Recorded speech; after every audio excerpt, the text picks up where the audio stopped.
Hi from New York. This is Sadia. Hey, and I'm Keith. Where did you learn to speak English like that?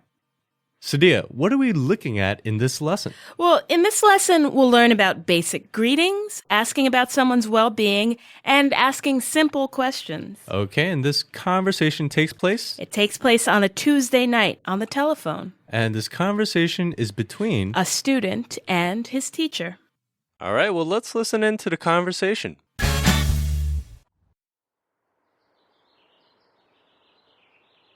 Good evening, Ms. Walsh. How are you? Good. And you? How are you, Zoe? I'm great. I just wanted to make sure you were in your office so I can stop by for the homework. I'm going on my big trip tomorrow. Ah, yes. Is tomorrow Wednesday? Yep. Tomorrow is Wednesday. How nice. Well, I'm going home now, but I'll leave the homework with the secretary. Have a great trip. Thank you, Ms. Walsh. See you later. One more time, slowly. Good evening, Ms. Walsh. How are you? Good. And you? How are you, Zoe? I'm great. I just wanted to make sure you were in your office so I can stop by for the homework. I'm going on my big trip tomorrow. Ah, yes. Is tomorrow Wednesday? Yep. Tomorrow is Wednesday. How nice. Well, I'm going home now, but I'll leave the homework with the secretary. Have a great trip. Thank you, Ms. Walsh. See you later. Okay, so the main character, Zoe, has called his teacher to let her know that he won't be in class today. That's right. He's going on a big trip, and he seems really excited about it. Yeah, he does. What's even better, though, what's a little bit weird, is that his teacher even seems excited about it. Actually, yeah, that is a bit weird, and it's kind of surprising. I mean, that's a really, really nice teacher. I'm not sure I've ever had a teacher that friendly. Really? I feel like I've had one or two. Not me. I mean, in high school, if I were to tell one of my teachers that I was going on some big trip, they would have been like, hey, you got to do 3 weeks worth of homework in advance. And, they would be upset that I'm missing class. Not so happy for me. Yeah. Well, not all teachers are that way, actually. Yeah, I guess so. I mean, Zoe's teacher seems happy.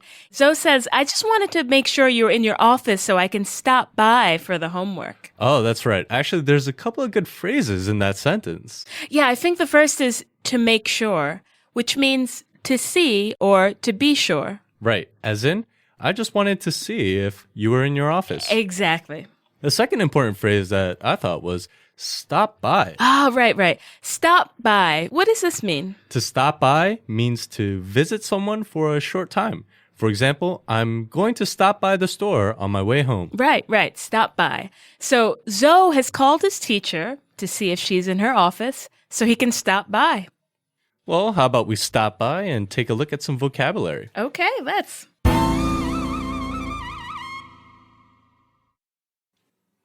The first word is?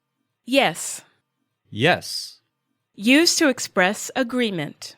Yes. Yes. You. You. The one being spoken to. You. You.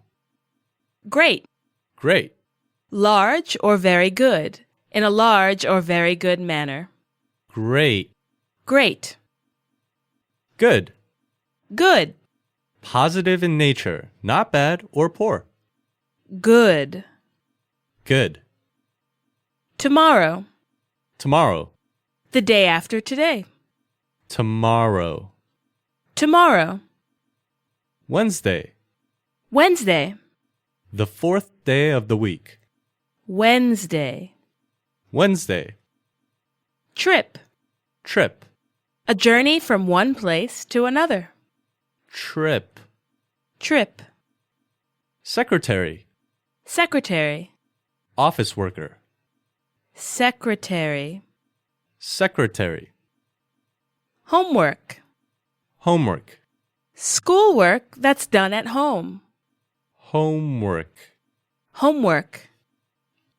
Okay, let's have a closer look at the usage for some of the words and phrases from this lesson. The first phrase we'll look at is good evening. Yeah, Zoe, he opens the conversation with a greeting. He says, good evening, because he's talking to Miss Walsh at nighttime. Right. Most conversations begin with a greeting, and greetings are a nice way to break the ice. And Sadia, what does that mean to break the ice? Break the ice is a great phrase. Break the ice means to start a conversation. Right, so if we're meeting for the first time, we're going to break the ice with a greeting. Exactly. And the particular greeting you use depends on the time of day. Right, so when I saw you earlier today, I said, good morning. You did. And when I get my lunch from the deli, I always greet the owner with good afternoon. Right, so in the dialogue, Zoe says to his teacher, good evening, because he's talking to her in the evening time. Right, at night. Right. So greetings make for really nice conversation. It shows the person you're talking to that you're interested in talking to them, that you're a great person to talk to. Right. Like me? I hope so. Yes. Good night, no. Oh, wow. Well, what's the next phrase we're going to take a look at? The next phrase is, how nice. Yeah. So when Zoe reminds his teacher that he's going on this big trip, his teacher says, how nice. Lovely woman she is. How nice. How nice is a great phrase. How nice shows happiness. It shows that you're happy for the person you're talking to. In this case, the teacher, Ms. Walsh, is happy for Zoe. She's happy that he's going on a little adventure. Right. So if it's something good that's happening for someone else, you say, how nice. Exactly. So Sadia, if you were getting married, I would say, how nice. You would. Let's see if that ever comes to pass. Well, let's hope so soon, right? So the next phrase we're going to take a look at is have a great trip. My favorite. Why is that your favorite? I love to travel. So have a great trip is music to my ears. I love hearing have a great trip. So when someone tells you that they're going on a trip, it's nice to say to them, have a great trip. Okay, well, how about saying have a good trip? Have a good trip. That's okay too, but it just doesn't have the same power. It doesn't have the same feeling that have a great trip has. That's so true. So good is good and great is even better. That's right. Great job, Keith. The focus of this lesson is affirmative sentences. In this dialogue, Miss Walsh asks, is tomorrow Wednesday? That's right. Is tomorrow Wednesday? She asks a simple question about the day of the week. Right. Questions. Very important to conversations. They are. So Miss Walsh asks, is tomorrow Wednesday? And Zoe answers, yep, tomorrow is Wednesday. That's right. He's affirming that tomorrow is in fact Wednesday. When someone asks you a question, you can create an affirmative answer by opening with yes. Or in this case, in the dialogue, what Zoe used was the more casual yep and a form of the verb to be. That's right. So one more time, you can make an affirmative statement or say yes by opening with yes and a form of the verb to be. So if I ask, are you going to the party tonight? You could say, yes, I am. How about, will you be in class tomorrow? Yes, I will. Were you at the game last night? Yes, I was. Perfect. And you can make informal affirmative sentences by simply using yes or more casual forms of yes, like yeah, sure, yep, or absolutely. So, Sadia, if I ask you, are you going to the party tonight? How could you answer casually? I could say, absolutely. And if I ask, will you be in class tomorrow? I could answer, yep. And what about, were you at the game last night? Yeah. Or I could say, yeah, I was. So that was answering in casual affirmative sentences. Yep. So answering in the affirmative, giving a positive answer, a yes answer, is easy. Yes, it is. Yep. All right, well, that's going to do it for this lesson. Thanks for listening. Thanks for listening. Bye-bye.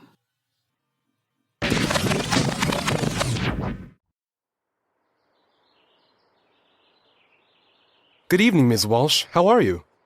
Good. And you? How are you, Zoe? I'm great. I just wanted to make sure you were in your office so I can stop by for the homework. I'm going on my big trip tomorrow. Ah, yes. Is tomorrow Wednesday? Yep, tomorrow is Wednesday. How nice. Well, I'm going home now, but I'll leave the homework with the secretary. Have a great trip. Thank you, Ms. Walsh. See you later.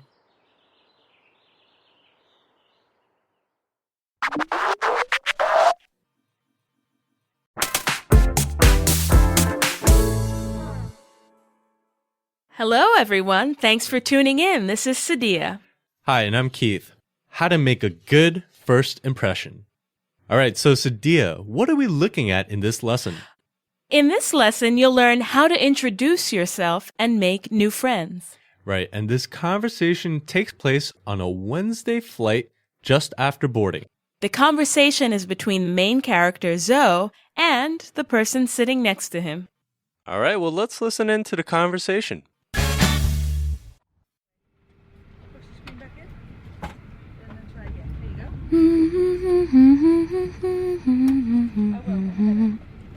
Excuse me, may I pass you? My seat is next to yours. Oh, sorry. Go ahead, please. Hello, how are you? I'm Zoe. Hi, nice to meet you. I'm Michelle. I'm sorry. Your name again, please? Slowly? Michelle. Michelle. That's it. But please call me Shelley. Shelley. Nice to meet you. Nice to meet you too.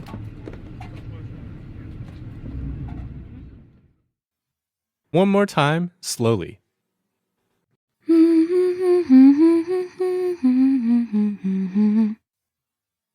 Excuse me, may I pass you? My seat is next to yours. Oh, sorry. Go ahead, please. Hello, how are you? I'm Zoe. Hi. Nice to meet you. I'm Michelle. I'm sorry. Your name again, please? Slowly. Michelle. Michelle. That's it. But please call me Shelley. Shelley.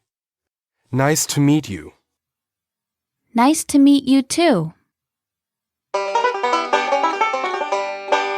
All right, so even though Zoe and Michelle are meeting for the first time, their conversation sounds pretty casual. It's pretty informal. Yeah, that's right. I think it's a very casual conversation. Yeah, so I'm thinking they're probably around the same age, which brings them closer together, even though that for now they're complete strangers. Definitely. They don't know each other, but they're using casual language, probably because they're close in age. Mm-hmm. All right, so notice that Michelle has given Zoe, whom she has never met, a stranger, permission to call her by her nickname. In some cultures, only family and close friends use nicknames. Right. But in America, for some reason, I'm not really sure why, it's not uncommon for some people to be known only by their nicknames. That's right. Some people, they have a real name, but I don't know their real name. I just know their nickname. Yeah, exactly. And there are some funny ones too, like Bubba and Jimbo. And I like them. They're fun. Fun nicknames. Do you have a nickname? Me? No, but you know what? I always wanted one. I always feel like it would be a lot of fun to have a nickname. Yeah, I agree. But how about yourself? Do you have a nickname? Well, not really. I mean... You do have one, but you don't want to tell us. Some family and some friends tried to experiment with a nickname, but didn't really stick. What does that mean, to stick? To stick means to stay or to last. So when I say my nickname never really stuck or it didn't stick... that means that, it didn't last a very long time. Well, why? Is it embarrassing? Is that what it was? Let's just say that I don't think I could have gone through my adult life being called Poochie. Poochie. That's really cute. I like it a lot, actually. Really? Well, maybe I should reconsider. Well, maybe I should call you Poochie from now on. Oh, boy. Okay, let's take a look at the vocabulary for this lesson.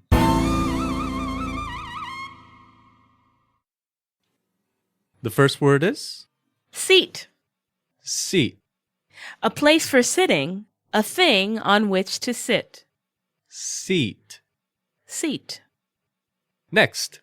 Next. Immediately following, adjacent, future. Next. Next. Slowly. Slowly. Without speed or in a slow manner. This is slowly. Slowly. Me. Me. Myself. Me. Me.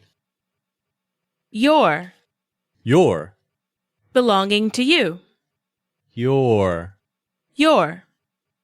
Name. Name. Word or phrase referring to a person or thing. Name. Name. Okay, well, let's have a closer look at the usage for some of the words and phrases from this lesson. Okay. The first phrase we'll look at is excuse me. Excuse me, and this, of course, is a very, very useful phrase.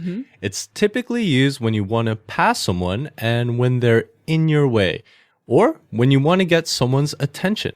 Right. So, for example, I was walking through Bryant Park the other day. I was exhausted. I was running around. I'd done a lot of shopping, and I spotted a woman who was sitting on a bench by herself. So I thought, I need to sit down. I want to sit down. I want to sit down. So I walked over to her and I said, excuse me, is anyone sitting here? Or you can also say something else, right?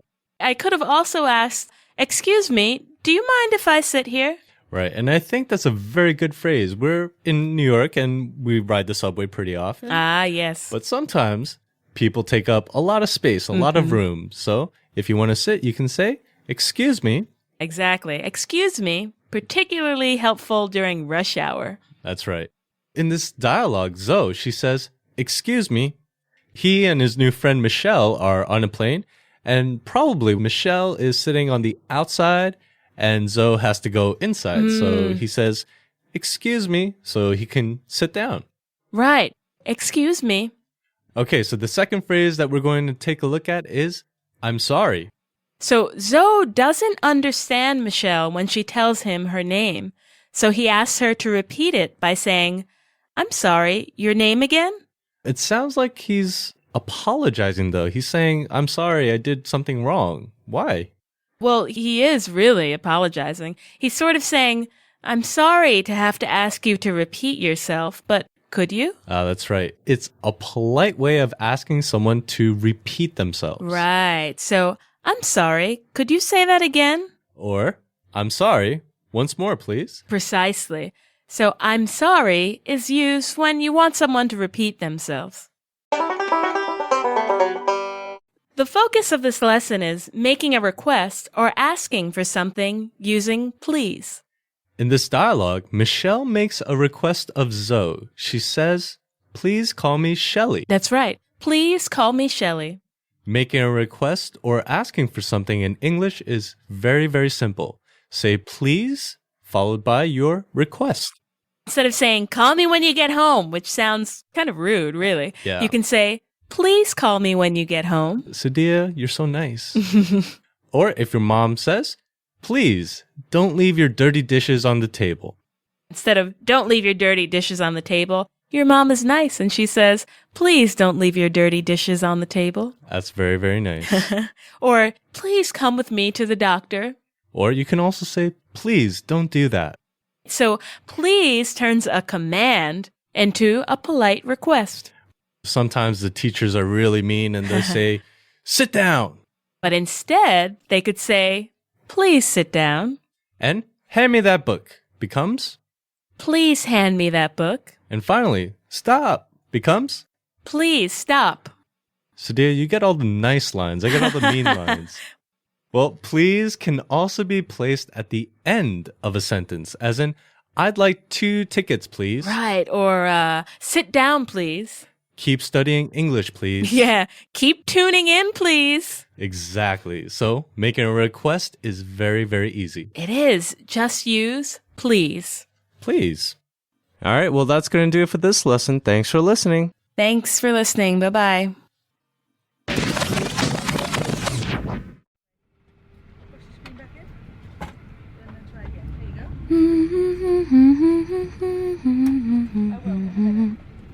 Excuse me, may I pass you?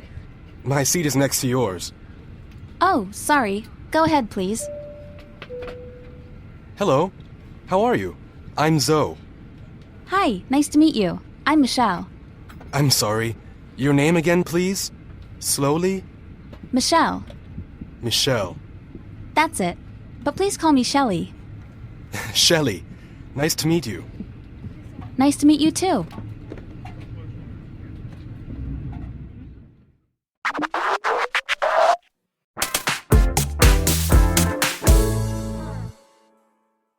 Greetings from New York. Hey, I'm Keith. Do people understand where you're coming from? In our last lesson, Lesson 2, How to Make a First Impression in English That Will Last a Lifetime, You learned how to introduce yourself and make new friends. you also learned about making a request. And asking for something using please. In this lesson, you'll learn how to. Get to know someone and tell more about yourself. And this conversation takes place. On an airplane, The conversation is between. the main character Zoe and a girl sitting next to him on the plane. All right, well, let's listen in to the conversation.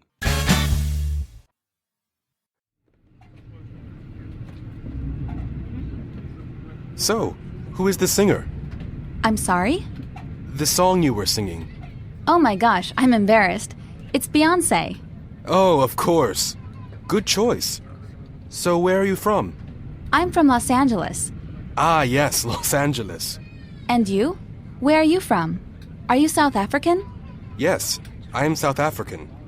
Are you from Johannesburg? No, I'm not. I'm from Cape Town. Oh, is that so?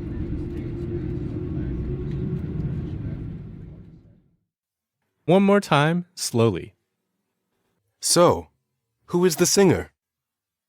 I'm sorry? That song you were singing. Oh my gosh. I'm embarrassed. It's Beyonce. Oh, of course. Good choice. So, where are you from? I'm from Los Angeles. Ah, yes, Los Angeles. And you? Where are you from? Are you South African? Yes, I am South African. Are you from Johannesburg? No, I'm not. I'm from Cape Town. Oh, is that so? So it seems like Zoe is trying to strike up a little conversation here. He is, and I applaud his efforts. Me too. He's doing a fantastic job going nice and easy. All guys should be so smooth. How about me? I'm pretty smooth. If only it were the case that all guys were so smooth. I do have a question, though. How does Michelle know where Zoe is from? I wonder that myself, and I kind of have a theory. Michelle must be a really well-traveled girl. She's probably been to South Africa or has South African friends and maybe picked up on his accent or his mannerisms or something like that. Yeah, you're probably right. It's funny because when I go to places, whether it's here in the States or abroad, I'm always mistaken for being from somewhere that I'm not. I could definitely imagine that. So, for example, I went to college in D.C. People in D.C. would always say, "Are you from California?" What's funny is that I've actually never been to California. And when I'm in, like, Japan or something, people think I'm Brazilian. I mean, both of those things are pretty far from the truth, but I guess it's kind of hard to pinpoint where someone's from. Let's take a look at the vocabulary for this lesson.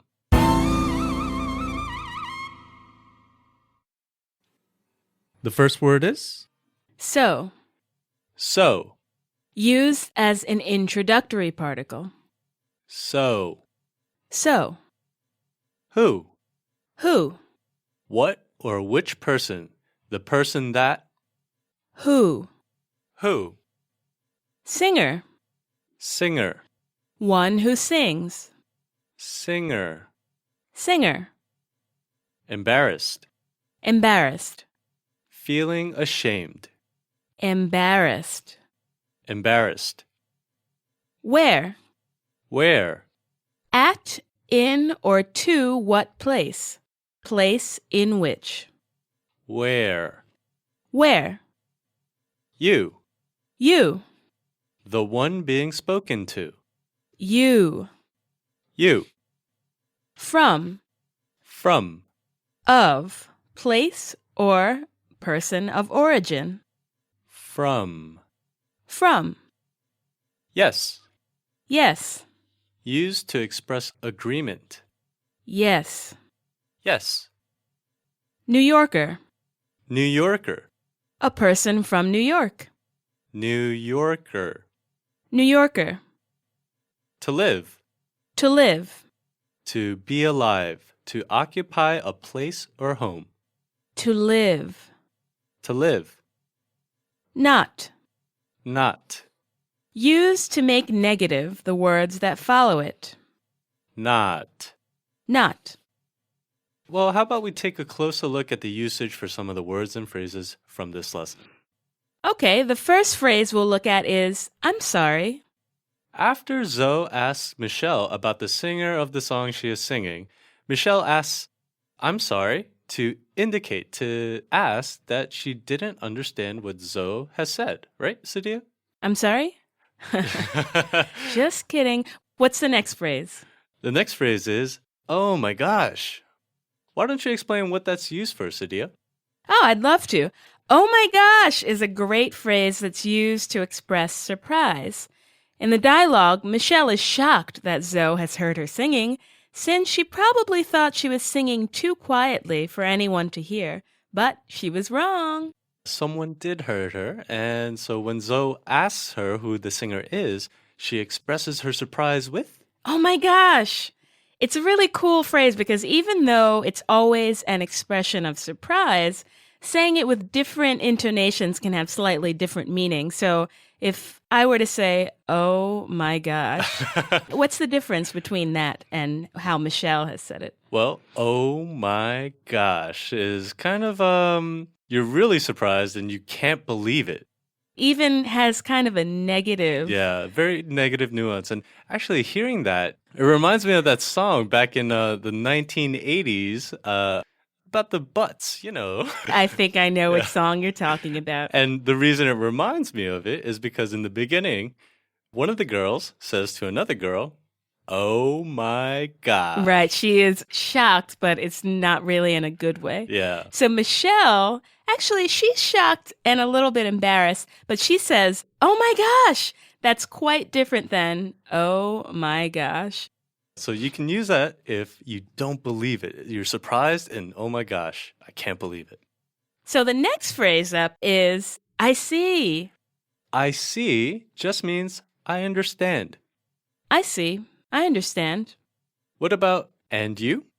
After Michelle asks Zoe where he's from, Zoe says to her, and you? He's asking where she is from. When someone asks you a question that you would also like to ask them, answer and then ask, and you? Let's try it. Sure. How are you doing today, Sadia? Oh, I'm doing well. And you? I'm doing fine. So it's just a way of repeating the question to someone else. Asking them the same question that they've asked you. Exactly. Finally, let's take a look at, oh, is that so? Which just means, oh, really?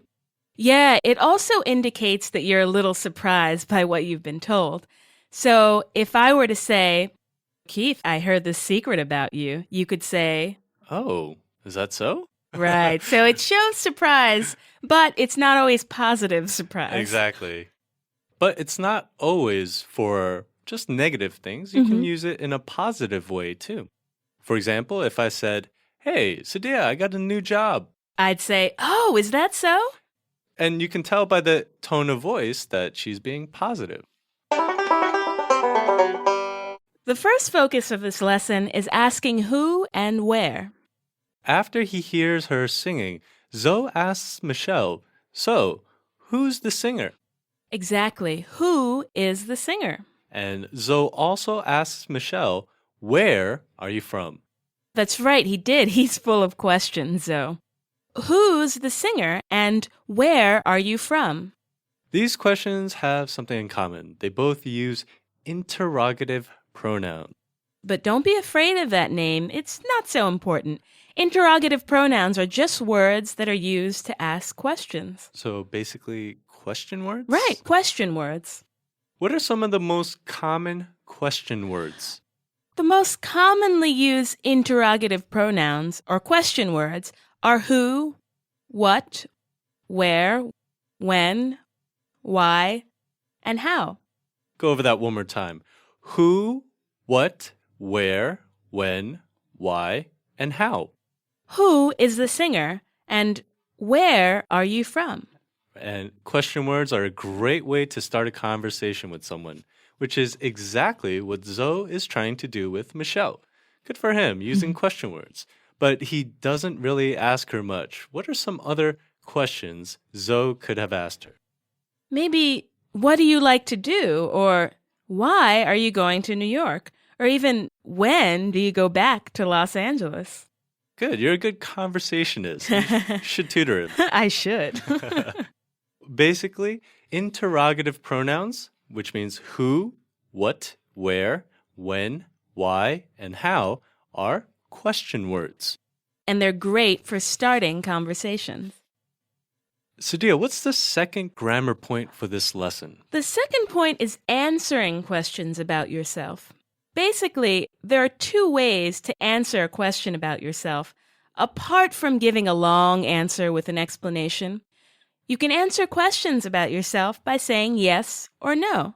You answer with an affirmative statement that includes yes, or a negative statement that includes no. All right, Sadia, so I got a question.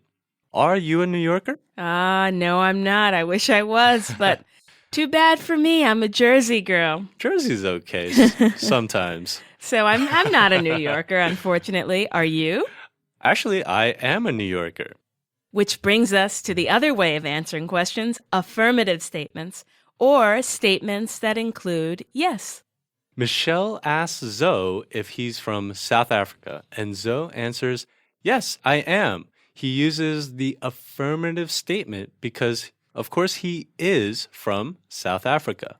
Have you ever been to South Africa? No, I wish I have. I hear it's very, very beautiful. Yeah, I hear that too. And actually, they speak English over there too, right? That's true. But not everybody, I think. Right, not everyone. All right, so Sadia, we talked about a lot today. We learned how to ask questions using the interrogative pronouns or question words who, what, where, when, why, and how. And we learned how to answer the questions about ourselves using positive statements and negative statements. Basically, we're using yes or we're saying no. That's a lot. Well, on that note, are you ready to leave? Yeah. All right, well, that's going to do it for this lesson. Thanks for listening. Thanks for listening. Bye-bye.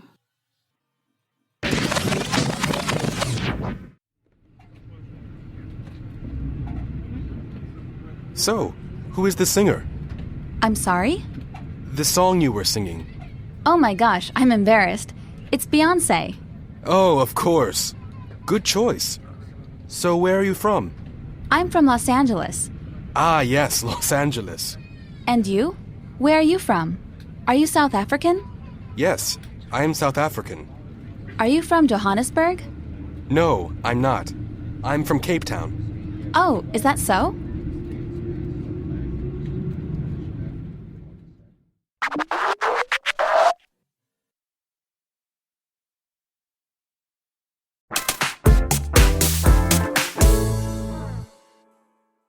Hi, from New York. This is Sadia. Hey, and I'm Keith. A conversation mistake you don't want to make. In the last lesson, lesson 3, do people understand where you're coming from? You learned how to get to know someone and tell more about yourself. You also learned how to ask who and where using interrogative pronouns, a question word. And you learn how to answer questions about yourself using affirmative and negative statements, saying yes or no. Well, in this lesson, you're going to learn about... getting to know more about people and talking about yourself. Okay, and this conversation takes place where? It takes place on a plane. And the conversation is again between... the main character, Zoe, and the girl sitting next to him, Michelle. They're friends now, I think, right? Yeah, I think they are. All right, well, let's listen in to the conversation.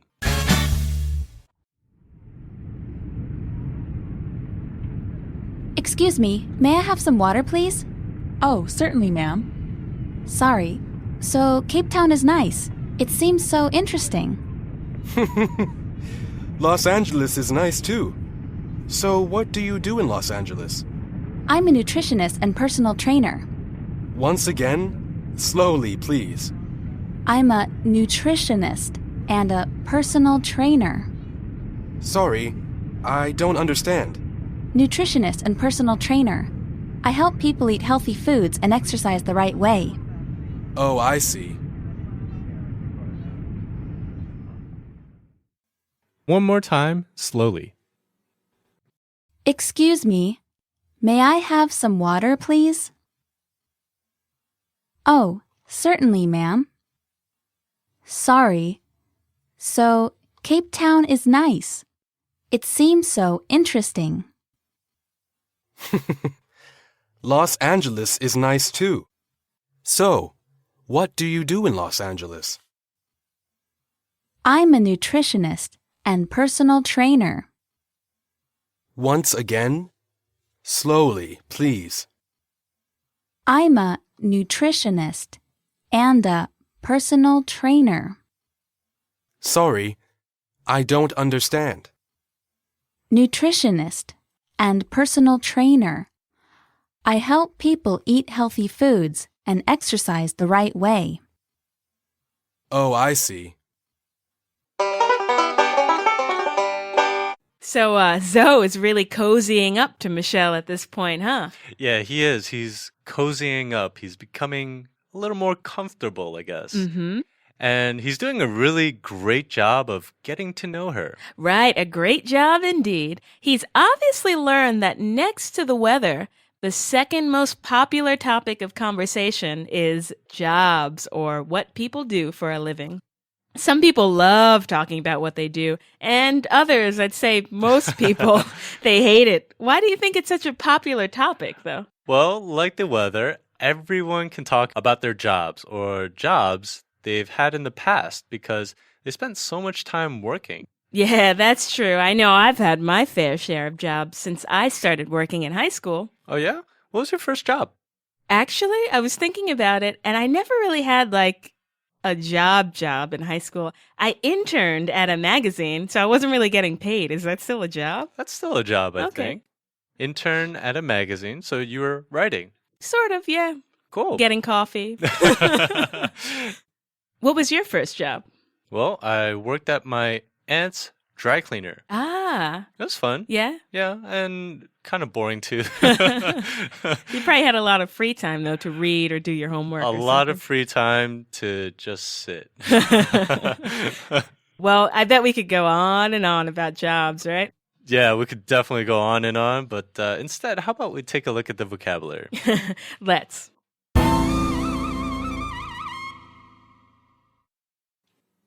The first word is Water. Water, Clear liquid. Rain, ocean, lake, stream. water. Water. Please. Please. Use for polite requests. Please. Please. Ma'am. Ma'am. Polite way to address a woman. Ma'am. Ma'am. Sir. Sir. Polite way to address a man. Sir. Sir. Everyone. Everyone. Every person. Each person. Everyone. Everyone. To be. To be. To exist or to exist as. To be. To be. Also. Also. In addition. Besides. To. Also. Also. Happy. Happy. Filled with joy. Joyful. Happy. Happy. What? What? Used to ask about something. What? What? To do. To do. To perform. To make happen. To do. To do. You. You. The one being spoken to. You. You. In. In. Place where. In. In. Understand. Understand. Grasp the meaning of. Comprehend.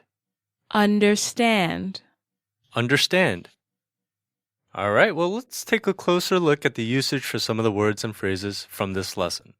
The first phrases we'll look at are, Yes, ma'am, and yes, sir.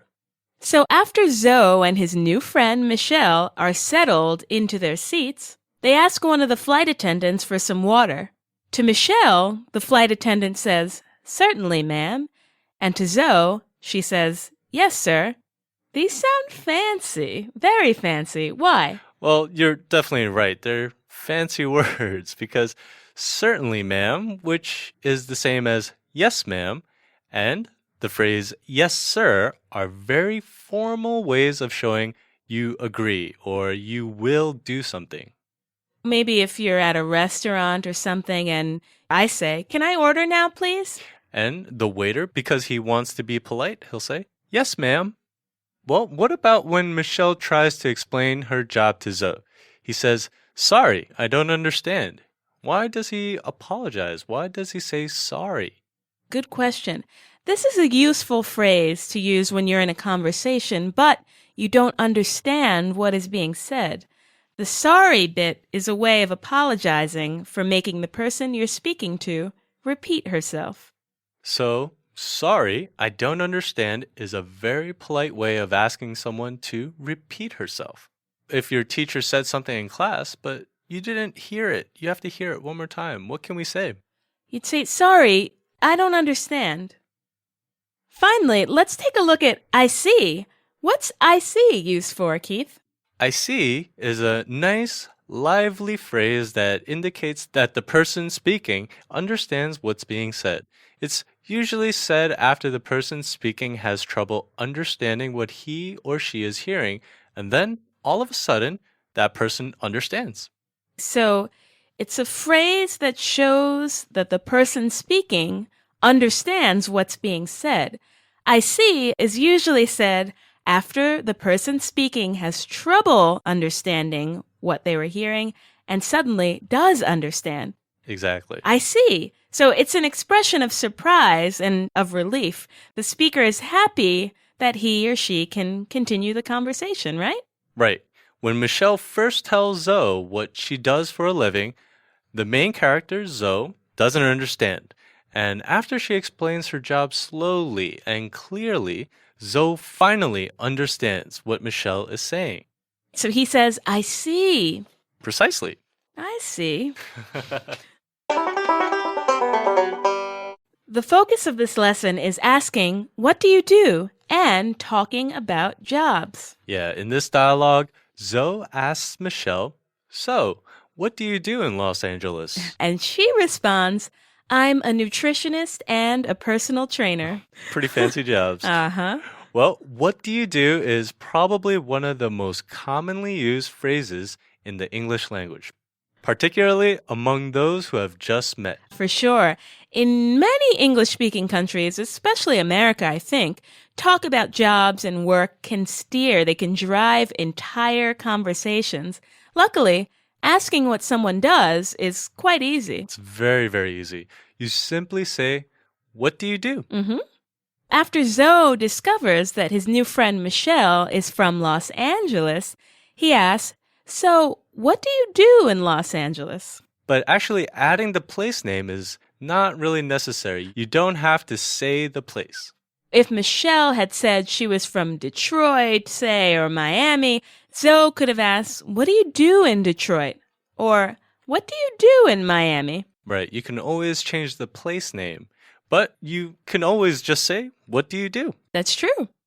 Let's take a look at how Michelle responds. She says she's a nutritionist and a personal trainer. Pretty snazzy work. Very, very snazzy. But Sadia, what does snazzy mean? Snazzy means kind of fancy or maybe glamorous or exciting to some degree. Yeah, pretty exciting, I think. Zoe doesn't understand at first, so Michelle explains that a nutritionist helps people kind of figure out what foods to eat, and that a personal trainer helps people exercise the right way. Yeah, that's not a bad way to make a living, huh? Not bad at all. If someone asks what you do, answering is very, very easy. Yeah, it is pretty easy. And of course, the list of jobs is endless. There's so many. Yeah, there are so many jobs. So there are so many answers to the question, what do you do? So you may hear or you may say, I'm a doctor, or I'm a bartender. Right, or even, I work with children, or I teach, or even, I'm a professional wrestler. You, Sadia? I don't think so. Maybe you can also hear, I clean houses, I'm a writer, or I sell wine. It's endless. But tell us, what do you do?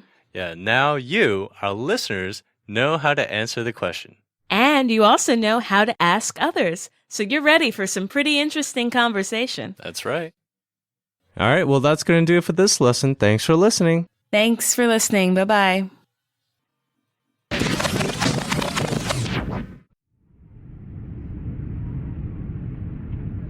Excuse me, may I have some water, please? Oh, certainly, ma'am. Sorry. So, Cape Town is nice. It seems so interesting. Los Angeles is nice too. So, what do you do in Los Angeles? I'm a nutritionist and personal trainer. Once again, slowly, please.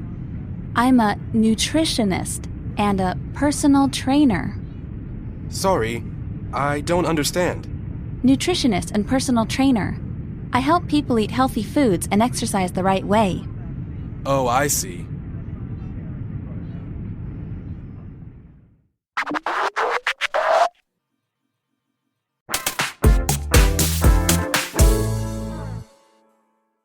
Thanks for tuning in. This is Sadia. Hey, and I'm Keith.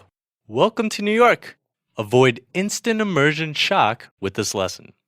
In the last lesson, Lesson 4, a conversation mistake you don't want to make, you learned how to get to know more about people. And how to talk about yourself. You also learned how to ask, what do you do? And how to talk about jobs. In this lesson, you'll learn about... Talking about the time, date, and temperature. And this conversation takes place... On a landing plane. And the conversation is between... Zoe, our main character, and his new friend Michelle during the pilot's landing announcement. All right, well, let's listen in to the conversation.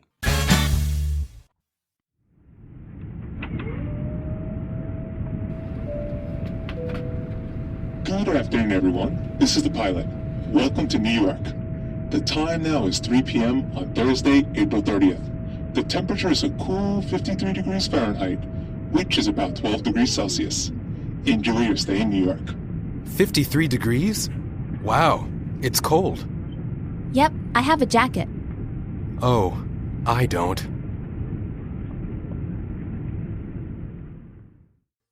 One more time, slowly. Good afternoon, everyone. This is the pilot. Welcome to New York. The time now is 3 p.m. on Thursday, April 30th. The temperature is a cool 53 degrees Fahrenheit, which is about 12 degrees Celsius. Enjoy your stay in New York. 53 degrees? Wow, it's cold. Yep, I have a jacket. Oh, I don't. So Zoe has finally arrived at his destination. Sadia, do you know where that is? It happens to be this fair city of New York. Dun, dun, dun, dun. You're not going to sing for us, are you? Not just yet. I have to loosen up a little Not bit. yet. Need a couple of drinks. Huh? Well, he's definitely a lucky guy. This is a beautiful city, isn't it? Yeah, I'd say so. And not only has he finally arrived in New York, he's made a lot of progress with getting to know his new friend, Michelle. Yeah, he definitely has. And his English is really coming in handy. Coming in handy. What's that mean? That's actually a very handy phrase. It means to be useful. So his English is really useful for him right now. Right, because he's having a conversation. So they're finally landed here in New York. I wonder if they'll meet again. I don't know. I guess we'll have to stick around to find out. Well, I don't mind sticking around. Stick around? What's that mean? It means to stay around, but for Gengo English, that would mean to keep listening. So we'll have to keep listening to find out if Zoe and Michelle become better friends. Yeah, and I don't mind. And I'm sure our listeners don't mind either. Let's take a look at the vocabulary for this lesson.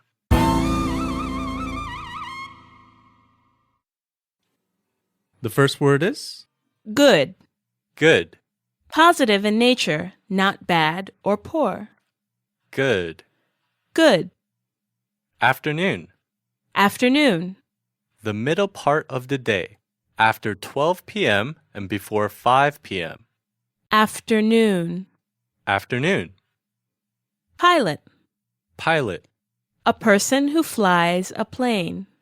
pilot. Pilot. Everyone, Everyone. every person, each person. Everyone. Everyone. This. This, The person, thing, or idea that is present or near. this. This. Time, Time. a moment, hour, day, or year. Time. Time, Weather. weather, The condition outside. The temperature or appearance. weather. Weather. Sunny, Sunny. weather full of sun, bright in appearance or manner. Sunny. Sunny, Temperature. temperature, Degree of hotness or coldness. temperature. Temperature. Enjoy, Enjoy. to have a good time. Enjoy. Enjoy, Stay. stay, Time spent in a place. stay. Stay. To have, To have. to hold or maintain. To have. To have, Cold. cold, Not warm. Very cool. cold. Cold. Jacket, Jacket. a short or light coat. Jacket. Jacket. All right, well, let's have a closer look at the usage for some of the words and phrases from this lesson. The first phrase we'll look at is, Good afternoon, everyone. that's right, the pilot greets the passengers on the plane with, Good afternoon. The plane has landed in New York and the time is 3 o'clock in the afternoon.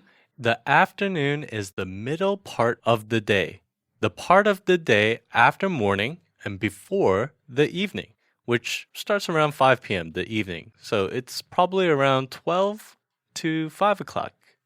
The afternoon begins after noontime, after 12 p.m., hence the name afternoon. The next phrase is, this is. The pilot says, this is the pilot. He's announcing himself. He's letting people know that he is the one speaking. This is the pilot is short for this is the pilot speaking. Exactly. You may also hear this phrase at the start of a phone conversation. If you'd call me, for example, I'd pick up the phone and say, who's this? And if I hear that, I could say, this is Keith. So, this is Keith would be short for this is Keith speaking. You don't have to say the speaking part. You could just say, this is Keith. Exactly. The next phrase is welcome. Ah, of course. The pilot welcomes the passengers to New York, where they have just landed. Welcome is a greeting used to say hello to a guest or to a newcomer. It can be heard in many instances. You may hear welcome when visiting someone's home, a shop, or even an entire city or country, just like in the dialogue.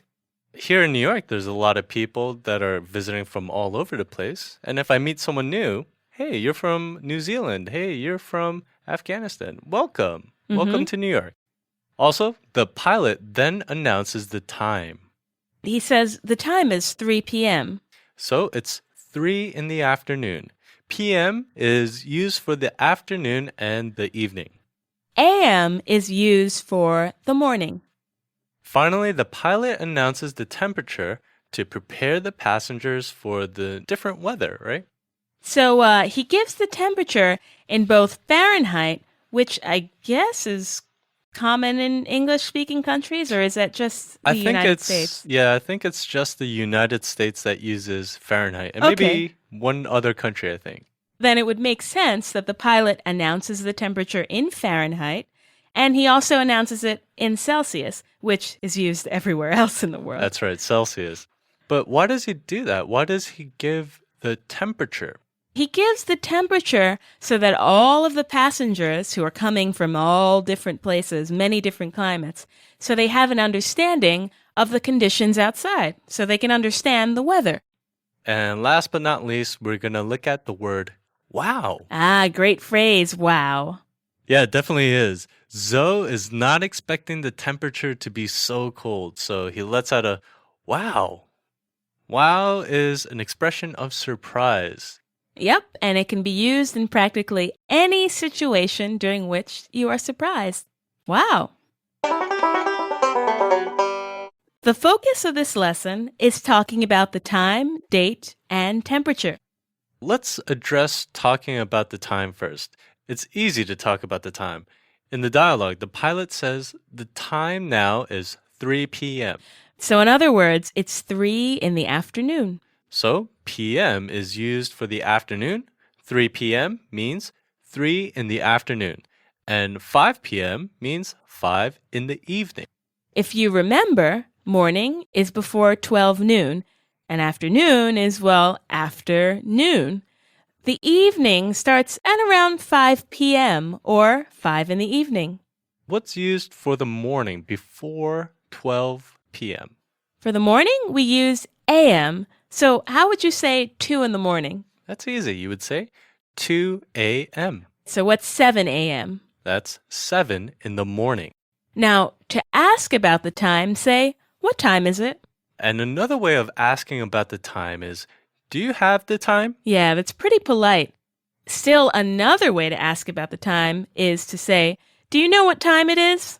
And as we just discussed, to answer what time it is, you can say, it's 6 p.m. or it's 6 in the evening, and so on and so forth. So let's move on to talking about the date. Sure. Talking about the date is also pretty simple. In the dialogue, the pilot simply says that the date is Thursday, April 30th.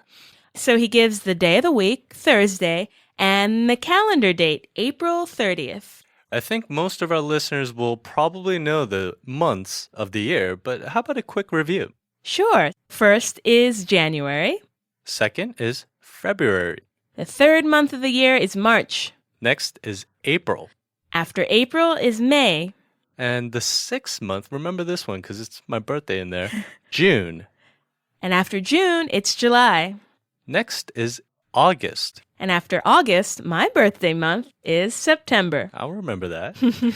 After September, we have where Halloween is, October. And after October is November. That's where Thanksgiving is, one of my favorites. And after November, the last month of the year is December. December.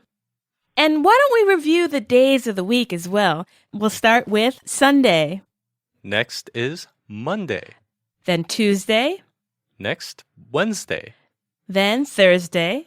Friday. And Saturday. And again, we're back at Sunday. So Sunday, Monday, Tuesday, Wednesday, Thursday, Friday, and Saturday. Actually, one day in there I wanted to mention is Wednesday, because you don't say it the way you spell it. That's true. Whenever I write Wednesday, I have to remind myself it's not Wednesday, it's Wednesday. Exactly. So Wednesday. Wednesday, but not Wednesday. Exactly. So, Sadil, when's your birthday? Oh, my birthday is September 27th. When's your birthday? My birthday is June 16th. Ah, okay, I'll remember that. What about your favorite holiday? When's your favorite holiday? I think I like Thanksgiving the most. And actually, a good note is Thanksgiving is mostly an American holiday, I think. Yeah. But it's always on a Thursday. Right. It's always, is it the last Thursday of the month? That's right, the last Thursday of November. Ah, okay. How about you? What's your favorite holiday? That's a good question. I don't really know if I have a favorite holiday. I kind of like the entire month of December because there are all these different holidays. Everyone's having a party, and it's just kind of a month-long celebration. There's a lot of holidays in December. So actually in America, a lot of companies take off maybe the last 2 weeks until New Year's. Right. So December is a great month. To not work, yeah. All right, now that we've got dates out of the way, let's talk about the temperature. In this dialogue, the temperature is 53 degrees Fahrenheit, and that means about 12 degrees Celsius. Usually, the temperature is given in either Fahrenheit or Celsius.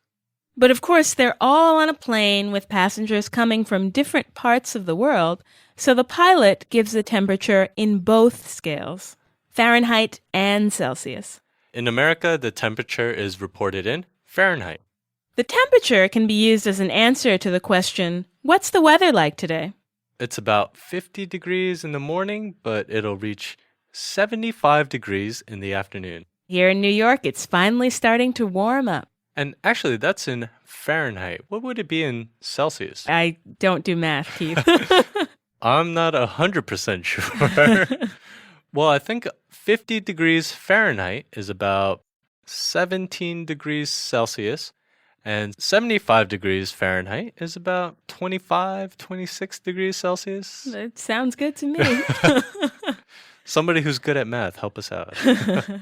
All right, well, how about you, our listeners? Why don't you tell us what the weather is like where you're from? All right, well, that's going to do it for this lesson. Thanks for listening. Thanks for listening. Bye-bye.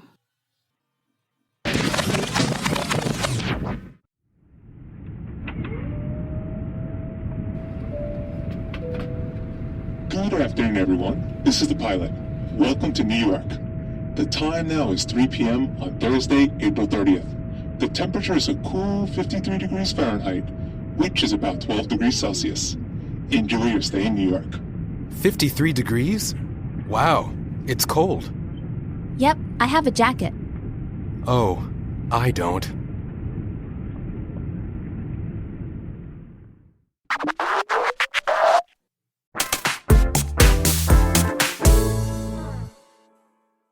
Hi, everyone from New York City. The great New York. Welcome, I'm Keith, and you are? I'm Sadia. Don't miss your chance. How to close the deal in English. In the last lesson, Lesson 5, Welcome to New York. Avoid instant immersion shock with this lesson. You learned how to talk about the time, The date. and the temperature. In this lesson, you'll learn how to exchange personal information. This conversation takes place in the airport, just as our main character Zoe is about to pass through customs. Okay, and the conversation is between the main character, Zoe, and his new friend, again, Michelle. I think they're more than friends. I think they are inching towards that. Let's listen to the conversation.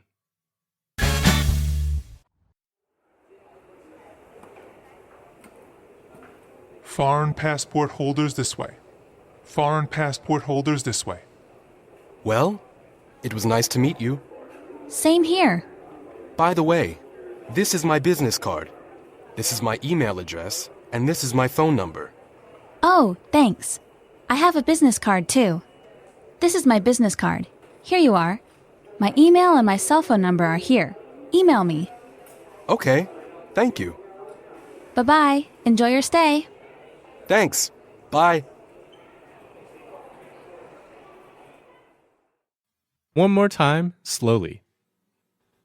Foreign passport holders this way. Foreign passport holders this way. Well, it was nice to meet you. Same here. By the way, this is my business card, this is my email address, and this is my phone number. Oh, thanks. I have a business card too.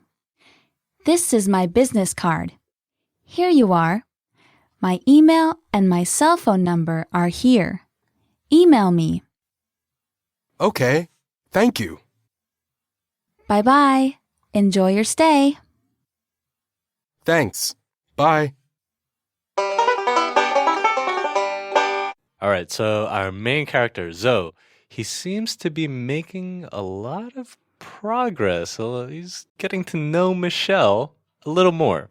He is. Aren't you proud of him? Well, I am, especially because he seems to know what he's doing. You're right. He does seem to know what he's doing. I'll tell you, there's nothing worse than meeting someone for the first time, and they're a little bit forceful about getting your phone number or your email address. A little forceful. What's that mean? Means aggressive. It means that, you insist on getting someone's phone number. Give me your phone number. Exactly. But Zoe, our main character, he seems pretty smooth. He does seem pretty smooth. So what is the right way to get someone's information? I'm not the expert over here, but what I think is the right way to ask for someone's information, their phone number, their email address, is to give your own first. So you don't say, give me your email address, give me your phone number. You offer your information first. What happens if you give it to them and they don't give it back? If you give someone your information and they don't give you theirs, it's probably safe to assume that they don't want to talk to you. If only everyone knew this very important information. Wow, you got some bad experience, huh? Can you tell? A little bit, yeah. For our listeners out there, if you want a number or an email address, give yours first and just hope. Yes, hope. That you'll get something back. Luckily for our main character, Zoe, Michelle is interested in talking to him more. Okay, let's take a look at the vocabulary for this lesson.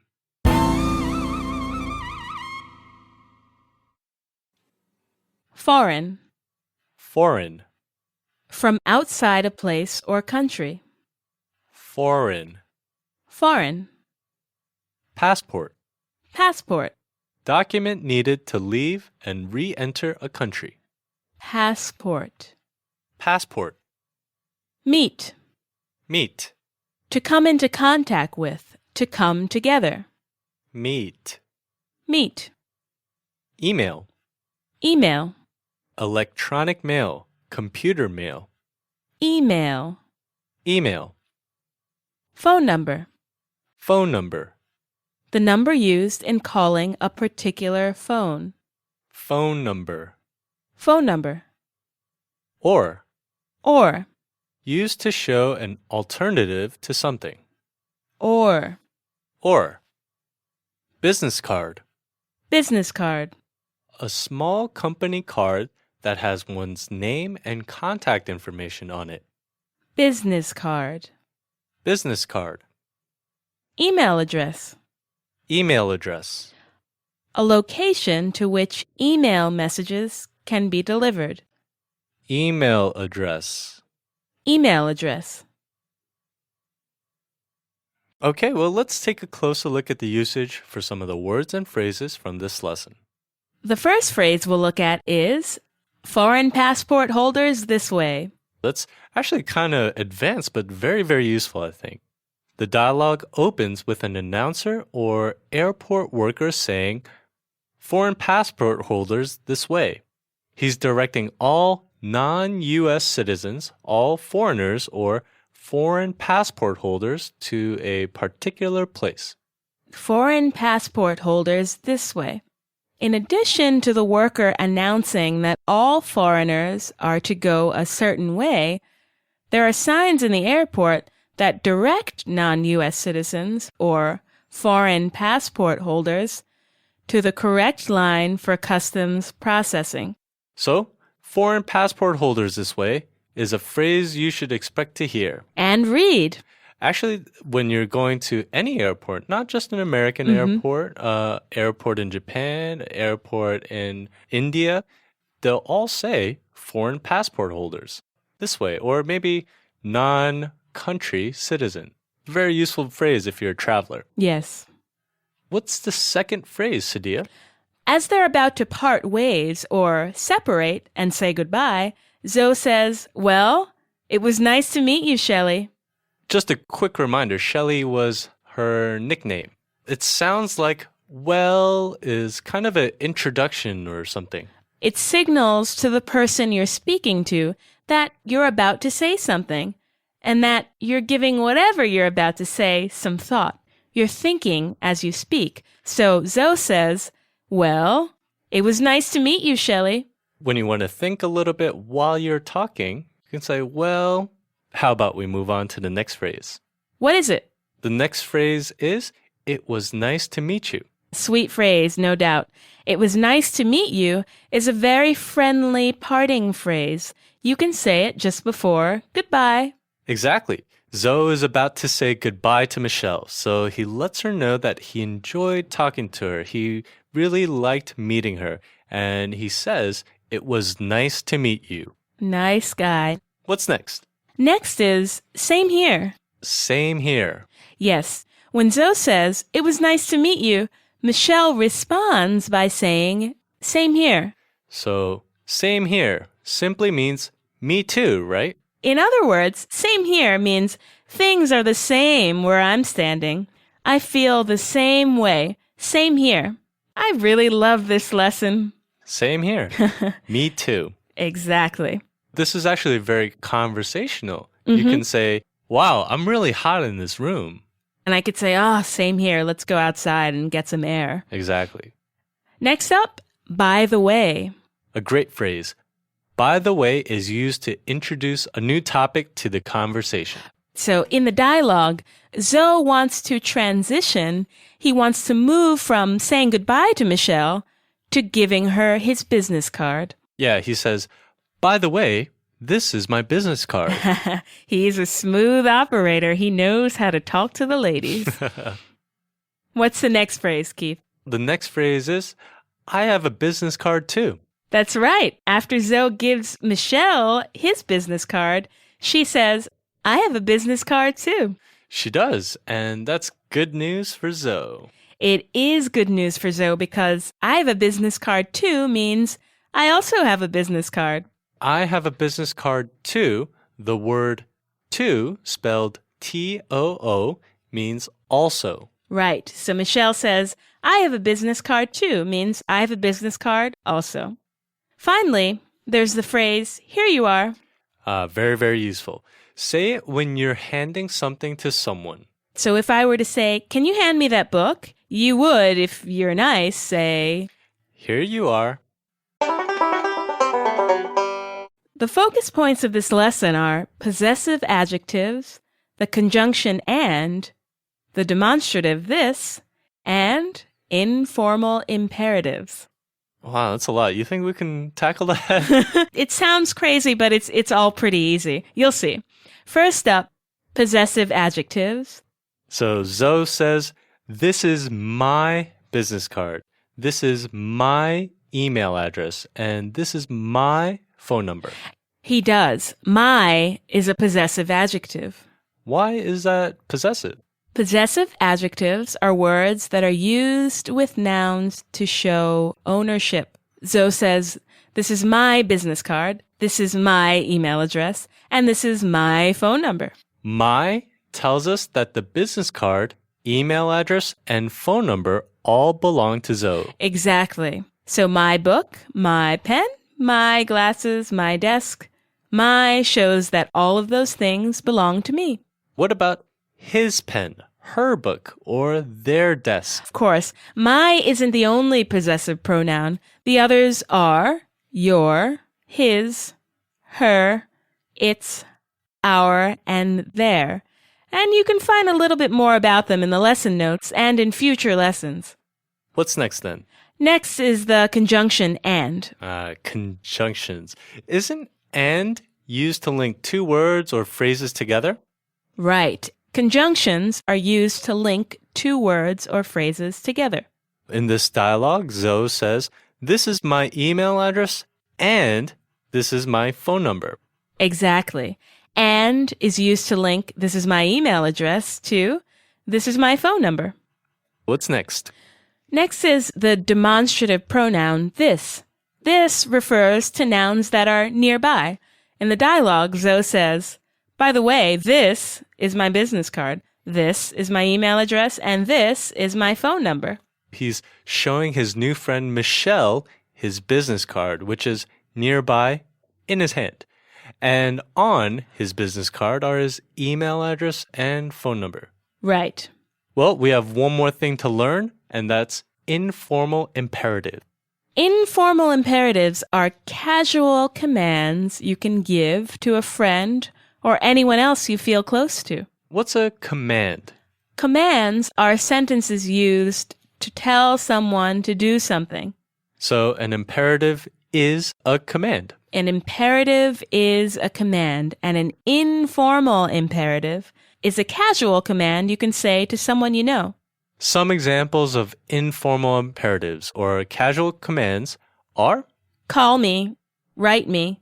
And in this dialogue, Michelle says to Zoe, email me. She's requesting that he email her. And now that they're friends, she uses an informal imperative. Okay, so how do you make an informal imperative? Well, informal imperatives are created by using the present tense of a verb and adding an objective pronoun. In this case, me. For example, take me. Tell me. Follow me. Well, we had possessive adjectives, and that we were talking about my, his, her, their, our.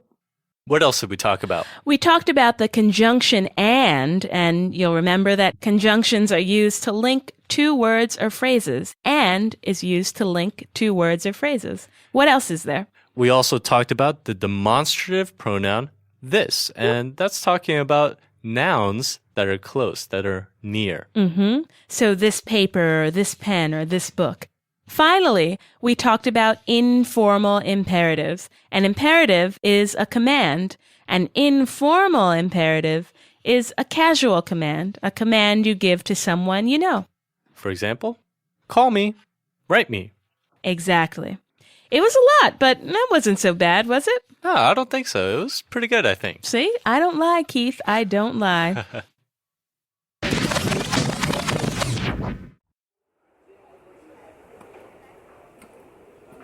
Foreign passport holders this way. Foreign passport holders this way. Well, it was nice to meet you. Same here. By the way, this is my business card. This is my email address, and this is my phone number. Oh, thanks. I have a business card too. This is my business card. Here you are. My email and my cell phone number are here. Email me. Okay, thank you. Bye-bye. Enjoy your stay. Thanks. Bye.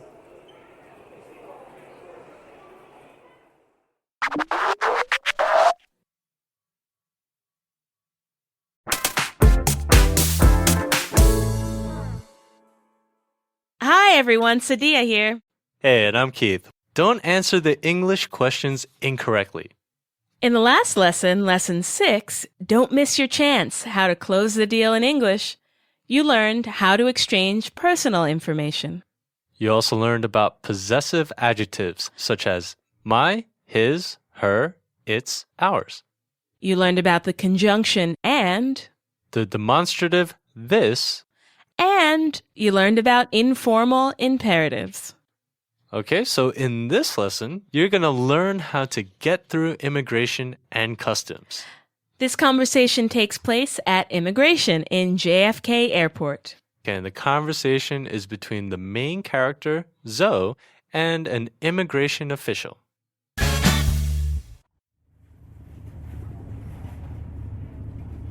Next, passport please. Hello. Here you are. How long will you stay? Once again, please. How long will you stay?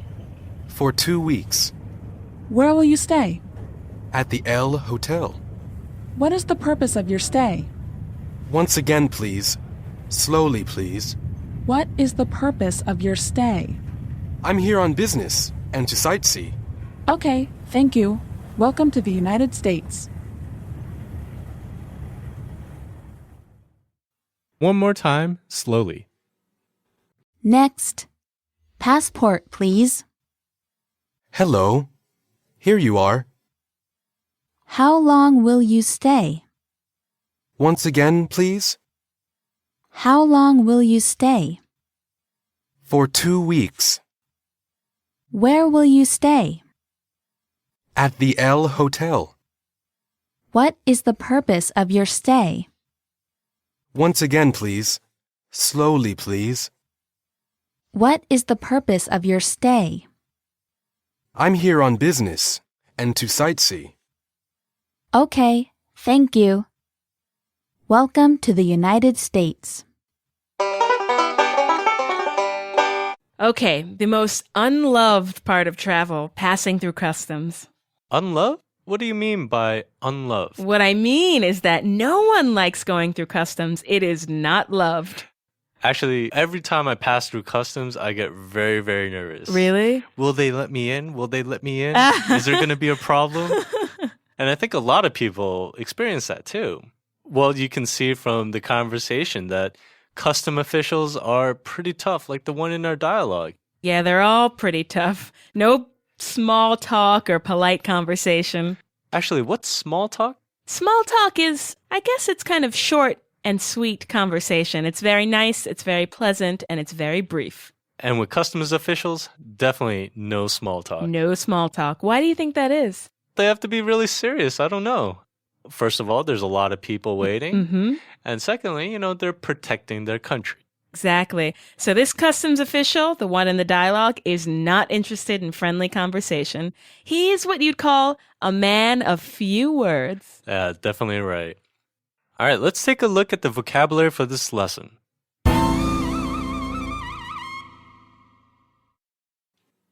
Next. Next. Immediately following, adjacent, future. Next. Next. How long? How long? For what length of time? How long? How long? Stay. Stay. To remain somewhere. Stay. Stay. For. For. Used as a function word to indicate purpose. For. For. Week. Week. 7 days. Week. Week. Purpose. Purpose. Reason. Purpose. Purpose. Business. Business. Work or trade. Business. Business. Personal. Personal. Of or relating to a person. Personal. Personal. Sightseeing. Sightseeing. The act of seeing sights. Sightseeing. Sightseeing. Okay, so let's take a closer look at some of the words and phrases from this lesson. The first phrase we'll look at is, how long will you stay? The customs official asks Zoe, how long will you stay? What's he mean by that? He'd like to know the length of time that Zoe plans to be in New York. Okay, so what's the next phrase? The next phrase is, for 2 weeks. When asked how long he'll stay in New York, Zoe answers, for 2 weeks. Right, and that's just short for a 2-week period. Or for a 2-week length of time, a 2-week stay. What do we have next? The next phrase is, where will you stay? The customs official asks Zoe, where will you stay? Yes, and where will you stay means where will you sleep and keep your belongings during your trip. The next phrase is, I'm staying at the L Hotel. Oh, nice hotel. Indeed, but what does at mean? At simply indicates where Zoe will stay during his trip. Exactly. At is a preposition meaning place where. So, Zoe is staying at the L Hotel. Next, the customs official asks, what is the purpose of your stay? The customs official is simply asking why Zoe has come to the United States. In response, Zoe says, I'm here on business and to sightsee. On business and to sightsee. There are a couple of important points in that phrase, on business and to sightsee. First, on business. What's that mean? On business just means for the purpose of business or to do business. What about the phrase to sightsee? To sightsee means, of course, to see the important sights in a place. I wonder where Zoe will go sightseeing in New York. If he's in New York, he's probably going to the Empire State Building, Statue of Liberty, Right. a lot of museums, but I guess we'll have to wait and find out. I suppose so. The focus points of this lesson are implied verbs and prepositions. Okay, well, let's start with implied verbs. I think a lot of people know what verbs mean, but what does implied mean? Implied means suggested or hinted at, but not stated. So, the customs official says, "Passport, please." There he implies or suggests that he wants Zoe to hand over his passport. Give me your passport. And Zoe understands that this is what the official means based on the situation.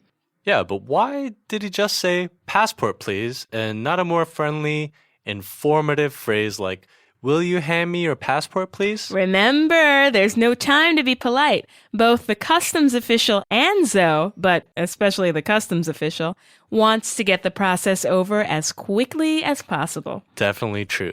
So when the official asks Zoe how long he'll stay in New York, Zoe says, for 2 weeks.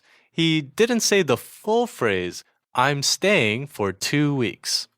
And when the official asks where Zoe is staying, Zoe says, at the L Hotel. Right. Again, the full phrase would be, I'll stay at the L Hotel. But because he's using implied verbs, he's just saying, at the L Hotel. Also, and finally, when the customs official asks Zoe about the purpose of his stay, Zoe's reason for visiting New York? Yes, Zoe first responds by saying, once again, please. Slowly, please. Right. I don't think there were any actual verbs in there, but what Zoe means is, can you say that again? And can you say it slowly?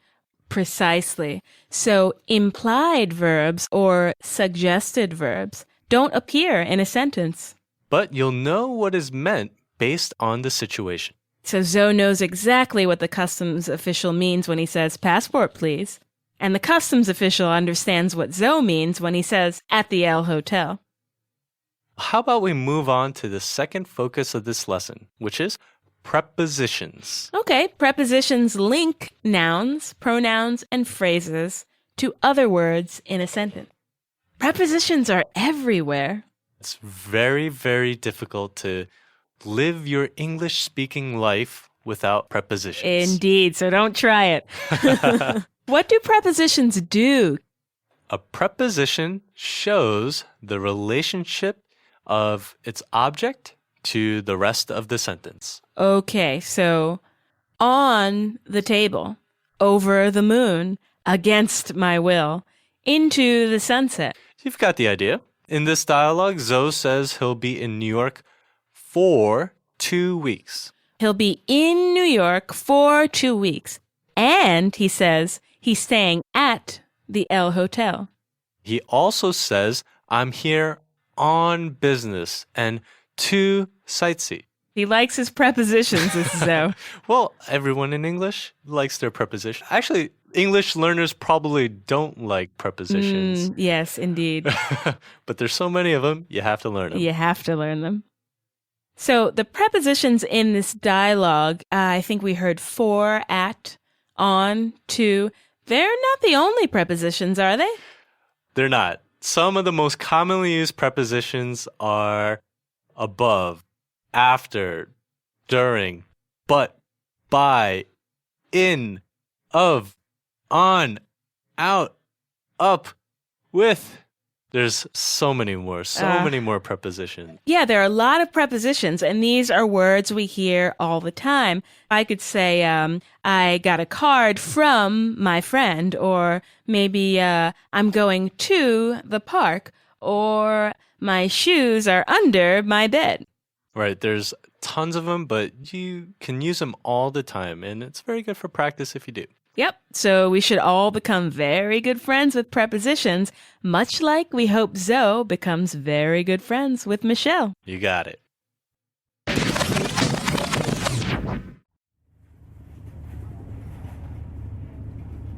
Next, passport please.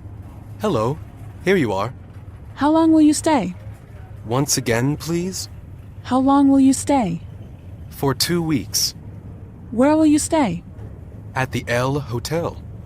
What is the purpose of your stay? Once again, please. Slowly, please. What is the purpose of your stay? I'm here on business and to sightsee. Okay, thank you. Welcome to the United States.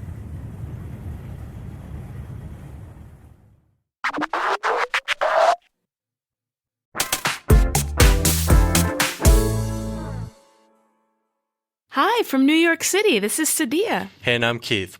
Get what you want using English. In the last lesson, Lesson 7, Don't Answer the English Questions Incorrectly, you learned how to get through immigration and customs at the airport. You also learned about implied verbs and prepositions.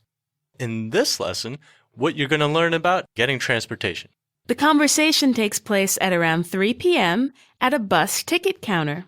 And the conversation is between the main character Zoe and a ticket seller. All right, well, let's listen in to the conversation.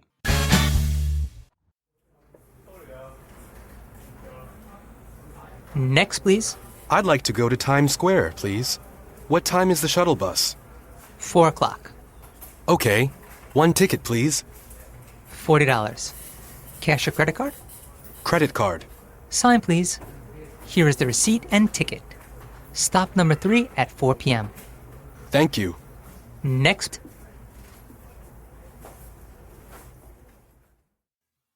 One more time, slowly. Next, please.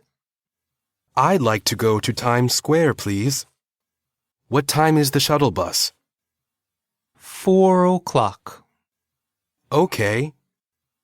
$40. Cash or credit card?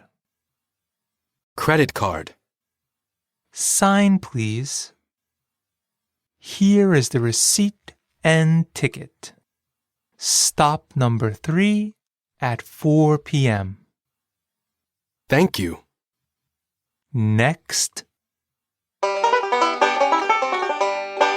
Our main character Zoe has finally gotten through customs. Finally, after he was kind of contending and wrestling with that really icy, mean customs official. That's right. Sometimes it takes quite a while, but now he's at the ticket counter waiting for a bus. It sounds like he's going to Times Square. I guess that's where his hotel is. Personally, Times Square, it's a little crowded for my taste. Yeah, sometimes a little too many people, but I guess we'll have to listen and find out if Zoe likes Times Square. It might be too crowded, but he might like it. He might enjoy it, so keep listening and find out if Zoe likes Times Square.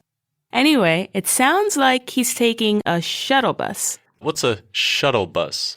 Shuttle bus sounds like a rocket ship or something, shuttle bus. But a shuttle bus transports people quickly between 2 locations. When standard buses make many stops along one route, one road, I guess, and shuttle buses travel between maybe 2, sometimes 3, 4 locations, just a short distance. Yes, exactly. Some of them have like extra room for like your luggage or your suitcases. And a lot of airports have shuttle buses, of course. And I think the most well-known airport shuttle bus company in America is Super Shuttle. Have you ever heard of Super Shuttle? I have. I've never used it, though. I see ads for Super Shuttle all the time. I think it's like a blue bus. Yeah, a blue bus with yellow letters, I think. I've never used an airport shuttle before. Yeah, ever. me neither. It doesn't matter what time my flight is, if it's at, noon or 5 in the morning, I'll get a ride from someone. You have a lot of people that love you. I think I do.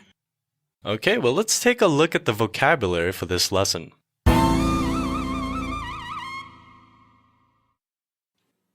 Next. Next. Immediately following, adjacent, future. Next. Next. Please. Please. Used for polite requests. Please. Please. Go. Go. To move on a course, to proceed. Go. Go. What? What? Used as an interrogative expressing inquiry about the identity, nature, or value of something. What? What? Time. Time. A moment, hour, day, or year. Time. Time. Bus. Bus. A large motor vehicle that carries people. Bus. Bus. Ticket. Ticket. A piece of paper that serves as a permit. Ticket. Ticket. Dollar. Dollar. United States money. Dollar. Dollar. Credit card. Credit card. A card used to purchase things on credit. Credit card. Credit card. Or. Or. Used to show an alternative to something. Or. Or. Receipt. Receipt. A writing acknowledging the receiving of goods or money. Receipt. Receipt. Bus stop. Bus stop. Place at which to wait for a bus. Bus stop. Bus stop. Seller. Seller. Someone who offers something for sale. Seller. Seller. Okay, well, let's have a closer look at the usage for some of the words and phrases from this lesson. The first phrase we'll look at is, next please. The ticket seller opens the dialogue with, next please. What's that phrase for? This phrase is commonly heard in stores or banks, maybe post offices or ticket counters, any place where customers wait online to be served. Isn't it said to signal the next customer, the next person on the line to come forward, to step forward and be served? Right. Next please is short for next customer, please. What's the next phrase? The next phrase is, one ticket, please. Zoe wants to buy a ticket for the 4 o'clock bus that the ticket seller tells him about. So he says, one ticket, please. He does. One ticket, please is short for, I'd like to buy one ticket, please. What's the next phrase? $40. Zoe tells the ticket seller that he would like to buy one ticket, right? So the seller responds with $40. Why? Well, $40 simply means that one ticket costs $40. So instead of saying the cost of one ticket is $40, the seller shortens that sentence to $40, which has the same meaning, right? That's right. $40 means it costs $40. What's next? Next is cash or credit card. The ticket seller asks Zoe cash or credit card. She wants to know how Zoe will pay for his ticket. The two methods of payment are cash and credit card. So Zoe has to pick one of them. The ticket seller asks cash or credit card. She wants to know which he'll be using, right? Exactly. The next phrase is sign, please. Because Zoe decides to pay with a credit card, he has to sign the receipt. So instead of saying sign the receipt, please, the ticket seller shortens this phrase too, and she says, sign, please. If you ever make a purchase with a credit card and sometimes a debit card too, you'll be asked, sign, please. Next is a receipt, please. Zoe would like a receipt, so he uses yet another shortened version of, may I have a receipt, please? He simply says, receipt, please, which is short for, may I have a receipt, please? You'll notice that a lot of language in this dialogue is shortened. I think like business or customer service type transactions like this are always, they're kind of expected to be very short. Because there's people waiting in line and you want things to move quickly. So shorten things like, can I have a receipt, please? To receipt, please. That kind of language helps speed the cashiers, the ticket sellers, postal workers, and other service professionals, and for them to do their jobs quickly. Right. Very quickly and very efficiently. Let's have a look at here's your receipt and ticket. After Zoe pays and signs his receipt, the ticket seller gives Zoe a copy of the receipt and his bus ticket. And then she says, Here's your receipt and ticket. Finally, let's look at bus stop number 3 at 4 p.m. The ticket seller finishes the transaction, giving him the ticket, getting the money, and she finishes by telling Zoe where to catch the bus. Right, at bus stop number 3. Reminding Zoe what time the bus will arrive, 4 p.m. Bus stop number 3 at 4 p.m. Let's take a look at the focus points of this lesson. The first is the infinitive to go. And asking about train or bus times. And the conjunction or. Let's start with the infinitive to go. In the dialogue, Zoe says, I'd like to go to Times Square. Right, and to go means to move, start, continue, pass, and Zoe tells the ticket seller, I'd like to go to Times Square. Zoe would like to move toward or to start for or to progress to Times Square, but he's at the airport and he'd like to go to Times Square. What part of speech, what function does to go have? To go is the infinitive form of the verb go.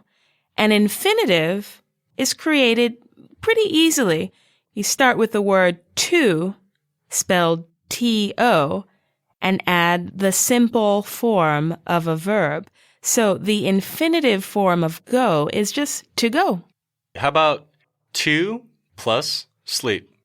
The infinitive is to sleep. How about to plus walk? To walk. To plus study? That's to study. So these are all infinitives. So then infinitives can be used as nouns, adjectives, or adverbs. Right. And when they are, they become part of an infinitive phrase. That means the infinitive, which is to go, that acts like a noun. Zoe, the subject, would like, which is the verb, to go is the infinitive, to Times Square, which is the direct object. Zoe would like to go to Times Square. Usually when you say, I want something, that's a noun. So when you want to do something, you want a verb, you use the infinitive. And this phrase is especially useful when you're taking a taxi cab somewhere. Get in and say, I would like to go to. And exactly. I would like to go to Chelsea Piers, or I would like to go to Canal Street, or I would like to go to the Apple Store. It's pretty useful. Very, very useful. Let's take a look at some other sentences that use the infinitive to go. Okay, how about I want to go out? Or I'd like to leave, but I don't know where to go. Or even, is it okay to go beyond the fence? Or I don't want to go with you. Why not? Because I want to talk about asking about train or bus times. Okay, the next point of the lesson. Let's do it. Asking about train or bus times is very, very simple. In the dialogue, Zoe asks the ticket seller, what time is the bus? Actually, he says, I'd like to go to Times Square. What time is the bus? Right. He says the name of the place he'd like to go first, and then he asks for the bus time. So the easiest way to ask for a train or bus time is to use the phrase, what time is the bus to New York?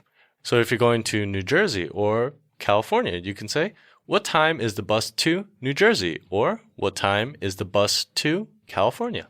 So what time is the bus or train to and wherever you're going? How would you ask when the train to Philadelphia is? What time is the train to Philadelphia? What about the bus to Boston? What time is the bus to Boston? Or the train to New Haven? What time is the train to New Haven? Perfect. Our final grammar point is the conjunction or. The ticket seller asks Zoe, cash or credit card. We looked at this earlier. Or is a conjunction.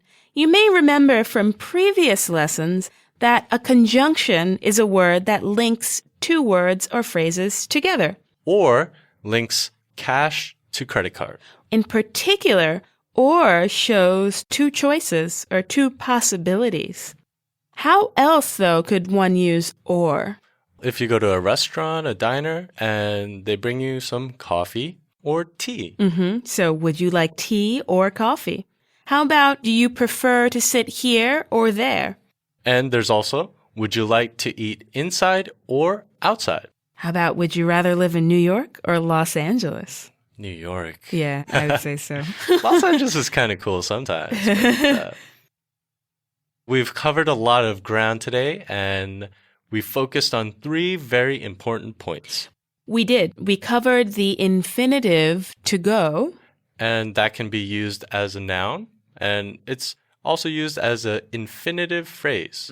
Exactly. And we also covered how to ask about a train or bus time. What time is the bus to Philadelphia? Or what time is the train to Boston?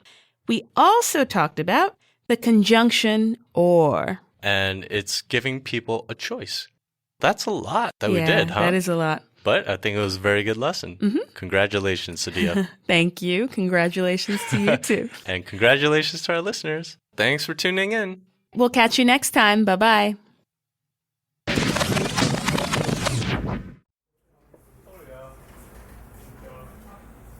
Next, please. I'd like to go to Times Square, please. What time is the shuttle bus? 4 o'clock. Okay. One ticket, please. $40. Cash or credit card? Credit card. Sign, please. Here is the receipt and ticket. Stop number 3 at 4 p.m. Thank you. Next.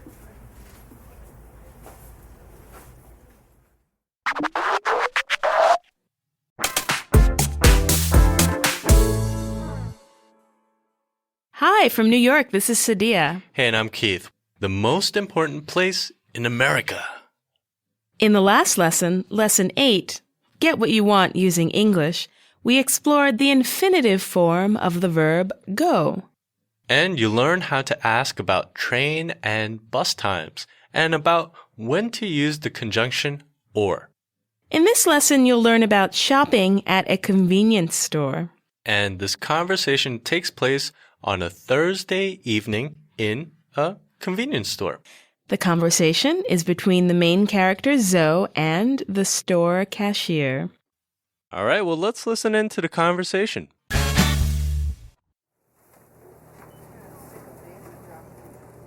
Good evening, sir. Hello. Okay, so that's 3 bottles of water, 1 bottle of orange juice, 1 can of soda, a sandwich, a box of crackers, and a pack of gum. Is that all? What is that? Oh, that's carrot cake. It's delicious. Oh, yeah? 1, please. That'll be $23. Here's a 50. All right, $27 is your change. Thank you. Come again. Thank you. One more time, slowly. Good evening, sir. Hello. Okay.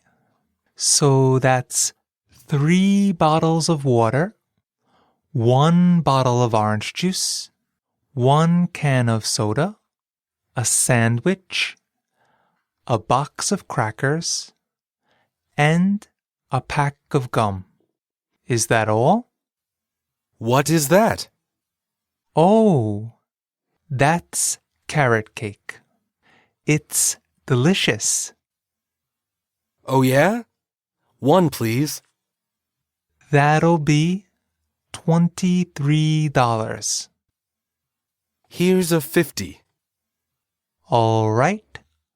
$27 is your change. Thank you. Come again. Thank you. Okay, so Zoe is shopping in a convenience store. I think it's probably safe to say that there are convenience stores in every corner of the world, perhaps. Yeah, everywhere you go, there's a convenience store. But Sadia, what is a convenience store? Well, a convenience store is so named because it's very convenient. It's easy to go in and buy kind of things that you need for every day. You can buy toothbrushes, you can buy food, you can buy drinks, you can buy deodorant, soap, whatever you need, almost everything. They're going to have it. They have books too sometimes. Yeah, magazines. My personal addiction. And I think maybe if we give a couple of global convenience stores like 7-Eleven, but I think 7-Eleven is big in America. I don't know where else 7-Eleven is big, but I read that Japan has the highest number of 7-Elevens. More than America. That's very, very interesting. Yeah. You know, I'm sure that every country and every city has their own brand or their own convenience stores. Yeah, I'm sure they all kind of have their own flavor, their own feel. I mean, in New York, it seems to me, I could be wrong, I'm a Jersey girl, but it seems to me that there are two main types of convenience stores. Yeah, the first one is not really a convenience store. Yeah, though. that's true. If you've ever heard of places called CVS or Dwayne Reed, Rite Aid, these places are actually pharmacies. Pharmacies are places where you get medicine. But they kind of turned into convenience stores now, right? That's true. A lot of them, I mean, you can go in and buy food, which, you wouldn't expect to find canned soup or like gallons of milk in a pharmacy, but exactly. You can. Someone I know who just came to America, she was so surprised by the pharmacies because it's like a supermarket. I can go there and buy spices if I need for cooking. Anything she wanted, she could find at the pharmacy. That's the first type of convenience store in New York. The second type are like smaller, kind of independently owned stores, right? Yeah, really, really small stores. And sometimes they're called bodegas. Bodega. Yeah, that's a Spanish word, but I can't really remember what it means. Don't look at me. I forgot my high school Spanish. I don't remember what bodega means. But in English, when you say bodega, that means a small store that's like a convenience store. You can buy food, you can buy laundry detergent, soap, toothbrushes, anything that you may need. They might not have everything, but almost everything. I would say so. I mean, the pharmacies have this huge range of products now. I think the bodegas, they don't have as many things to choose from, but they do have your basics. And definitely they serve their community. They're not really serving the city, but just the close areas around the bodega. They're kind of selling their things to their neighbors. Actually, being in New York, another kind of convenience store is the deli. Delis are usually just for food. You know, you get sandwiches or you get pizza, whatever food that you might want.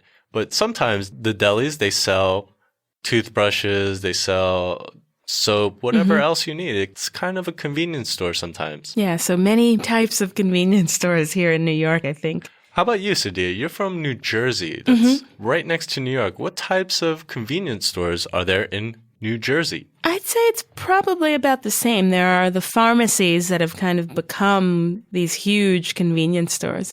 And then there are also smaller convenience stores that are like bodegas, but I feel like they're not as cool because they're a little too put together, too cute. Nice. Yeah, exactly. The bodega has character. Well, what does that mean that the bodega has character? What does that mean? Bodegas, and correct me if I'm wrong, Keith, but I think, they're a little more rough around the edges, which means, the lighting might be a little darker. It's not quite as clean as, the CVS or the Dwayne Reed. Yeah, it's not like a perfect store, but it's nice because, you're friends with the guy sometimes. Hey, how you doing? How's your kids? And you become friends with them. That's kind of the charm behind the bodegas, I think. Yeah, I agree. Well, how about you, listeners? What are the convenience stores like where you live? Let's take a look at the vocabulary for this lesson.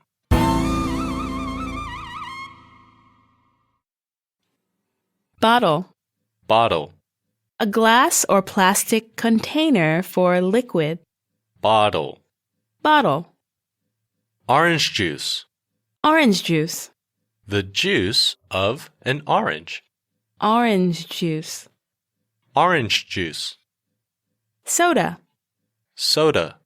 A soft drink. a carbonated or bubbly drink. Soda. Soda. Change. Change. Money returned when a payment exceeds the amount due. Change. Change. Cracker. Cracker.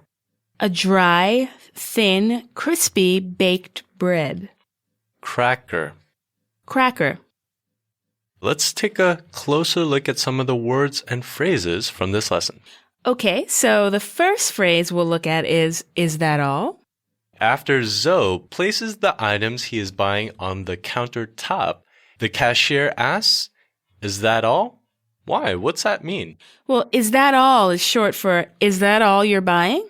Or even, are these the only items you're buying? What's the next phrase? The next phrase is, "One, please." So Zoe is interested in the food behind the counter. I think it's carrot cake. He wants to buy a piece. So he says, "One, please." What's that mean? One, please is short for, "I'd like to buy one, please." What about, "Here's a 50"? What's that? So Zoe hands the cashier a $50 bill. So he says, "Here's a 50." A 50 is short for a $50 bill. Does that mean a 20 is short for a $20 bill? Exactly. A 10 is a $10 bill, and a 5 is a $5 bill. So we're just shortening it. The next phrase is, "Here's your change."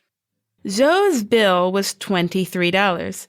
Zoe gives the cashier a 50. When the cashier gives Zoe the difference, the $27 difference, he says, "Here's your change."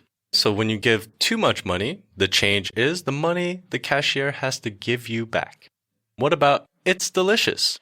When Zoe asks about the food behind the counter, the carrot cake, the cashier tells Zoe, "It's delicious." That's a phrase used to express pleasure with food you are eating or food that you've eaten in the past. If you've eaten a food and you know that it tastes really good, you can tell someone, "Oh, it's delicious." Finally, we have the last phrase, "Thank you, come again." Very friendly cashier. So "thank you, come again" is a parting phrase said by shop owners and workers, and it means kind of what it sounds like it means. "Thank you, come again" means thank you for shopping here. Please visit again soon. Thank you, come again. The focus points of this lesson are counters and the phrase, "What is that?" Let's start with counters. What are counters? Counters are counting words.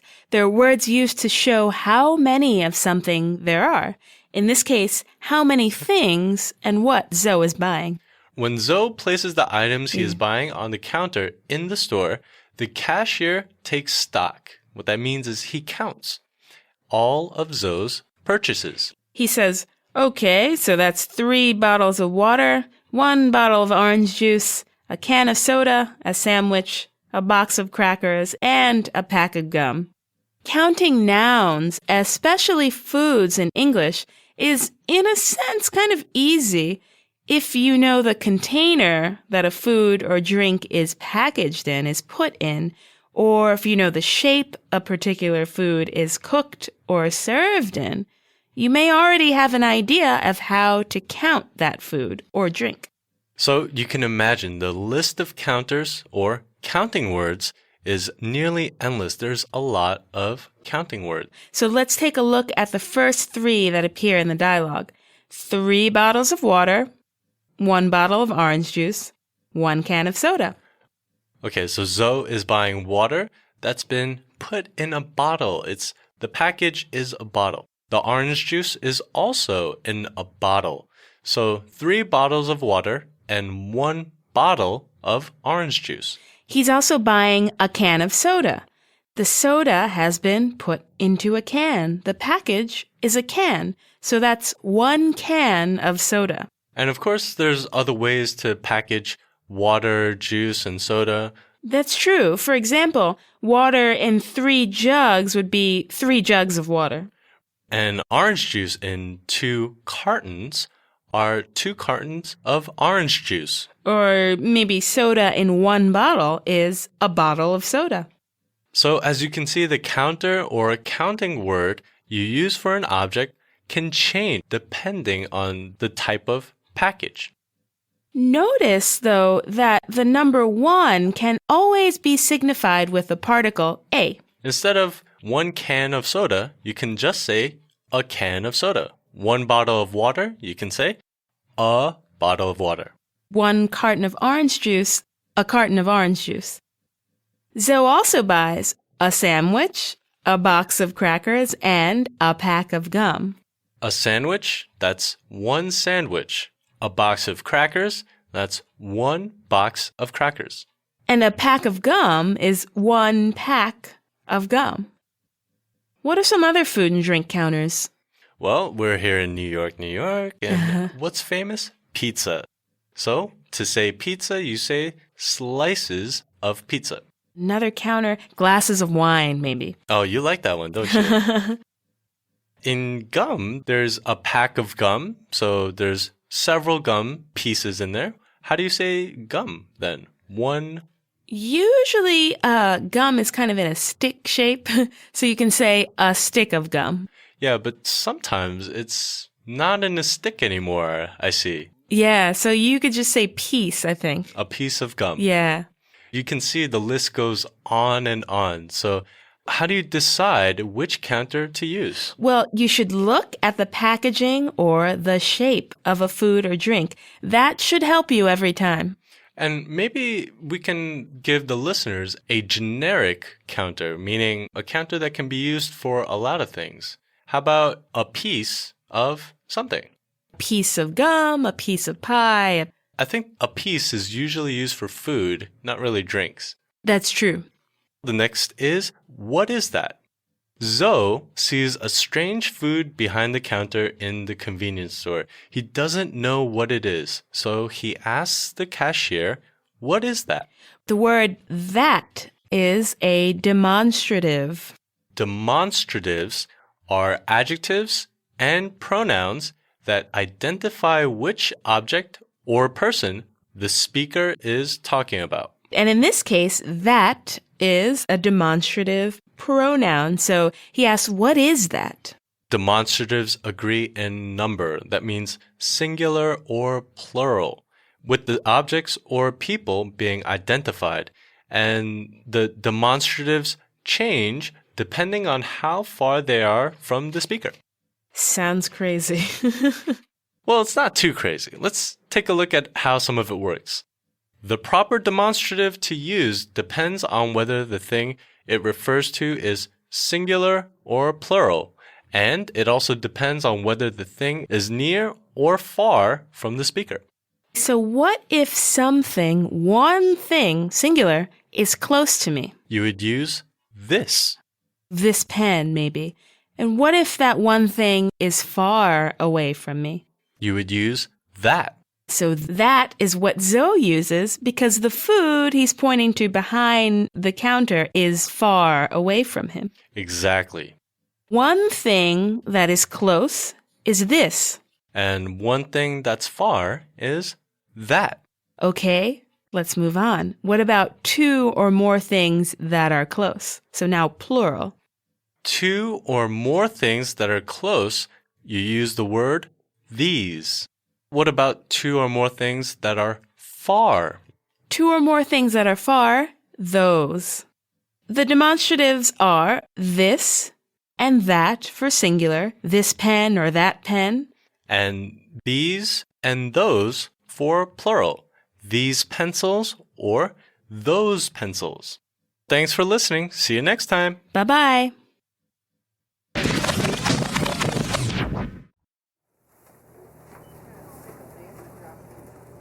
Good evening, sir. Hello. Okay, so that's 3 bottles of water, 1 bottle of orange juice, 1 can of soda, a sandwich, a box of crackers, and a pack of gum. Is that all? What is that? Oh, that's carrot cake. It's delicious. Oh, yeah? 1, please. That'll be $23. Here's a 50. All right, $27 is your change. Thank you. Come again. Thank you.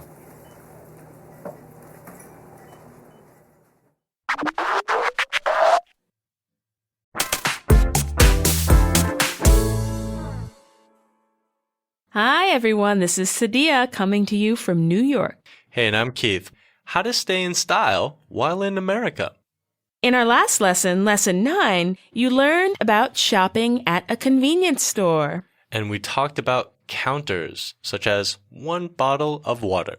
We also talked about the phrase, what is that? And with that phrase, what is that? We talked about demonstrative pronouns. Right, so this, that, these, and those. In this lesson, you're going to learn how to check into a hotel and also how to make requests.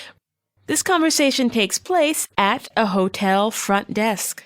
And the conversation is between the main character, Zoe, and the front desk worker at a hotel.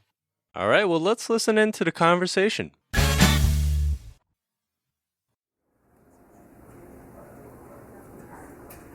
Welcome to the L Hotel. Hello. I have a reservation. Your name, please? Zoe Viljoen. Spell it, please. Viljoen. Ah, yes. Mr. Viljoen. You're in room number 515. Here's the key. Is there internet in the room? Yes, there's complimentary wireless internet. And are there toiletries? Yes, sir. Thank you. Oh, and a wake-up call, please. Of course. What time? 7 a.m., please. What time is breakfast? From 6 a.m. to 7:30 a.m. on the first floor in the dining room.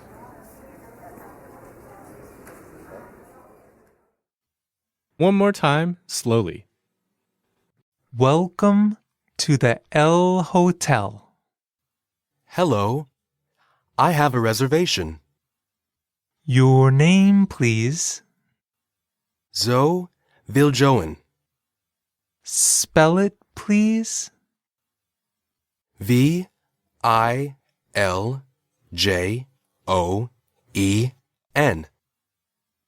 Ah, yes. Mr. Viljoen. You are in room number 515. Here's the key. Is there internet in the room? Yes, there's complimentary wireless internet. And are there toiletries? Yes, sir. Thank you. Oh, and a wake-up call, please. Of course. What time?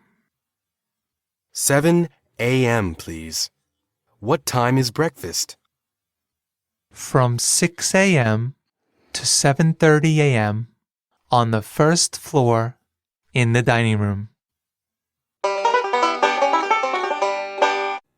Zoe has finally arrived in New York, and after a pit stop or a quick stop at a nearby convenience store, he finally gets to the hotel he'll be staying at. It seems like a pretty nice place. The front desk worker is quite serious and answers all of Zoe's questions quickly, but very professionally and very politely. So, of course, New York has kind of every sort of hotel you can imagine, right?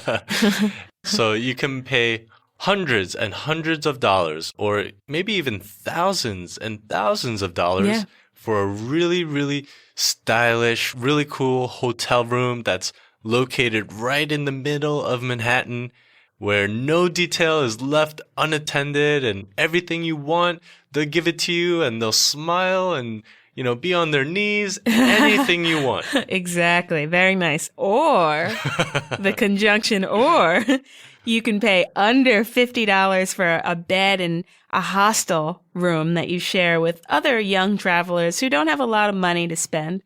There seems to be something for everyone, I think. I'm actually a really huge fan of hotels. I love hotels. Well, it's probably because of the service, right? Are you going to like the hundreds and hundreds of dollars hotels? Maybe hundreds, but not hundreds and hundreds.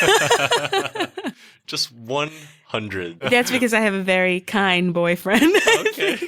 But it's not really the service I like. I'm a little neurotic. What's that mean? It Neurotic? means kind of very, a little too focused on small things, most of which don't matter in my case. So I like hotels because, the bed I think is my favorite part because it's all freshly made. The sheets are ironed sometimes, and it's just perfection. Usually in your home, are you concerned with that detail? Are you always thinking about my bed? It has to be perfect. That's the funny thing. Not really. I'm always on one side of an extreme. So either the bed is totally disheveled and looks crazy, like a mad person sleeps there, or, it's nice and super, super clean. Yeah, one or the other. Never in between. But hotels, you're always going to get the nice one, unless you go to the really cheap place. Even the cheap places, though, I feel like they kind of pay attention to the bed. Probably better than me. Okay, well, let's take a look at the vocabulary for this lesson.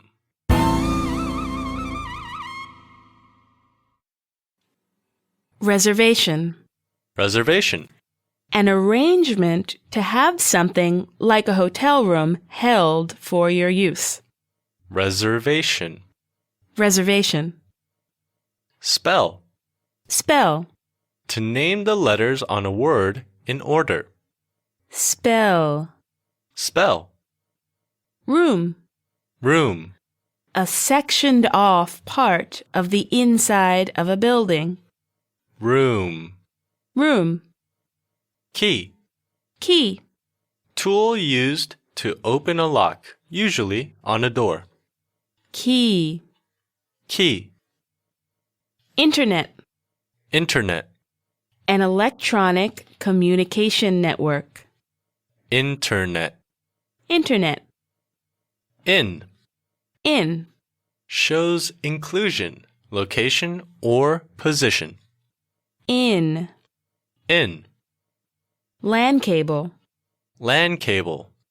Local area network cord used to connect to other computers or the internet. LAN cable. LAN cable. Towel. Towel.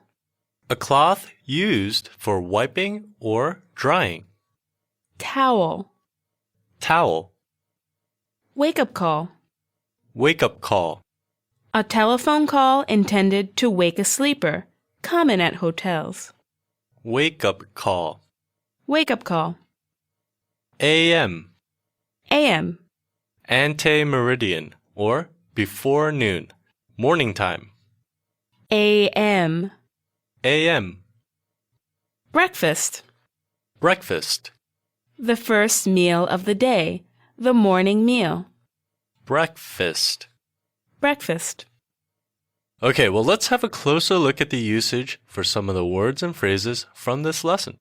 The first phrase we'll look at is I have. The verb to have indicates possession.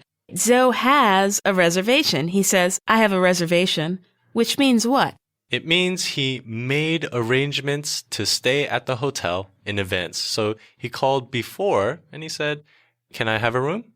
Use have when you want to show that you possess or own something. For example, I have 3 brothers. I have many friends, or I have no time. So have shows possession. Or if you don't have something. I don't have many friends, or I don't have time. Our next phrase is, your name, please. After Zoe tells the front desk worker or receptionist that he has a reservation, the worker says, name, please. That's short for tell me your name, please. If you recall, this sentence, name, please, uses an implied verb. The verb tell isn't stated, but suggested. What's next? Next is spell it, please. After Zoe gives his name, the front desk worker says, spell it, please.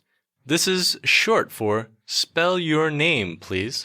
The worker probably has to enter Zoe's name into the hotel computer, and she wants to make sure she's spelling it correctly, so the reservation is fast and it's efficient. So she says, Spell it, please. The next phrase is in the room. Zoe asks if there's internet in the room. And what that means is he wants to know if he can connect to the internet within the walls of the room he has been assigned, or he wants to make sure that he doesn't have to leave his room to get on the internet. So he asks, is there internet in the room? The next phrase is 7 a.m., please. Zoe would like his wake-up call at 7 in the morning, so he uses the shortened phrase 7 a.m., please. So this is another business transaction or communication that is expected to go smoothly and to go quickly. So just as in the other dialogues, there are a lot of short phrases in this conversation. Just like the customs official. And there's no time for politeness or nice conversation. No time at all, so they have to go fast. Everything is shortened. The next phrase is, of course. This is a useful phrase that means naturally or without question. Exactly. So when Zoe requests a wake-up call, the front desk worker says, of course. And the worker is used to filling requests for wake-up calls, and Zoe will receive his wake-up call without question. Right. There is no doubt that he will receive a wake-up call. Of course. The last phrase we'll look at is, what time is breakfast? Zoe asks when breakfast will be served by saying, what time is breakfast? This phrase is easily adaptable. You can change this phrase around for other situations. You're right, it is pretty useful. To use this phrase, simply say, what time is, and the event. So I could say, what time is dinner? Or, what time is the party? The focus points of this lesson are simple interrogative sentences using is or are there. And more prepositions. But first, let's look at simple interrogative sentences using is there and are there. Okay. As Zoe is confirming, making sure that he has a reservation, as he's doing that with the front desk worker, he wants to know if he can get onto the internet from his room. He makes an interrogative sentence and says, is there internet in the room? Zoe also asks if there are toiletries, and toiletries means toothpaste, soap, shampoo, things you use in the bathroom, by asking, are there toiletries? So interrogative sentences are questions. That's right. And as you can see, is there? That's used for singular nouns. That means one noun. And are there? That's for plural nouns. Some examples would be, is there a show tonight? Or even, is there anything I can do? Right, or is there something wrong? Is there another chair? And don't forget, are there is for plural nouns. So, are there any tables left? Or are there more people coming? Are there good restaurants in that neighborhood? Are there many more Gengo English lessons? Let's move on. What's next? Next is prepositions again. Well, we've talked about prepositions before in older lessons, but you can never review them too much. If you remember, prepositions are words that link nouns, pronouns, and phrases to other words in a sentence. In this dialogue, there's welcome to the L Hotel. Welcome to the L Hotel. It links welcome with the L Hotel. And the sentence we just covered, is there internet in the room? Is there internet in the room? And also there's from 6 a.m. to 7:30 a.m. 6 a.m. to 7:30 a.m. So prepositions there everywhere. And remember that prepositions link nouns, pronouns, and phrases to other words in a sentence. And some examples are in, on, at, to, from, And also with. And how about against, on, under, throughout? The boy pressed his face against the glass of the candy store window. Or the files are on my desk. The dog is sleeping under the bed. Don't talk during class. Review past lessons to brush up on the prepositions. Of course, and we'll be revisiting them again. Yeah, well, they're very important. Yes, they are. Okay, well, thanks for listening. Bye, everyone. Bye-bye. Thanks for listening.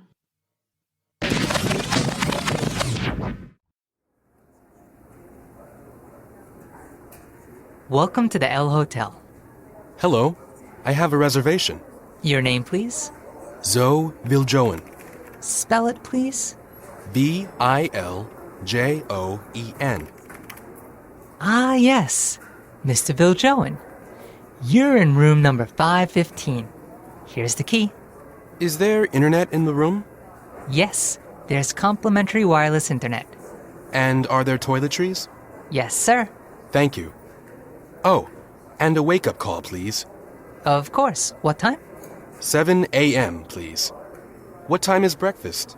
From 6 a.m. to 7:30 a.m. on the first floor in the dining room.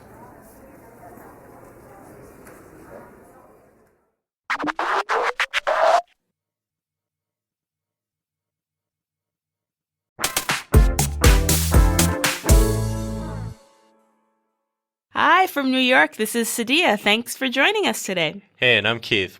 Don't be left out in the cold. In the last lesson, lesson 10, you learned how to check into a hotel and how to request something. You also learned about the phrase, is there and are there? And also we talked about prepositions again. In this lesson, you'll learn how to talk about the weather. And this conversation takes place on a Friday morning in a hotel lobby. The conversation is between the main character Zoe and a front desk worker. All right, well, let's listen in to the conversation.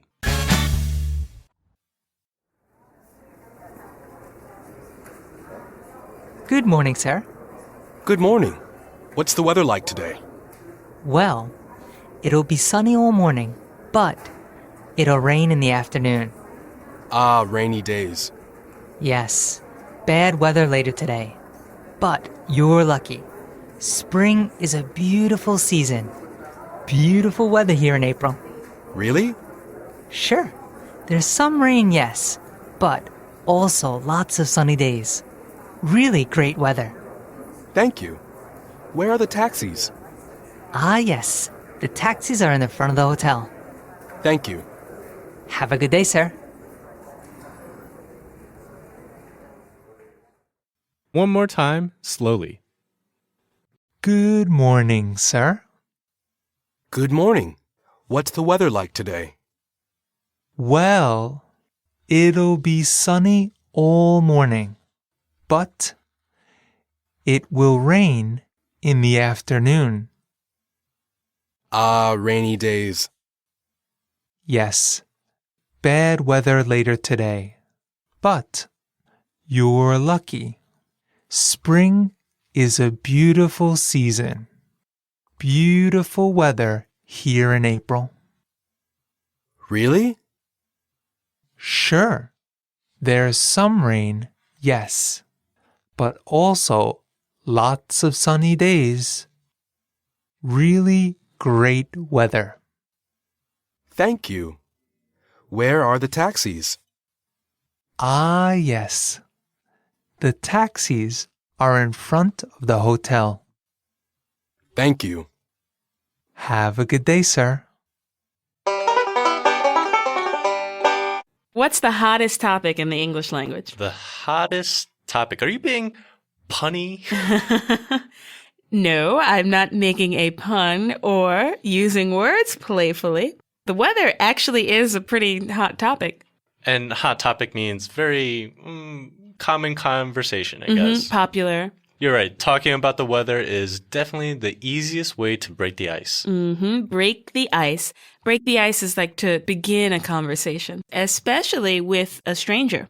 And why do you think that is? I guess it's because the weather is like the one thing that affects us all. It doesn't matter if the weather is pleasant or unpleasant, sunny or rainy. We all have opinions about it. Speaking of which, I think it's entirely too cold in New York today. Spring was supposed to be pretty close. I don't know what happened. Yeah, I know. It's freezing. You're a winter person. No. I'm not a winter person. Oh, I'm about warmth and sunshine, summer. It has to be maybe 80 degrees Fahrenheit and above for me to be comfortable. So you would say you're a summer person. Yes, summer person. Yeah, and I think that's a cool phrase that maybe some of our listeners can use. Yeah, summer person means that you're a person who prefers the summer. Who likes the summer. Me, I'm a winter person. I like the winter. Do you really? Yeah. It's because if it's cold, I could put on more clothes. But if it's hot, I can't take off everything. That's a good point. Okay, let's take a look at the vocabulary for this lesson.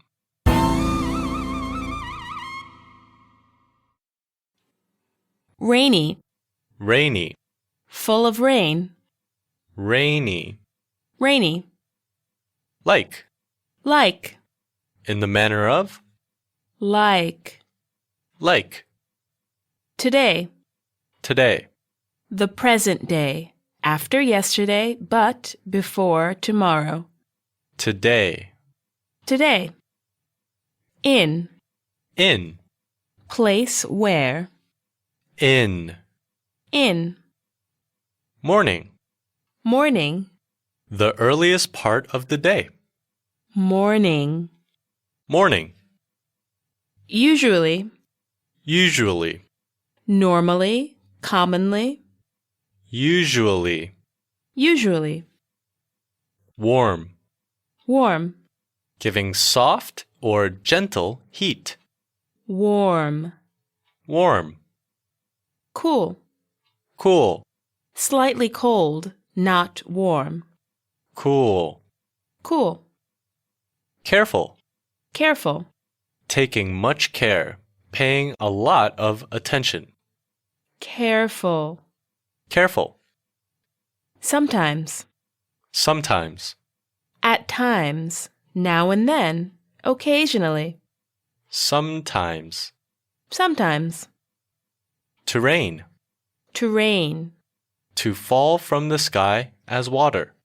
To rain. To rain. Lucky. Lucky. Having good chance or fortune. Lucky. Lucky. Beautiful. Beautiful. Very pleasant to look at. Beautiful. Beautiful. Taxi. Taxi. Taxicab. Hired car. Taxi. Taxi. In front. In front. Just ahead. In front. In front. Hotel. Hotel. A building that provides lodging and meals to travelers. Hotel. Hotel. Okay, well, let's have a closer look at the usage for some of the words and phrases from this lesson. Okay, the first phrase we'll look at is, what's the weather like today? That ever important phrase. Zoe is leaving the hotel. He wants to make sure he's prepared for the long day he has ahead of him. He probably won't have time to go back to the hotel if there's rain or if it's too cold. He might want a jacket or he want an umbrella. So he asks the front desk worker about today's forecast. Right. What's the weather like today, Keith? It's cool, it's crisp, and a little cloudy. And I heard it's supposed to get cooler in the evening. Oh my, good thing I brought my scarf.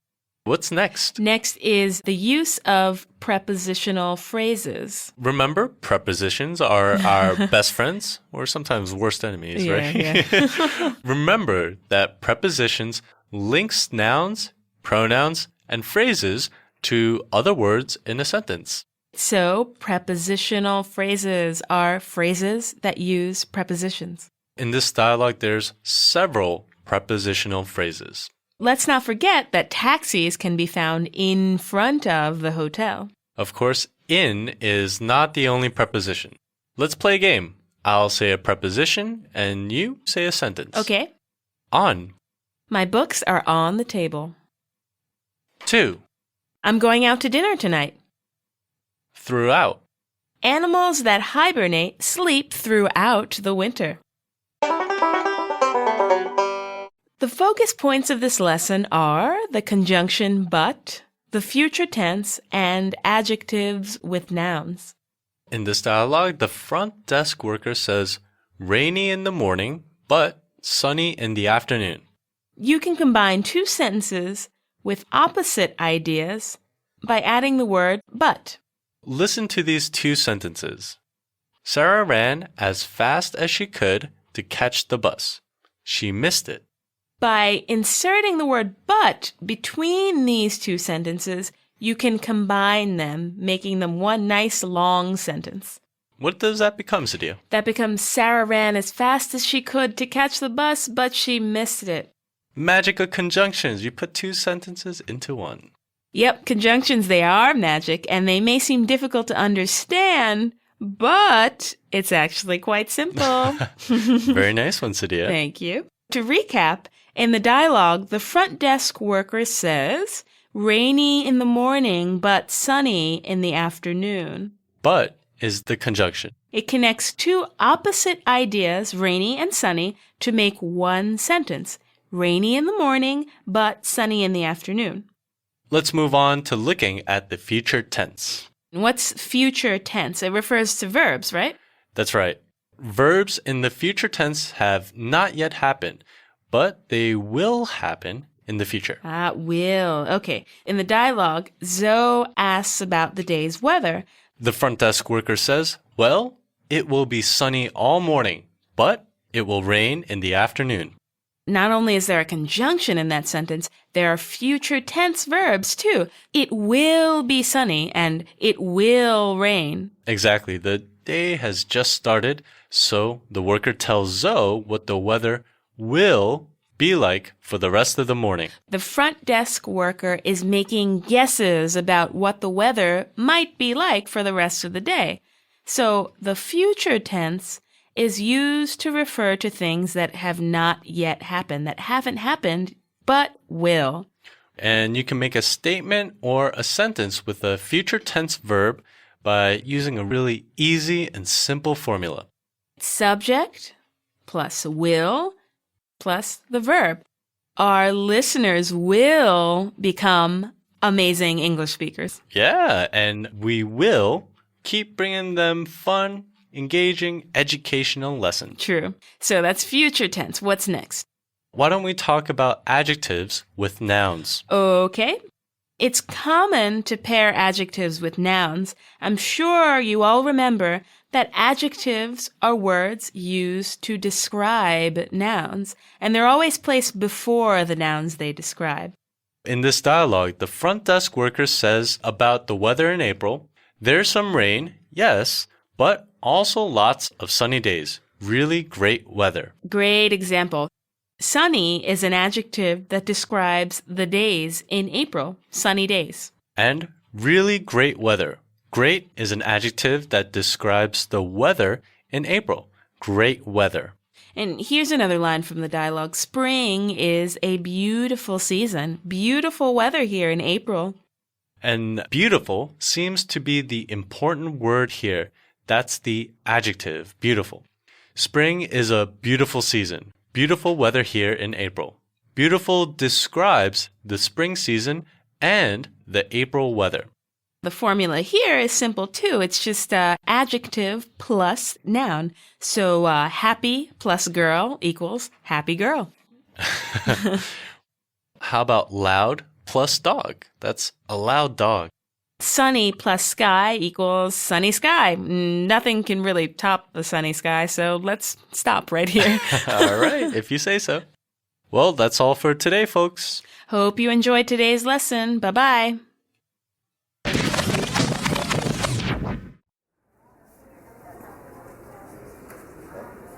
Good morning, sir. Good morning. What's the weather like today? Well, it'll be sunny all morning, but it'll rain in the afternoon. Ah, rainy days. Yes, bad weather later today. But you're lucky. Spring is a beautiful season. beautiful weather here in April. Really? Sure, there's some rain, yes, but also lots of sunny days. Really great weather. Thank you. Where are the taxis? Ah, yes, the taxis are in the front of the hotel. Thank you. Have a good day, sir.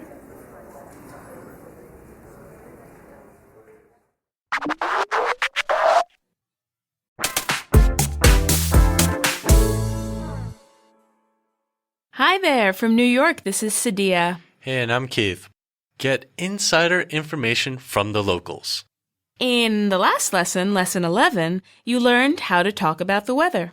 And you also learned about the conjunction but, the future tense, and adjectives with nouns. In this lesson, you'll learn how to commute using a taxi and how to engage in small talk. This conversation takes place in a taxi cab. The conversation is between our main character Zoe and the taxi driver. All right, well, let's listen in to the conversation.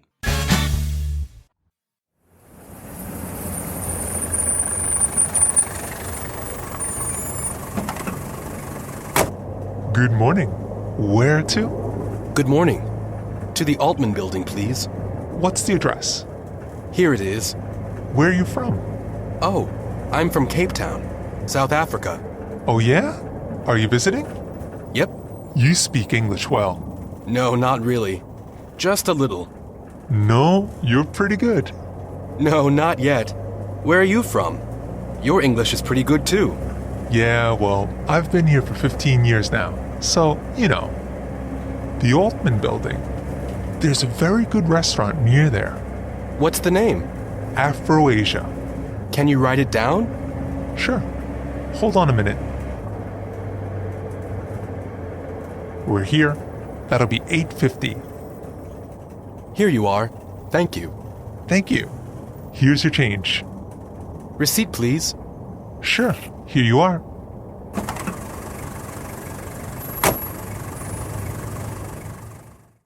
One more time, slowly. Good morning. Where to? Good morning. To the Altman building, please. What's the address? Here it is. Where are you from?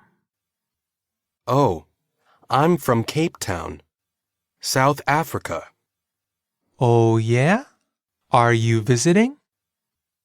Yep. You speak English well. No, not really. Just a little. No, you're pretty good. No, not yet. Where are you from? Your English is pretty good too. Yeah, well, I've been here for 15 years now. So, you know, the Altman building. There's a very good restaurant near there. What's the name? Afro-Asia. Can you write it down? Sure. Hold on a minute. We're here. That'll be $8.50. Here you are. Thank you. Thank you. Here's your change. Receipt, please. Sure. Here you are.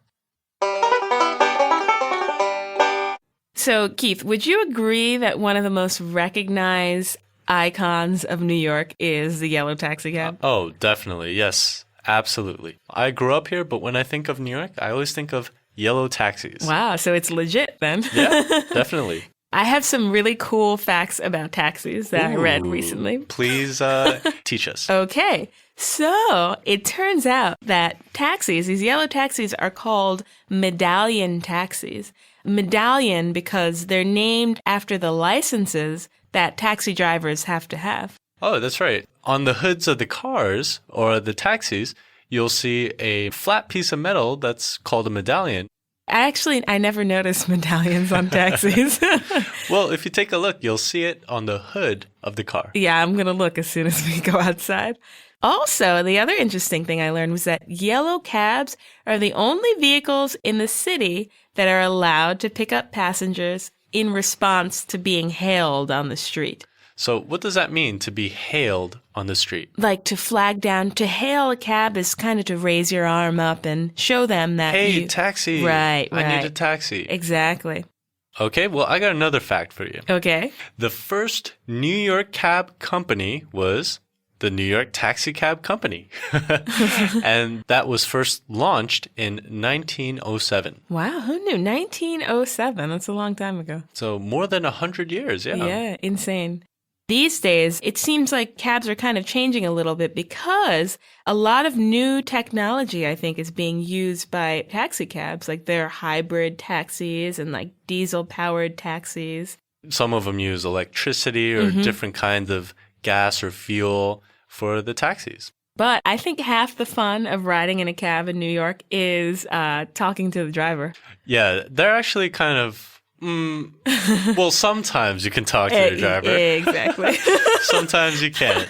Some people are nice. Some people are busy. That's true. That's true. But I don't know. I feel like I have good luck because I'm always in a cab with some taxi driver who's just hilarious. Very funny, very friendly. Yeah. I guess, it's true that they're not all so friendly and helpful. But Zoe was lucky enough to get a really nice, fun driver who talked to him and who even gave him a restaurant recommendation. Yeah, some taxi drivers will do that. Interestingly, I also read that something like, don't quote me on this number, but I read like over 90% of New York taxi drivers are foreign-born, which is very interesting. Well, I think that's very, very true, too. Living here, I think most of the taxi drivers that I've come across are foreign-born, so they're not native English speakers. What's another word for a taxi? Oh, cab? Yeah. So sometimes you can say cab, C-A-B, or taxi. They're both the same thing. All right, let's take a look at the vocabulary for this lesson. Building. Building. A roofed and walled structure made for permanent use. Building. Building. Address. Address. Place at which a person or group can be communicated with. Address. Address. America. America. The United States of America. America. America. Really. Really. Truly. Very. Really. Really. Little. Little. Small amount. Little. Little. Pretty. Pretty. Quite. Fairly. Pretty. Pretty. Very. Very. To a high degree. Truly. Very. Very. Restaurant. Restaurant. A place where food and drinks can be bought. Restaurant. Restaurant. Near. Near. Close by. Near. Near. We. We. I and the others in a group. That includes me. We. We. Arrive. Arrive. To reach a destination. Arrive. Arrive. Change. Change. Money returned when a payment exceeds the amount due. Change. Change. Receipt. Receipt. A writing acknowledging the receiving of goods or money. Receipt. Receipt. How about we take a closer look at the usage for some of the words and phrases from this lesson? Okay. Well, the first phrase we'll look at is where to. Now, what's that mean? When Zoe gets into the cab driver asks, where to? This phrase uses an implied verb or a suggested verb. So what the driver means is, where are you going to? Exactly. This is another like business transaction. So these kinds of really short phrases, they're kind of expected. The reason is speed up things, make things faster. Next, we're going to go over how to tell the driver where you want to go. After he is asked where he is going, Zoe responds with, "To the Altman building, please." This is a typical answer to any taxicab driver's question of where to. You simply answer to and fill in the name or the address of your destination. For example, to the Waldorf Astoria. That's a hotel in New York. Or how about an address? You can say to 1515 Broadway. Next up is? Next is, what's the address? Zoe tells the driver the name of the building he's going to, the Altman building, but he doesn't give the address. While some taxicab drivers know buildings by name, some, like the one in this dialogue, they don't know the building by the name. So the driver asks, what's the address? He wants to know the number of the building and the name, or since we're in New York, the number of the street. He wants to know the address. And the next phrase is, no, not really. The driver compliments Zoe on his English. He says, oh, your English is so good. It's so great. But Zoe, he's a little embarrassed. He's a little shy. Yeah. So he wants to be modest. And he says to the driver, no, not really. My English is not that good. No, not really. When he knows full well that he speaks beautiful English. Perfect English. So the next phrase then is just a little. Zoe tells the driver that he speaks English just a little, which means not a lot. And it seems like we're saying that Zoe, he's being modest. That's probably more likely. As we've heard over the past 11 lessons, Zoe's English is very good. Yeah. Yeah. What's next, Adia? Next up is the phrase, wait a minute. That has the same meaning as just a moment, please. We're here. Where? Here. We're here at the last phrase. Oh, okay. This is what the cab driver says when they arrive at Zoe's destination, the Altman building. He says, we're here. And that simply means we have arrived. The focus points of this lesson are the verb to speak. Also, questions with verbs. And finally, adjectives with nouns. Let's start with the verb to speak. You know that to speak means to say or to utter. The driver is impressed by Zoe's English, so he says to him, you speak English well. Wait a minute. Let's take a look at the simple present tense of the verb to speak. Good idea. Let's start with the singular. I speak, you speak, he speaks, she speaks. And now the plural is we speak, you speak, they speak. All the forms of the verb speak seem to be here, except for one. The third person singular, he or she speaks. There's an S at the end.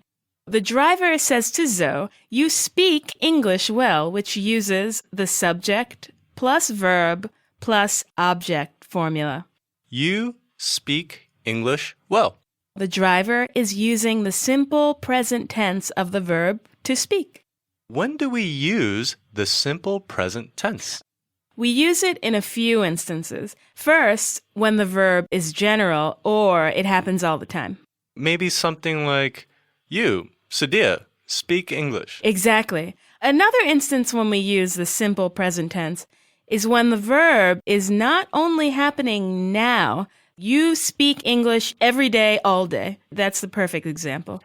That definitely makes sense. Are there any other times we use the simple present tense? It's also used if the statement is always true. If it's always true, you say, you speak English all the time. Exactly, you got it. Now that we've mastered that, let's move on to the second focus point of today's lessons, questions with verbs. This taxi driver is full of questions. First, he asks Zoe, where to, which is short for where are you going to? And then he asks Zoe, where are you from? He also asks, are you visiting? Each one of these questions uses the present tense of the verb to be. And because the driver is speaking about the person he is addressing, Zoe, he uses the second person singular of the verb to be. And what that is, are. He says, where are you going to? And where are you from? And are you visiting? The formula for making a question is question word plus auxiliary verb plus subject plus main noun. Are functions as the auxiliary verb, and that means it's a helping verb. What about question words? We covered those earlier, right? That's right. The question words are who, what, where, why, when, and how. Sudia, can you make a sentence? Okay. How about where plus are plus you plus going? Where are you going? Perfect. Last point is adjectives with nouns. We've done this before, but we should probably review. You all probably remember that adjectives are words that are used to describe nouns. And there are a few great examples in the dialogue of adjectives being used to describe nouns. There are. When the driver compliments Zoe on his English and Zoe disagrees, the driver says, "No, you're pretty good." So he uses the adjective good, modified by the adverb pretty, to describe Zoe, or actually to describe his English skills. He says, "You're pretty good." And the taxi cab driver who talks a lot, he also tells Zoe that there's a very good restaurant near. And he's talking about Zoe's destination, the Altman building. The word very functions as an adverb, and that just means how good the restaurant is. It's very good. Let's think of some more adjective and noun pairings. How about great day? And what about a romantic vacation? Ooh, that's nice. How about wild party? Or like thrilling adventure, maybe? Let's wrap this up. Thanks for listening, everyone. Thanks a lot. We'll see you next time. Bye-bye. Bye-bye.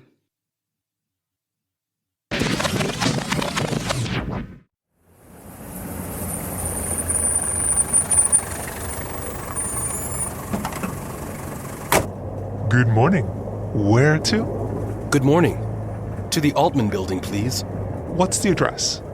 Here it is. Where are you from? Oh, I'm from Cape Town, South Africa. Oh, yeah? Are you visiting? Yep. You speak English well. No, not really. Just a little. No, you're pretty good. No, not yet. Where are you from? Your English is pretty good, too. Yeah, well, I've been here for 15 years now, so, you know. The Altman building. There's a very good restaurant near there. What's the name? Afro-Asia. Can you write it down? Sure. Hold on a minute. We're here. That'll be $8.50. Here you are.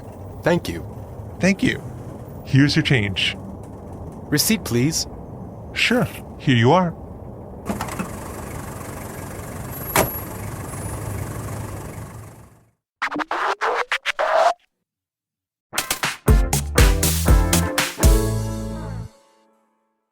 Hey everyone, this is Sadia. And I'm Keith. The proper way to do business in America. In our last lesson, Lesson 12, you learned how to commute using a taxi and how to engage in small talk. You also learned about the verb to speak, about questions with verbs, And about adjectives with nouns. In this lesson, what you'll learn about is visiting an office and meeting with a business associate. This conversation takes place in the lobby of a business office. And this conversation is between the office receptionist and our main character, Zoe, and also Miss Clark, one of the business managers. All right, well, let's listen in to the conversation.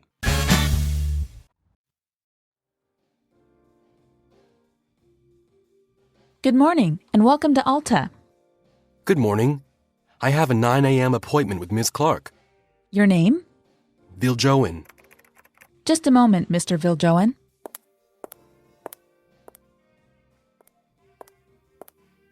Sorry to keep you waiting. Right this way. Zoe, long time no see. I know. It's good to see you again. Here's a little something from South Africa. Thanks, but you shouldn't have. You look great. How are you? I'm good. And you? You're looking good too. I'm doing very well.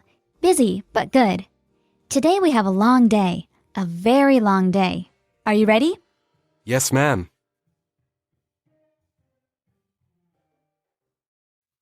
One more time, slowly. Good morning, and welcome to Alta. Good morning. I have a 9 a.m. appointment with Ms. Clark. Your name? Viljoen. Just a moment, Mr. Viljoen. Sorry to keep you waiting.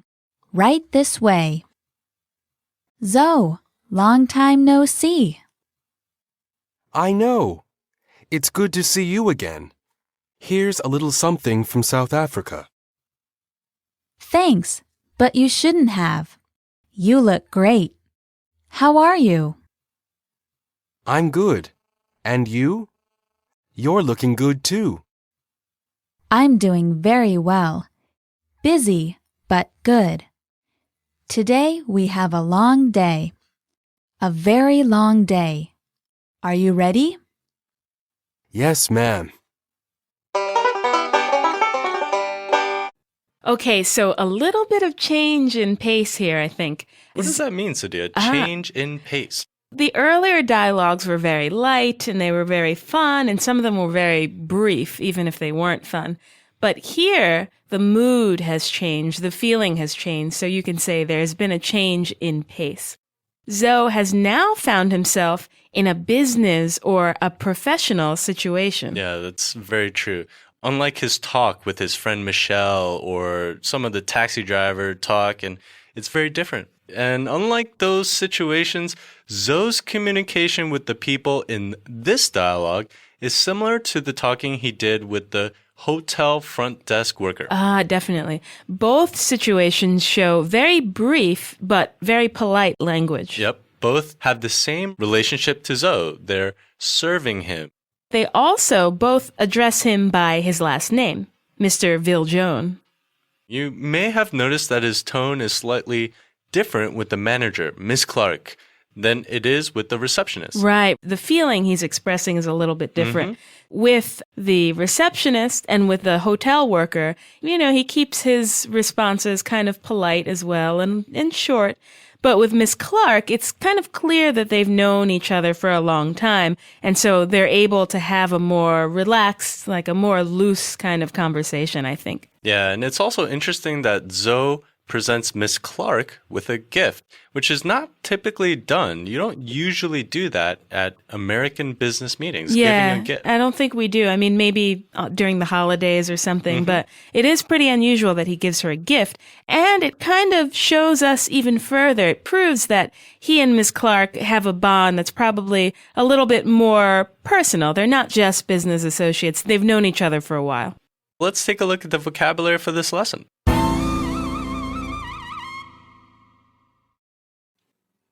Appointment. Appointment. Arrangement for a meeting. Appointment. Appointment. With. With. Alongside. By using. With. With. Moment. Moment. A short period of time. Moment. Moment. Apology. Apology. An admission of a mistake. Apology. Apology. To keep. To keep. To hold on to maintain. To keep. To keep. To wait. To wait. To stay in a place. To wait. To wait. Something. Something. Some unspecified thing. Something. Something. U.S. U.S. United States. U.S. U.S. Busy. Busy. Full of activity. Engaged in activity. Occupied. Busy. Busy. Today. Today. The present day. After yesterday, but before tomorrow. Today. Today. Long. Long. Not short. Of great length. Long. Long. Day. Day. The time of light between one night and the next. Day. Day. Ready. Ready. Prepared to continue or move on. Ready. Ready. Let's have a closer look at the usage for some of the words and phrases from this lesson. Okay, the first phrase we'll look at is, I have a 9 a.m. appointment with Ms. Clark. After the receptionist greets him, says hello, Zoe lets her know that he has a meeting scheduled with Miss Clark. He says, I have a 9 a.m. appointment with Miss Clark. Okay, so this is common practice in an office. The receptionist welcomes visitors who are expected to let her know whom they are in the office to see. Use this phrase the next time you visit business associate. The next phrase is your name. That's short for what is your name? Right, so your name. What's next? Apologies for keeping you waiting. Of course. This is a formal apology that's quite common in business settings where the secretary or the receptionist or an assistant must first tell her boss that she has a visitor. Okay, and the receptionist in the dialogue, she has to let Miss Clark know that Mr. Viljoen has arrived. So he is kept waiting while the receptionist lets her boss know that she has a visitor. And when she returns to take Zoe to Ms. Clark's office, the receptionist says, apologies for keeping you waiting. What's the next phrase? Well, the next phrase is, right this way. Right this way. Yeah, is a very polite phrase that means, come with me. I think it's also used pretty often in restaurants by the host when he or she is ready to show you to your table. They say, right this way. Right, and here's your table. Follow me. In this case, it's used to show Zoe to Miss Clark's office. Here's Miss Clark's office, right this way. Next are a couple of phrases that all kind of have the same meaning. There is a long time no see, and it's been too long, and a very long time, way too long. They're used by friends or maybe long-time business friends or people you do business with who haven't seen one another for a long time, and you're happy that you're seeing them again. Next is, here's a little something from South Africa. Zoe brings a gift for Ms. Clark, and he tells her, here's a little something from South Africa. The phrase means, here's a small gift. Even if the gift is large, or if it's important, the person giving the gift might still say, here's a little something. This is used to express modesty, so the recipient, the person getting the gift, doesn't feel like they have to return the favor or they have to give a gift back. The next phrase is, thank you, but you shouldn't have, which is, it's like a phrase of appreciation. So basically what this means is, thank you for the gift, but you shouldn't have given it to me. You shouldn't have bought it. Just like here's a little something you shouldn't have is also meant to express modesty. The person receiving the gift who says, oh, you shouldn't have, they're kind of expressing a slight embarrassment, perhaps because, they feel bad that they don't have anything to give in return. So if you don't have a gift back, you should say you shouldn't have because I don't have a gift. What's our next phrase? The next phrase is, how are you? Oh, everyone should know this one. And this is short for, how are you doing? Exactly. How are you? Next is, are you ready? And this usually means, are you ready to go on? Or are you ready to move on? Right, but in this dialogue, while this meaning is intended, there's also an element of warning in Ms. Clark's tone. She's warning Zoe that the day will be very long. She wants Zoe to understand that they really do have a busy day ahead. So she asks in kind of a dark tone, are you ready for this busy day that we have ahead? Are you ready to move on to the grammar points? I am. The focus points of this lesson are adverbs and the verb to look. Let's start with adverbs. Some of you may already know that adverbs modify verbs. They tell you how something is done. In this dialogue, Miss Clark tells Zoe that she is doing well. Well modifies how Miss Clark is doing, how she's getting along. Well is the adverb. Right. Let's think of some other sentences that use adverbs to modify verbs. Sure. How about the girl happily ran home? How did the girl run home? She ran home happily. How about the dog barked loudly? How did the dog bark? The dog barked loudly. Okay, one more. The woman yelled angrily. How did the woman yell? She yelled angrily. I think I've done that a few times. I think everyone has. Adverbs are often formed by adding ly to an adjective. So an adjective like happy, the adverb is happily. The adjective loud, the adverb is loudly. And the adjective angry, the adverb is angrily. You should know that adverbs can also be used to modify adjectives. Good point. So Ms. Clark, in addition to doing well, also tells Zoe, I'm very good. Right. The adverb very modifies how good Miss Clark feels. Very is an adverb that modifies the adjective good. Ms. Clark also warns Zoe about the day ahead. We just talked about this. How long will the day be? Very long. Exactly. So very is an adverb that modifies the adjective long. How about a few sample sentences that use adverbs to modify adjectives? Her brother is really smart. Really modifies smart. How about the weather is wonderfully warm? Even the opposite. It's terribly cold outside. So to review, adverbs can be used to modify verbs, such as she sang the song loudly. Loudly modifies how she sang the song. Adverbs can also be used to modify adjectives, as in, this story is awfully sad. Awfully modifies how sad the story is. Now let's look at the verb to look.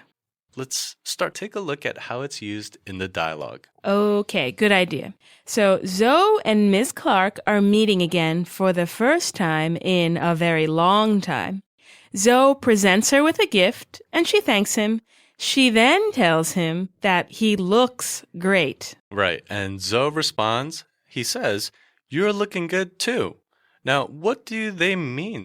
The most common definition of to look, the way the word is used most of the time, it means to focus attention on something with the eyes. To look is to use your eyes to put your attention on something. Okay, for example, look at me, or don't look. Right, exactly. Zoe and Miss Clark, however, are referring to one another's physical appearance. Okay, so to look also means to appear. Exactly. So you look good. That really means you appear well, or your physical appearance is good. Precisely. But these translated phrases, you appear well and your physical appearance is good, they sound a little bit weird, so we just say, you look good. Other phrases that use to look in this way are, how do I look? Or, he doesn't look so good. Yeah, or maybe even, she looks afraid and he looks happy. Well, that was pretty easy. Yeah, it's useful too, right? Yeah, definitely useful. So next time you catch up with an old friend and you're feeling super confident, ask him, how do I look? Or better yet, when you see someone you've been wanting to see for a while, say to him, you look good. Everyone take note of Sadia's intonation. That was good. You look good. Thank you for listening. Thanks so much. Bye-bye. Bye.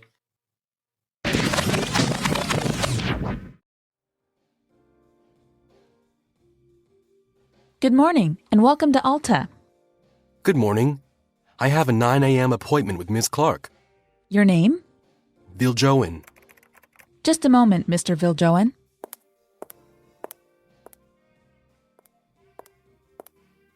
Sorry to keep you waiting. Right this way.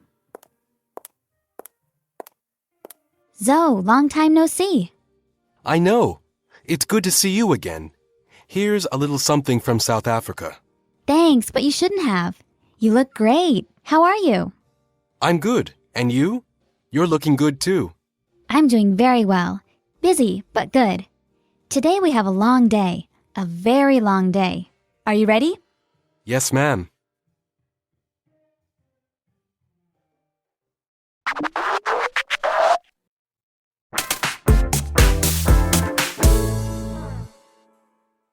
Hello, everyone. Thanks for tuning in. This is Sadia. Hey, and I'm Keith. Making the most of your time in America. In our last lesson, lesson 13, you learned how to enter an office. And how to meet an old business friend. You also learned about adverbs. And about the verb to look. In this lesson, you'll learn how to talk about daily activity. This conversation takes place at Zoe's business associate's office in the lobby. The conversation is between the receptionist, Zoe, and Ms. Clark, a company manager and Zoe's business associate. All right, well, let's listen into the conversation.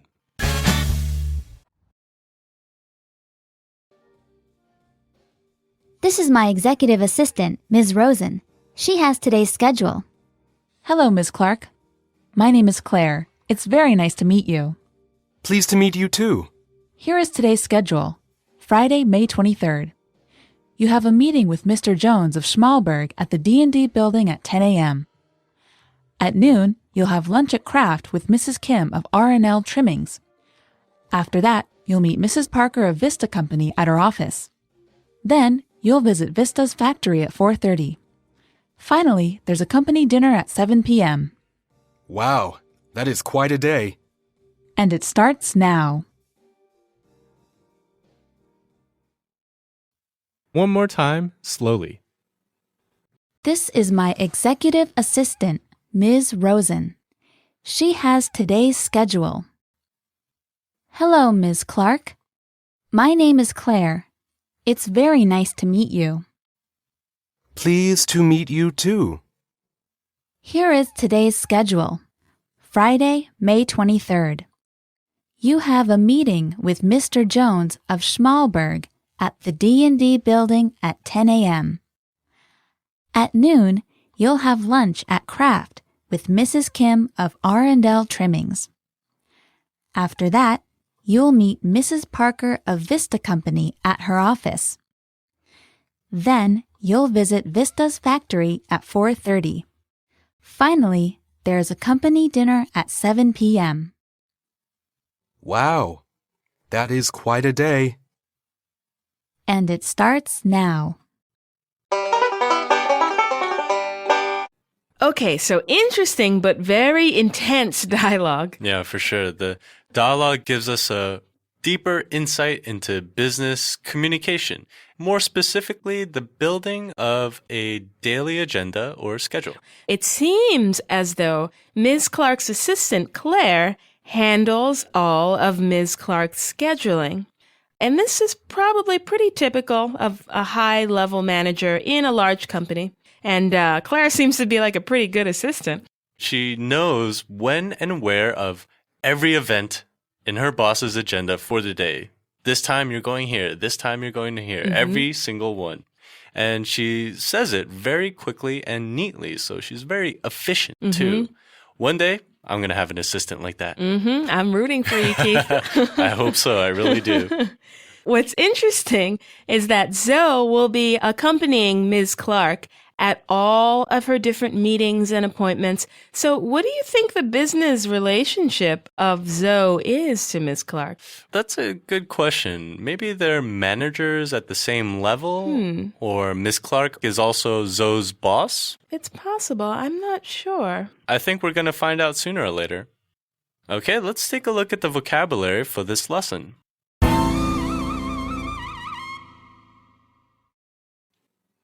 Manager. Manager. A person who directs a team, often a business team. Manager. Manager. Executive assistant. Executive assistant. Support worker to an officer. Executive of a company. Executive assistant. Executive assistant. Schedule. Schedule. Plan for an activity, event, or day. Agenda. Schedule. Schedule. Meeting. Meeting. A gathering of people. Meeting. Meeting. Building. Building. A roofed and walled structure made for permanent use. Building. Building. At. At. Shows presence or happening in, on, or near. At. At. Noon. Noon. Midday, 12 o'clock. Noon. Noon. To eat. To eat. To consume food. To eat. To eat. Lunch. Lunch. Afternoon meal. After breakfast, before dinner. Lunch.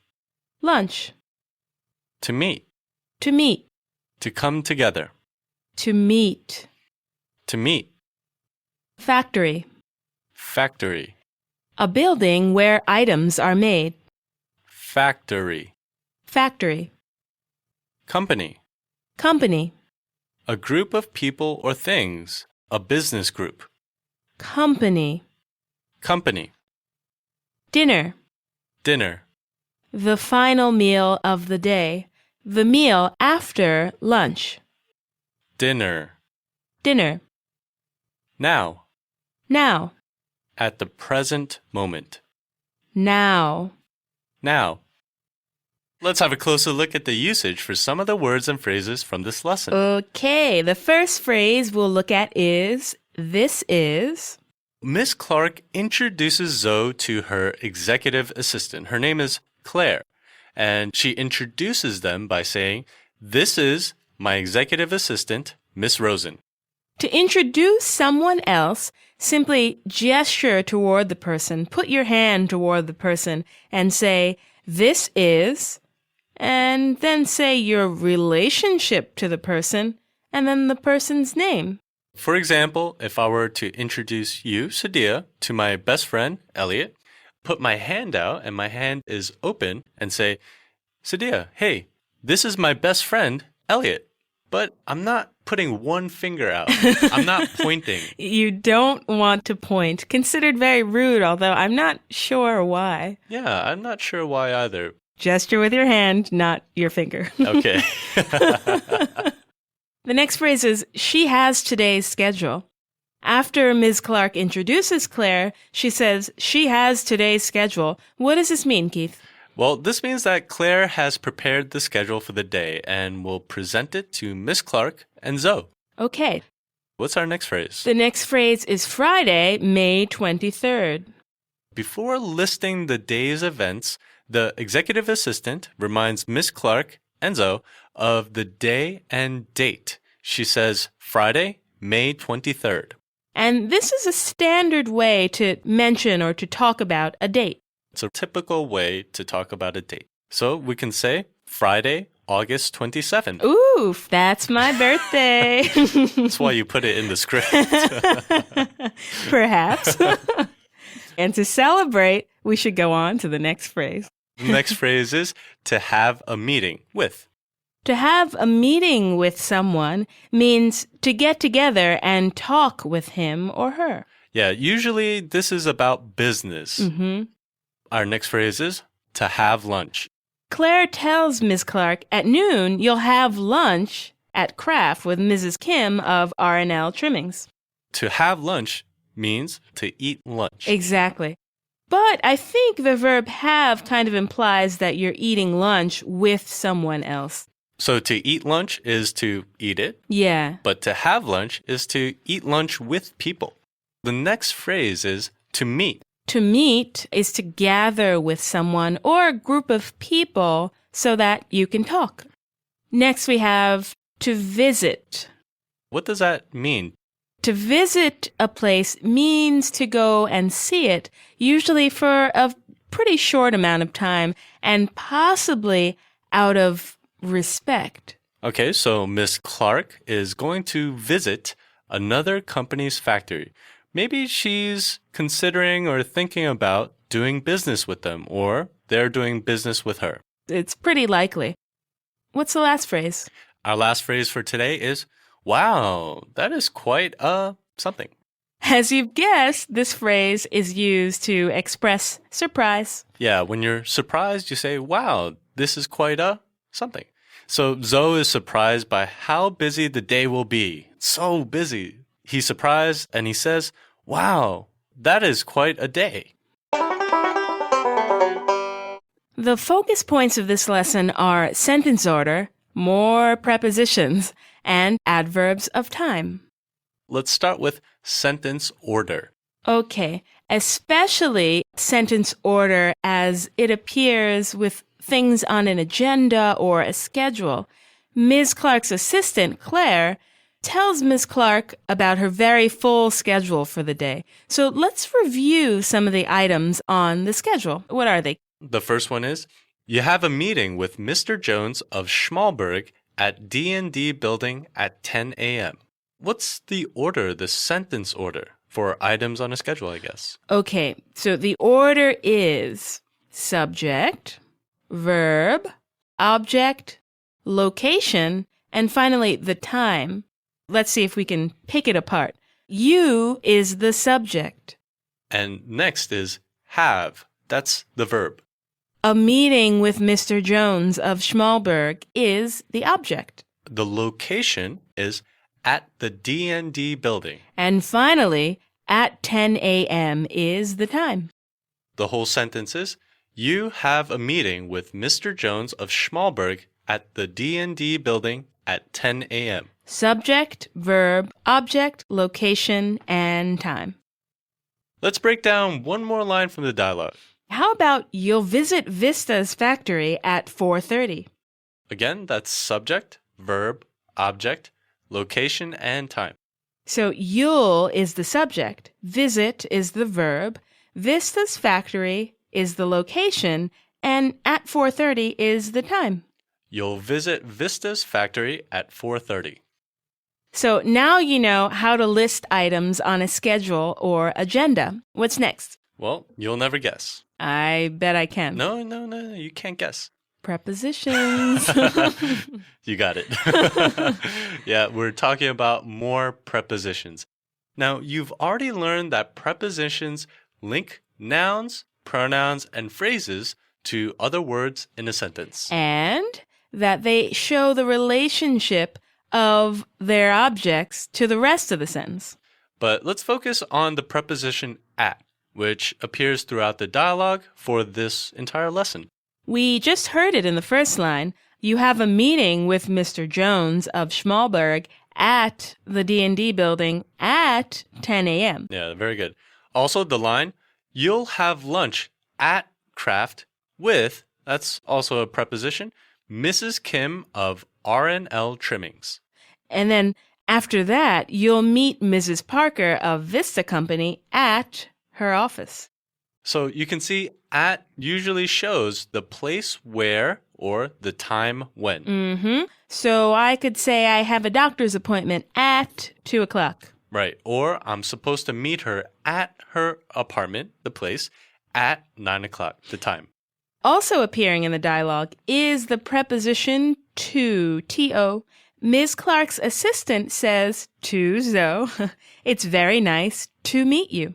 In this case, the preposition to shows the reason or the purpose. Some other examples of to being used in the same way. I'd like to go with you to the party. And how about he's going to school? Okay, so we had at, to, and with. Keep studying those prepositions, everyone. They will haunt you forever. It's not haunting. What's our last grammar point? The last one is adverbs of time. We've looked at adverbs in the past, in the previous lesson, I think, but in today's lesson, they're used in a particular way, and that is to show when something will be done. In this dialogue, we hear things like, at noon, you'll have lunch at Kraft with Mrs. Kim of R&L Trimmings. So at noon indicates when lunch will occur. At noon is an adverb of time. What about after that, you will meet Mrs. Parker of Vista Company at her office. So when will Mrs. Clark meet Mrs. Parker at her office? After that. Right. So after that is an adverb of time. Claire, the executive assistant, also says then you'll visit Vista's factory at 4:30. Then is an adverb of time.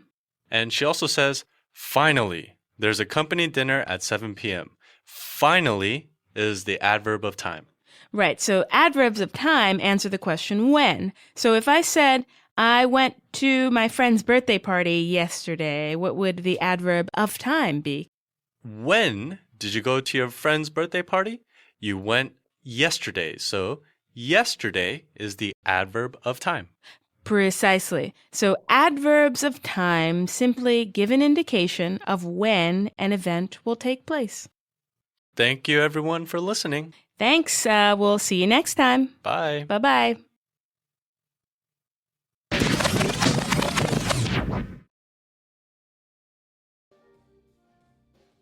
This is my executive assistant, Ms. Rosen. She has today's schedule. Hello, Ms. Clark. My name is Claire. It's very nice to meet you. Pleased to meet you too. Here is today's schedule. Friday, May 23rd. You have a meeting with Mr. Jones of Schmalberg at the D&D building at 10 a.m. At noon, you'll have lunch at Kraft with Mrs. Kim of R&L Trimmings. After that, you'll meet Mrs. Parker of Vista Company at her office. Then, you'll visit Vista's factory at 4:30. Finally, there's a company dinner at 7 p.m. Wow, that is quite a day. And it starts now.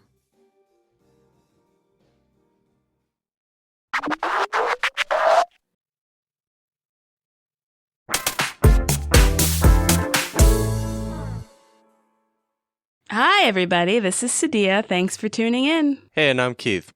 Standing out from the crowd with these tricks and tips. In our last lesson, lesson 14, you learned how to talk about daily activity. You also learned about sentence order, adverbs of time, and what else? More prepositions. In this lesson, you're going to learn how to talk about likes and dislikes, and also how to ask for advice. The conversation takes place in a restaurant at about 7 p.m. on a Friday night. And this conversation is between Mrs. Clark, Zoe, and Zoe's colleague, Tom. All right, well, let's listen in to the conversation.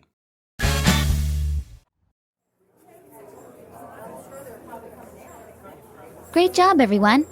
This is Zoe Viljoen from South Africa. Zoe, please introduce yourself. Hello, everyone. My name is Zoe. I'm from Cape Town, South Africa. I'm a manager at the Ulta office in South Africa, and I really like New York. Nice to meet you. Thank you, Zoe. Zoe, hi, my name is Tom. Nice to meet you. Same here. Do you like steak? No, I don't like it. I love it. Zoe, you're funny. What about Long Island clams? Do you like Long Island clams? What is it? Ah, Long Island clams are delicious. You'll love it. It's very Long Island. Okay, what else do you recommend? Okay, leave it to me. Oh, and to drink? I'll leave it to you. Great. Waitress, I like you, Zoe. One more time, slowly. Great job, everyone. This is Zoe Viljoen from South Africa. Zoe, please introduce yourself. Hello, everyone. My name is Zoe. I'm from Cape Town, South Africa. I'm a manager at the Ulta office in South Africa, and I really like New York. Nice to meet you. Thank you, Zoe. Zoe, hi, my name is Tom. Nice to meet you. Same here. Do you like steak? No, I don't like it. I love it.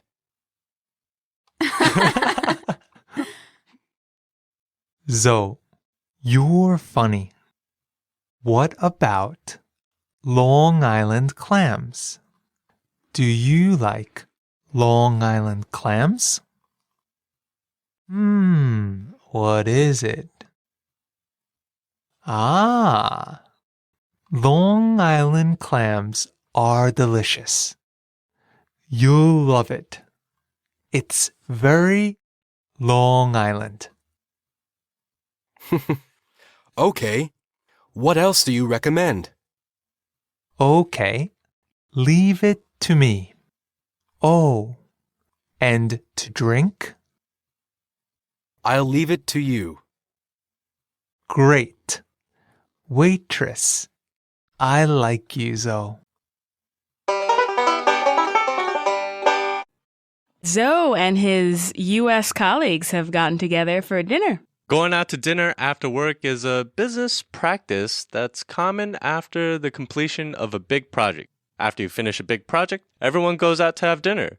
And the closing of an important deal also, and also the arrival of a visitor. That's all reason to go out and have dinner. So Zoe has arrived all the way from South Africa, and his American business associates are eager to share the experience of eating in an American restaurant. Oh, for sure. And also, one of Zoe's coworkers encourages Zoe to try the Long Island clams. And these are clams that are caught off of Long Island. And Long Island is part of New York State.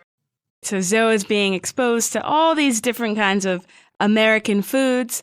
You'll probably notice that the mood in this dialogue is a little bit more joyful. It's kind of upbeat and more happy than the moods of the earlier dialogues, I think. Yeah, I think so too. And the dinner time is a good time for the group to relax and get to know one another. And it's a time for the people to leave the work talk behind and have a good time with their visitor.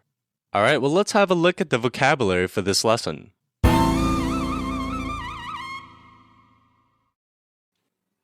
To love. To love. To have a great fondness for someone or something. To love. To love. Funny. Funny. Humorous. Inspires laughter. Funny. Funny. It. It. That one. It. It. Very. Very. To a high degree. Truly. Very. Very. Else. Else. In a different way or place. Additionally. Else. Else. Recommend. Recommend. To endorse. To speak of well or suggest. Recommend. Recommend. Waitress. Waitress. Female restaurant worker who takes orders and serves the food and drink. Waitress. Waitress. Okay, let's have a closer look at some of the words and phrases from this lesson. The first phrase we'll look at is great job. Great job. This is an encouraging phrase you say when you feel someone has done something well. The next phrase is please sit. Please sit. This polite phrase is used to offer a seat to someone. Next up is you're funny. Tom, Zoe's colleague, says to Zoe, you're funny. What he means is that he thinks Zoe is a humorous, fun-loving guy and that he enjoys Zoe's company. Yeah, they're fast friends, and what that means is they became friends very quickly. What's next? Next is, what about? What about, and then a noun. That means, do you like that noun also? What's the next phrase? The next phrase is, it's very, and a place name. The phrase, it's very, is used to indicate that something is typical of a place. For example, apple pie is very American, or basketball is very American. What else is very American? Hot dogs are very American. Sure. What's next? Next is the phrase, leave it to me. Oh, that's a nice one. What's it mean? Leave it to me means, I'll take care of it. Next is, I'll leave it to you. And that means, I'll let you take care of it. After the food is ordered, the waitress asks, and to drink? Oh, that's right. So, and to drink is short for, and what would you like to drink? The waitress uses this phrase after the food is ordered. She wants to know what drinks the group will be having, so she says, and to drink? Okay, and the last word is waitress. Waitress! Wow, it's a little rude, I think. I mean, it's okay, but it's a little abrupt. It's a really informal way of getting a waiter or, in this case, a waitress's attention. You just say waitress or waiter.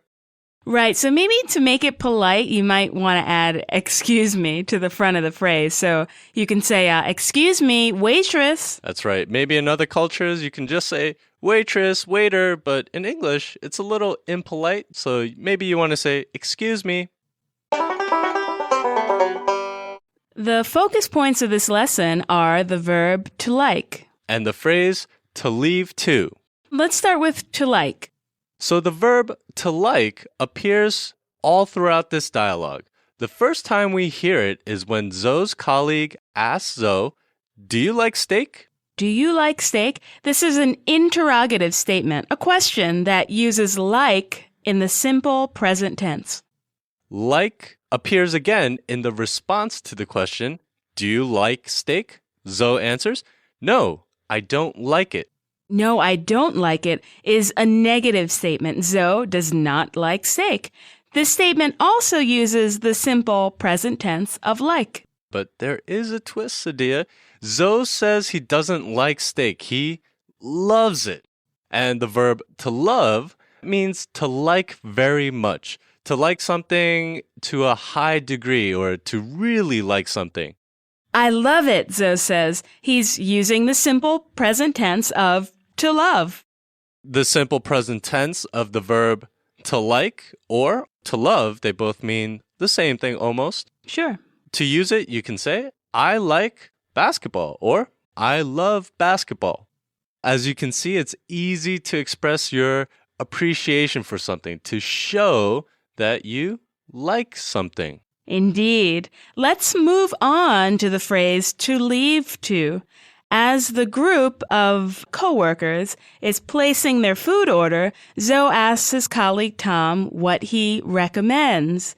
In response, Tom says, leave it to me. What does this mean, Keith? The phrase, leave it to me, means I'll take care of it.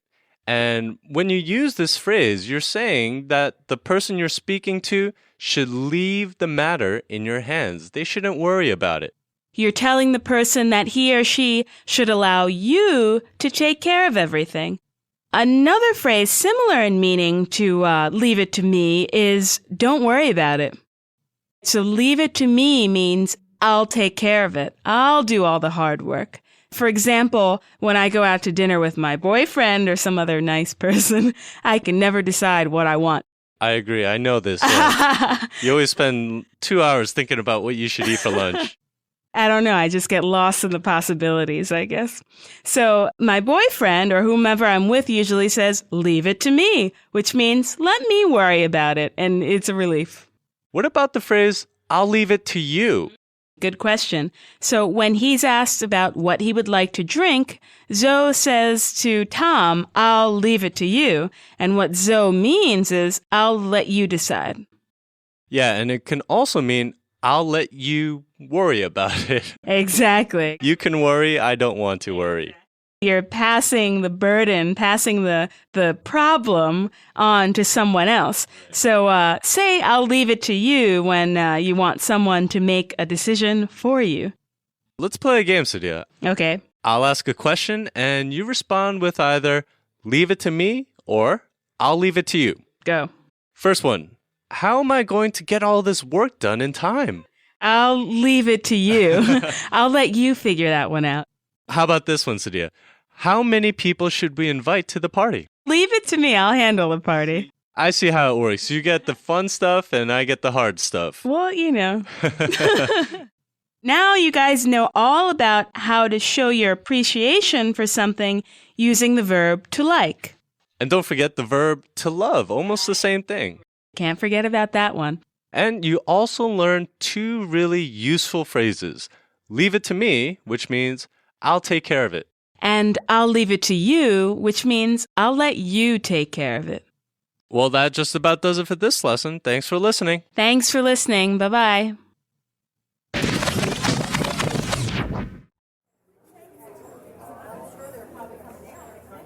Great job, everyone. This is Zoe Viljoen from South Africa. Zoe, please introduce yourself. Hello, everyone. My name is Zoe. I'm from Cape Town, South Africa. I'm a manager at the Alta office in South Africa, and I really like New York. Nice to meet you. Thank you, Zoe. Zoe, hi, my name is Tom. Nice to meet you. Same here. Do you like steak? No, I don't like it. I love it. Zoe, you're funny. What about Long Island clams? Do you like Long Island clams? What is it? Ah, Long Island clams are delicious. You'll love it. It's very Long Island. Okay, what else do you recommend? Okay, leave it to me. Oh, and to drink? I'll leave it to you. Great. Waitress, I like you, Zoe.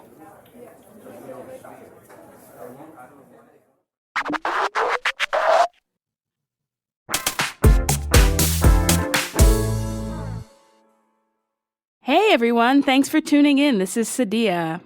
Hey, and I'm Keith. Fitting in and making friends. Several surefire phrases to help your social life. In our last lesson, lesson 15, you learned how to talk about likes and dislikes and how to ask for advice. You also learned about the verb to like and about the phrase to leave to. In this lesson, you'll learn about expressing opinions, asking about things, and accepting invitations.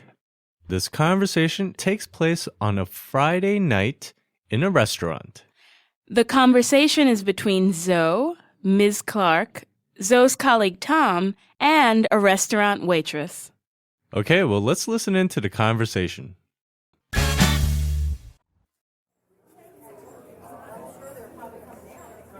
Here you are.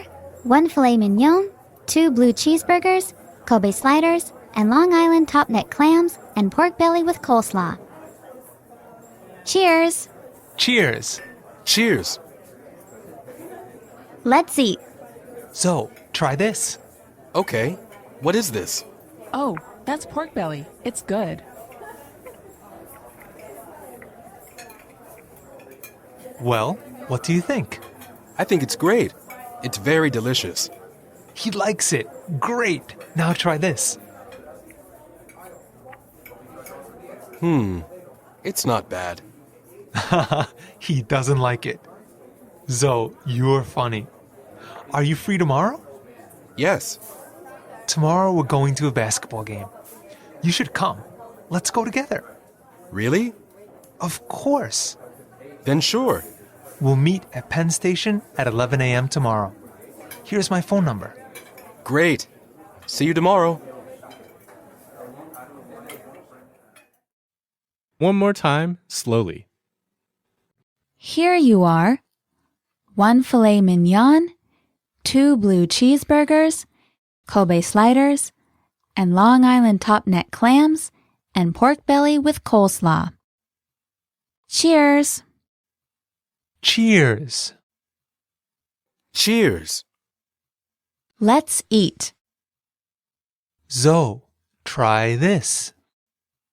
Okay. What is this? Oh, that's pork belly. It's good. Well, what do you think? I think it's great. It's very delicious. He likes it. Great. Now try this. It's not bad. He doesn't like it. Zoe, You're funny. Are you free tomorrow? Yes. Tomorrow, we're going to a basketball game. You should come. Let's go together. Really? Of course. Then sure.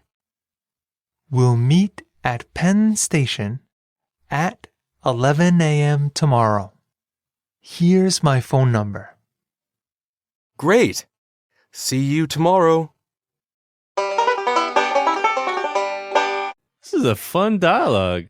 Zoe and his American colleagues have ordered a really nice spread, a really nice selection of food. So let's talk about it. First, filet mignon. Filet mignon, I actually discovered the other day, is a French phrase that means dainty filet. I didn't know this. Okay, well, dainty means like very soft, delicate piece of meat. I didn't know that phrase, but I knew that filet mignon is taken from the tenderloin section of a cow, and that means it's along the spine, the backbone. And that part, it's the most tender, it's the most softest part, and of course, probably the most expensive. Didn't they order some other foods as well? Yeah, they did. Okay, well, let's talk about it pretty briefly. Okay, so blue cheeseburger. Explain. Blue cheeseburger is a hamburger, and it's with blue cheese. Yeah, blue cheese. It smells strong, and it's got these blue kind of veiny looking things running through it, which is actually fungus. How about the Kobe sliders? The Kobe sliders. Sliders are small hamburgers, and Kobe, or Kobe as you'll probably hear in America, sliders are made from Kobe beef. Kobe beef, and it's very soft beef, right? Yeah, very fatty, very tasty. It's Japanese beef, and I think it's from Hyogo Prefecture in Japan.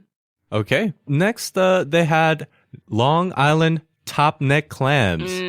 And these are clams, and they're from Long Island, which is a part of New York State. An island kind of east of Manhattan, right? Yes. And finally, the last thing, they order pork belly with coleslaw. Are you a pork fan, Keith? I do like pork. I do like bellies, so I like pork belly. Yeah. I'm a little embarrassed to admit this, but I love coleslaw. Coleslaw is very, very good. For those of our listeners that don't know, coleslaw is cabbage with mayonnaise. Yeah, it's often served at barbecues if you're cooking outside or a picnic or something. Pretty refreshing. All right, so that covers food. What else is going on here? Well, lucky for him, Zoe's colleagues are going to watch a basketball game. Yep. Watching basketball, whether it's in an arena, a live game, or on television, is probably a pretty popular American pastime, I think. Yeah, maybe not just basketball. You know, going to a baseball game, going to a football game. Those are all very popular activities in America. And Zoe's pretty lucky because he's visiting America during basketball season. And it sounds like he might have a chance to see an NBA game. NBA is the Professional Basketball League. Very lucky guy. And I have to say, whether or not you like basketball, a live game can be pretty fun to watch. I think if you don't like sports, but if you go to a game, it's still fun. Yeah, that's true. All right, well, let's take a look at the vocabulary for this lesson.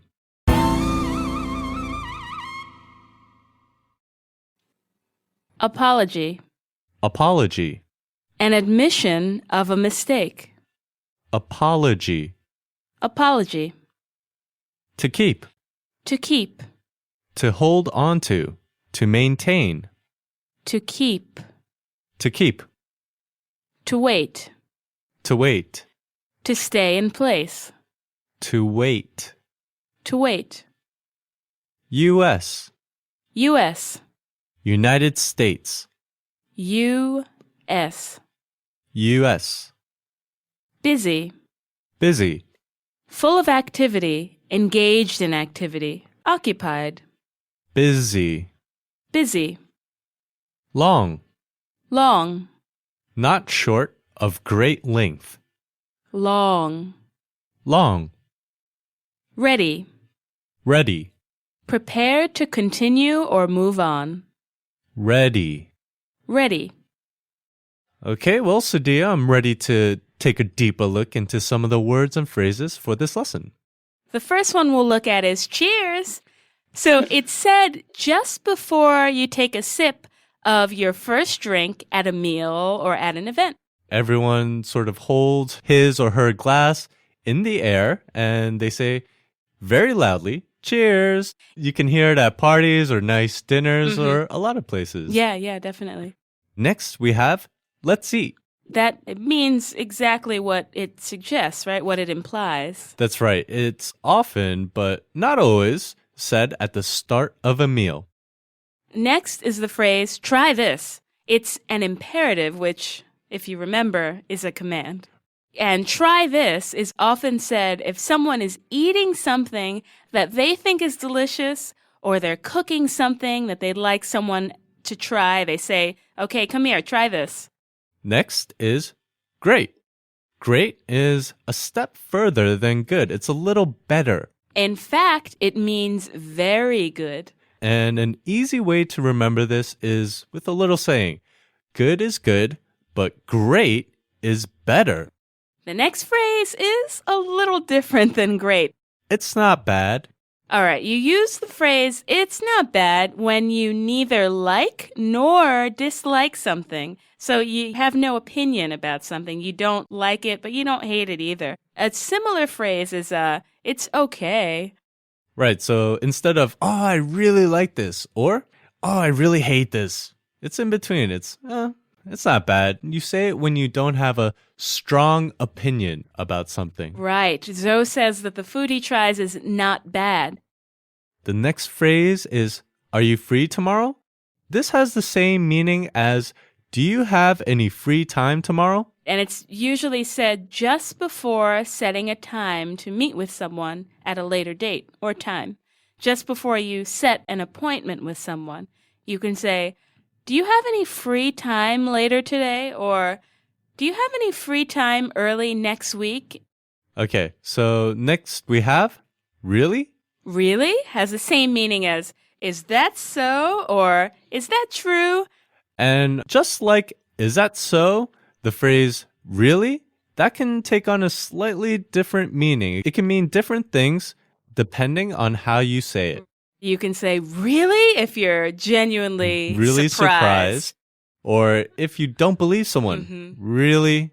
There's a lot of different ways you can say, really? Next is it okay? Or is it all right?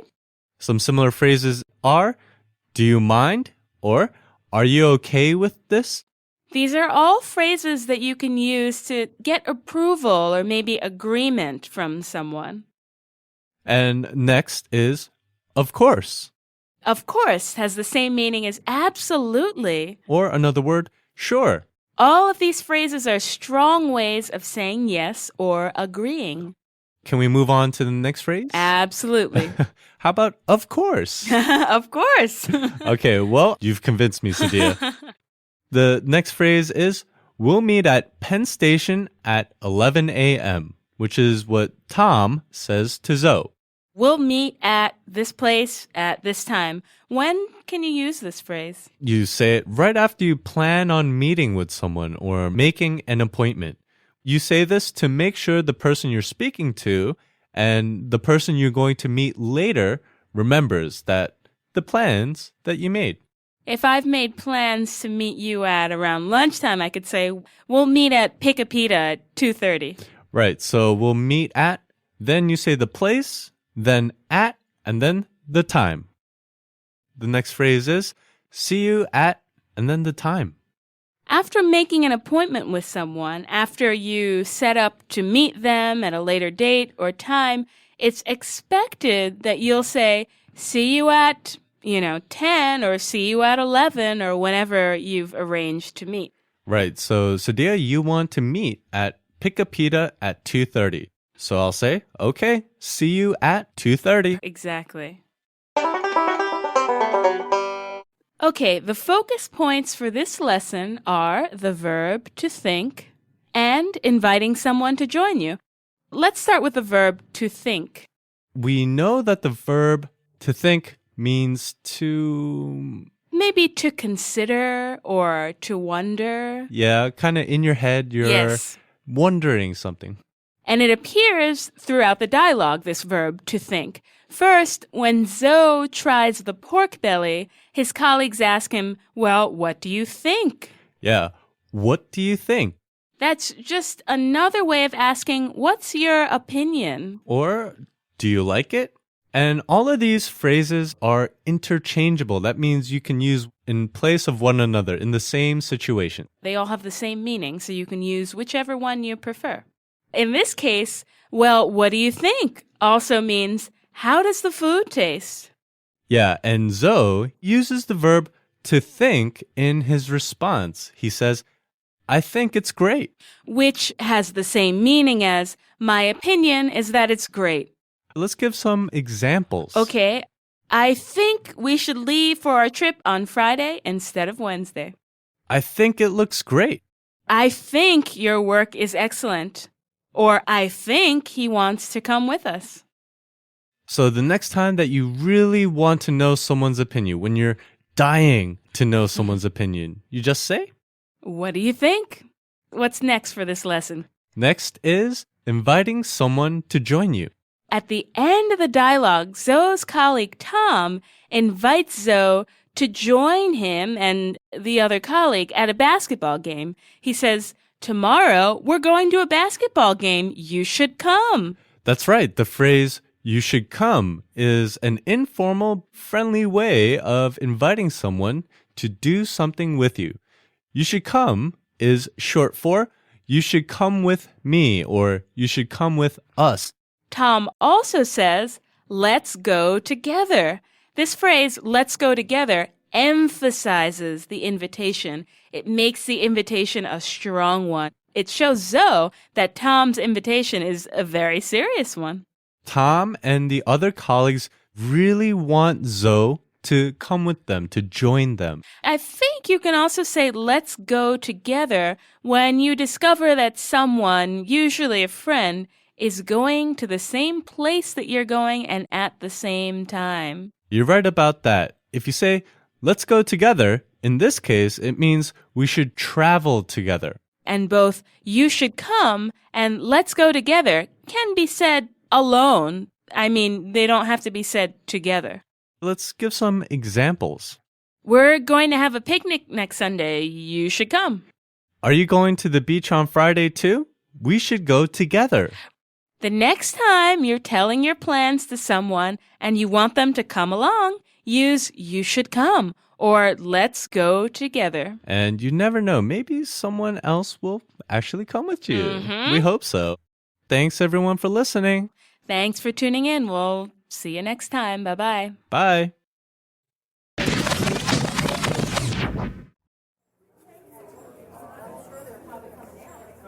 Here you are.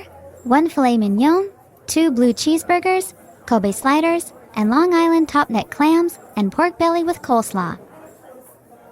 Cheers! Cheers. Cheers. Let's eat.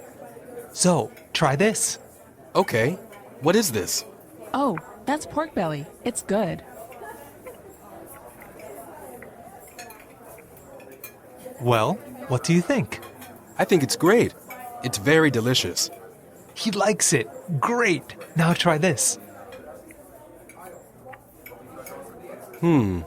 It's not bad. He doesn't like it. Zoe, you're funny. Are you free tomorrow? Yes. Tomorrow we're going to a basketball game. You should come. Let's go together. Really? Of course. Then sure. We'll meet at Penn Station at 11 a.m. tomorrow. Here's my phone number. Great. See you tomorrow.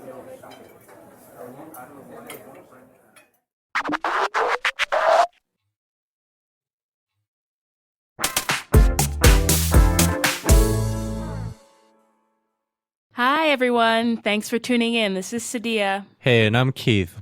Tame talking on the big bad telephone in English with these tips. In our last lesson, lesson 16, you learned how to express your opinion, how to ask about things, and how to accept an invitation. And you also learned about the verb to think and about inviting someone to join you. In this lesson, you'll learn how to find the person you're looking for. This conversation, Zoe, he's on the street and he's on the phone.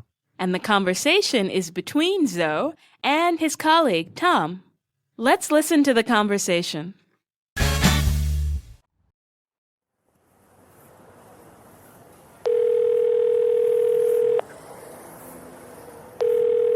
Hello, this is Tom. Good morning. It's Zoe. So, where are you? I don't know. We don't see you. Yes, and I don't see you. Where are you? We're in front of Madison Square Garden.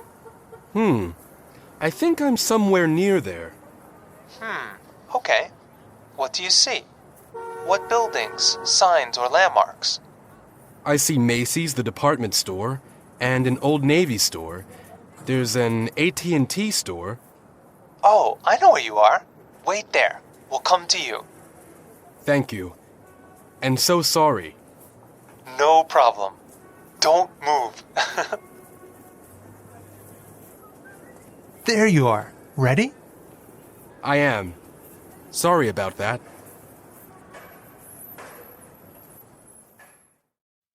One more time, slowly. Hello, this is Tom. Good morning. It's Zoe. Zoe, where are you? I don't know. We don't see you. Yes, and I don't see you. Where are you? We're in front of Madison Square Garden. I think I'm somewhere near there. Okay. What do you see? What buildings, signs, or landmarks? I see Macy's, the department store, and an Old Navy store. There's an AT&T store. Oh, I know where you are. Wait there. We'll come to you. Thank you. And so sorry. No problem. Don't move. There you are. Ready? I am. Sorry about that.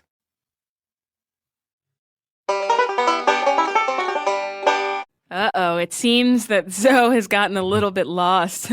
This game that Zoe and his colleagues are going to will be held at Madison Square Garden. The group of people, they didn't travel together, so Zoe must find his way to Madison Square Garden, which is sometimes called the Garden, on his own. He has to find his own way. But let's talk more about this Madison Square Garden, which, to be honest, know next to nothing about, even though I walk past it, actually above it, every day.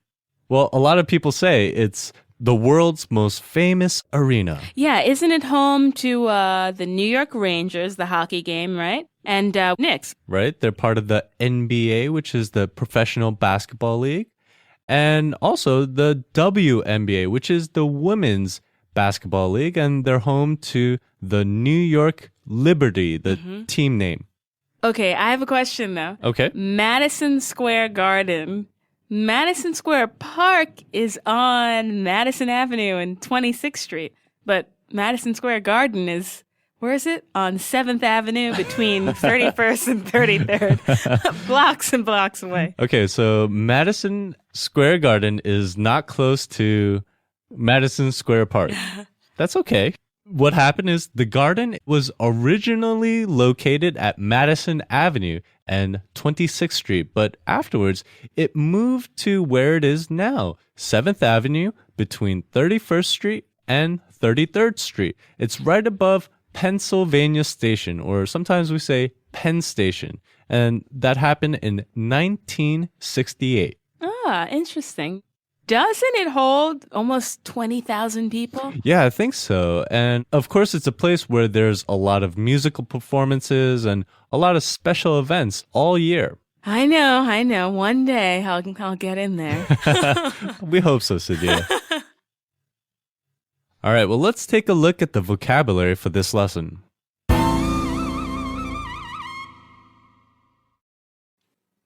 We. We.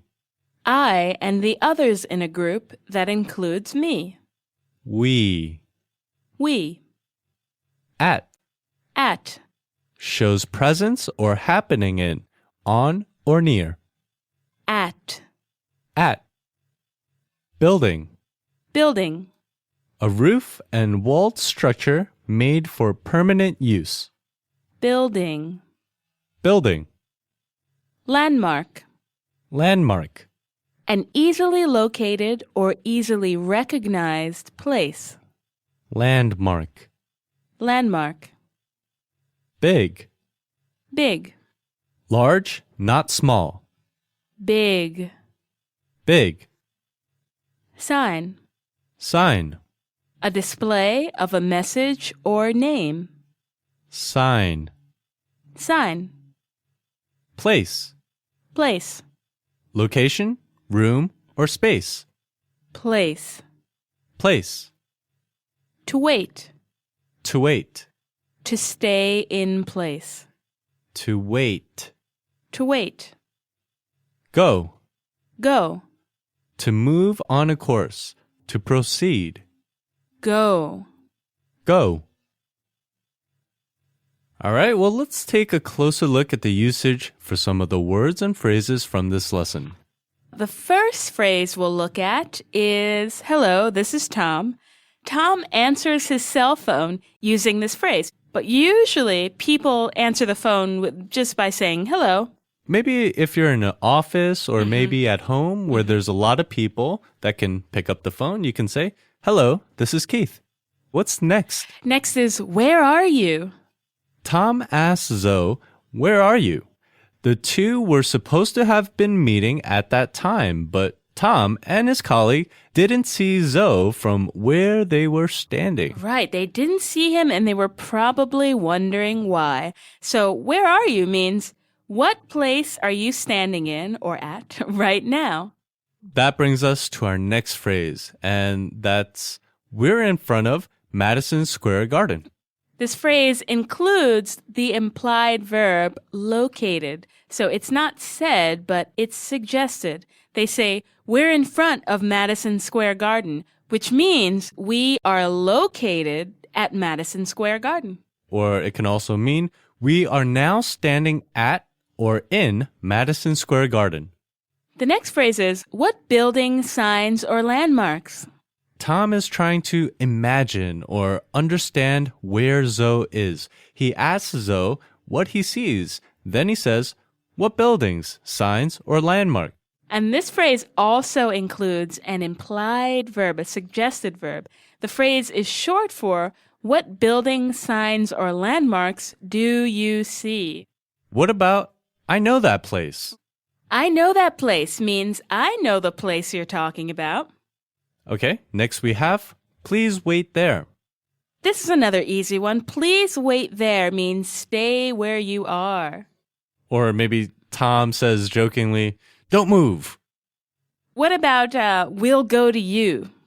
And what's that mean? The phrase we'll come to you means just that. Tom and Zoe's other colleague will go to the place where Zoe is waiting and pick him up. The focus points of this lesson are the verb to know and negative statements. Let's go ahead and start with the verb to know. To know means to be aware of, to understand, or to recognize. In this dialogue, Zoe first uses it when Tom, his colleague, asks Zoe where he is. Zoe says, I don't know.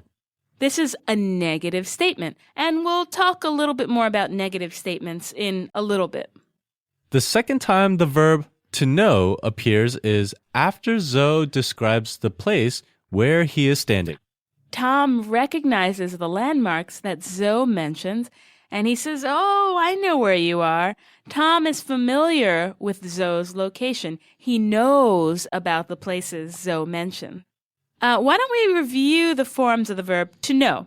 start with the singular. Okay. I know. You know. He or she knows. Now, plural. We know. You know. They know. Don't forget about that pesky little annoying S in the third person singular. He or she knows. Let's give some sample sentences that include the verb to know. I know when your birthday is. He knows I'm not a fan. We know how to dance. Let's move on to negative statements. We've talked about negative statements before, but it's always good to review, right? Let's do that. You make affirmative statements when you want to say yes, or when you want to agree with someone. Use negative statements when you want to say no, or when you want to disagree with someone or something, or show that something is not true or not correct. Don't, which is short for do not, is an easy way to negate something. In the dialogue, Tom asks Zoe, "Where are you?" And Zoe responds by saying, "I don't know." Zoe does not know where he is. And this statement uses a simple formula.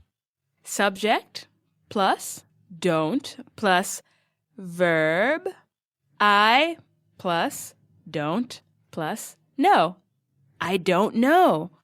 Then Tom says to Zoe, we don't see you. We plus don't plus see plus you. Subject plus don't plus verb plus object. And in response, Zoe says, "And I don't see you," which I plus don't plus see plus you. And the formula is subject plus don't plus verb plus object. Let's go over the forms of don't. For singular, we've got I don't, you don't, and he or she doesn't. For plural, we don't, you don't, and they don't. And again, watch out for the third person singular. He or she doesn't. Don't can also be used to make a negative imperative. And what does imperative mean? An imperative is a command. When you're telling someone to not do something, a negative command. So at the end of the dialogue, Tom tells Zoe, "Don't move." And this means stay where you are. The formula for this is really, really simple. You can make a negative imperative like this. Don't plus simple present tense. Don't shout. Or don't run. Don't sit. You can make your imperatives more polite by adding please, right? You can say, don't shout. Or if you want to be a little nicer, don't shout, please. Or please don't shout. Please don't run. Or don't run, please. Now you know a little bit more about the verb to know. And you know all about negative statements. Don't forget it. That's all for today. Thanks for listening. Okay, bye-bye. Bye.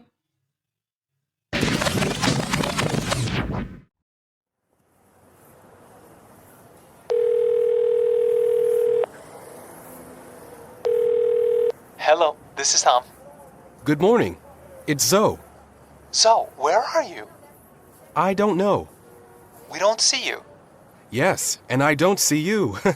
Where are you? We're in front of Madison Square Garden. I think I'm somewhere near there. Okay. What do you see? What buildings, signs, or landmarks? I see Macy's, the department store, and an Old Navy store. There's an AT&T store. Oh, I know where you are. Wait there. We'll come to you. Thank you. And so sorry. No problem. Don't move. There you are. Ready? I am. Sorry about that.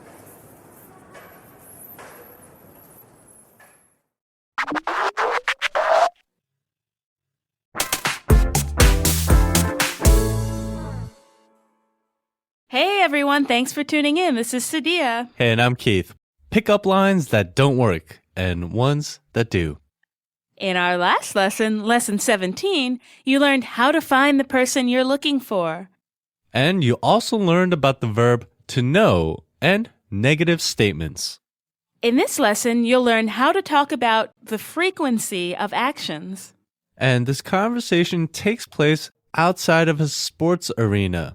The conversation is between Zoe and two of his colleagues. All right, well, let's listen in to the conversation.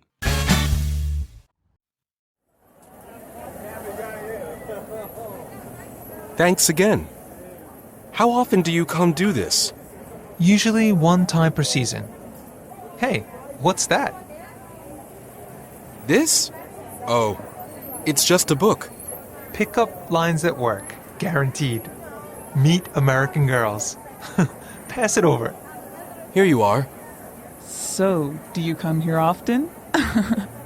Zoe, you cheeky guy. You little devil. Me? No. Just kidding. You must be tired because you've been running through my mind all day. That will not work. Then what do you say? I sometimes say, "Hi there. Having a good time?" I won't say, "So, do you come here often?" I always say, it's nice to see you here. That works? It always works. 100% guaranteed.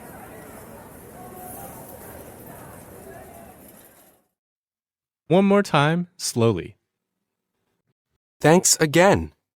How often do you come do this? Usually one time per season. Hey, what's that? This? Oh, it's just a book. Pick up lines that work. Guaranteed. Meet American girls. Pass it over. Here you are. So, do you come here often? Zoe, you cheeky guy. You little devil. Me? No. Just kidding. You must be tired because you've been running through my mind all day. That will not work. Then what do you say? I sometimes say, "Hi there. Having a good time?" I won't say, "So, do you come here often?" I always say, it's nice to see you here. That works? It always works. 100% guaranteed. This is by far one of the friendliest and one of the most informal conversations. Yeah, it seems like Bae and Zoe have become fast friends. Oh, indeed. And what this means is that they met a very short time ago, but they're already comfortable enough to goof around or to make jokes and use a lot of slang. And they're comfortable enough to talk about a subject that can get a little personal. Like dating, right? This kind of banter, talk about dating and women, I'd say it's fairly common among men of this age group, wouldn't you say? Well, that's what's on our minds a lot. Dating and women. For young men, I guess. Right after about kindergarten, I think. This is a common conversation. Zoe's colleagues discover that Zoe has been doing a little bit of studying, and they're quick to take a look at his textbook. Pick up lines that work. Guaranteed. Meet American girls. Scary title for a book, if you ask me. No, I think it's really enticing. I want that book. It doesn't put you off. It's not too... It's guaranteed. Good point. What does guaranteed mean really Guaranteed quickly? means that person who has made the product promises you that it will work. Yeah, so they guarantee, they promise me it's going to work. I believe them. All right, so maybe it's not so bad after all. Well, Zoe, he seems to be a little embarrassed that his friends have found out what he's reading, and perhaps because it's not cool to need help picking up women. But Tom and his coworker, they're quick to school Zoe And what that means is to educate him, to teach him the fine art of attracting women. However, something tells me that they're probably not that good at it themselves. Probably. All right, well, let's take a look at the vocabulary for this lesson.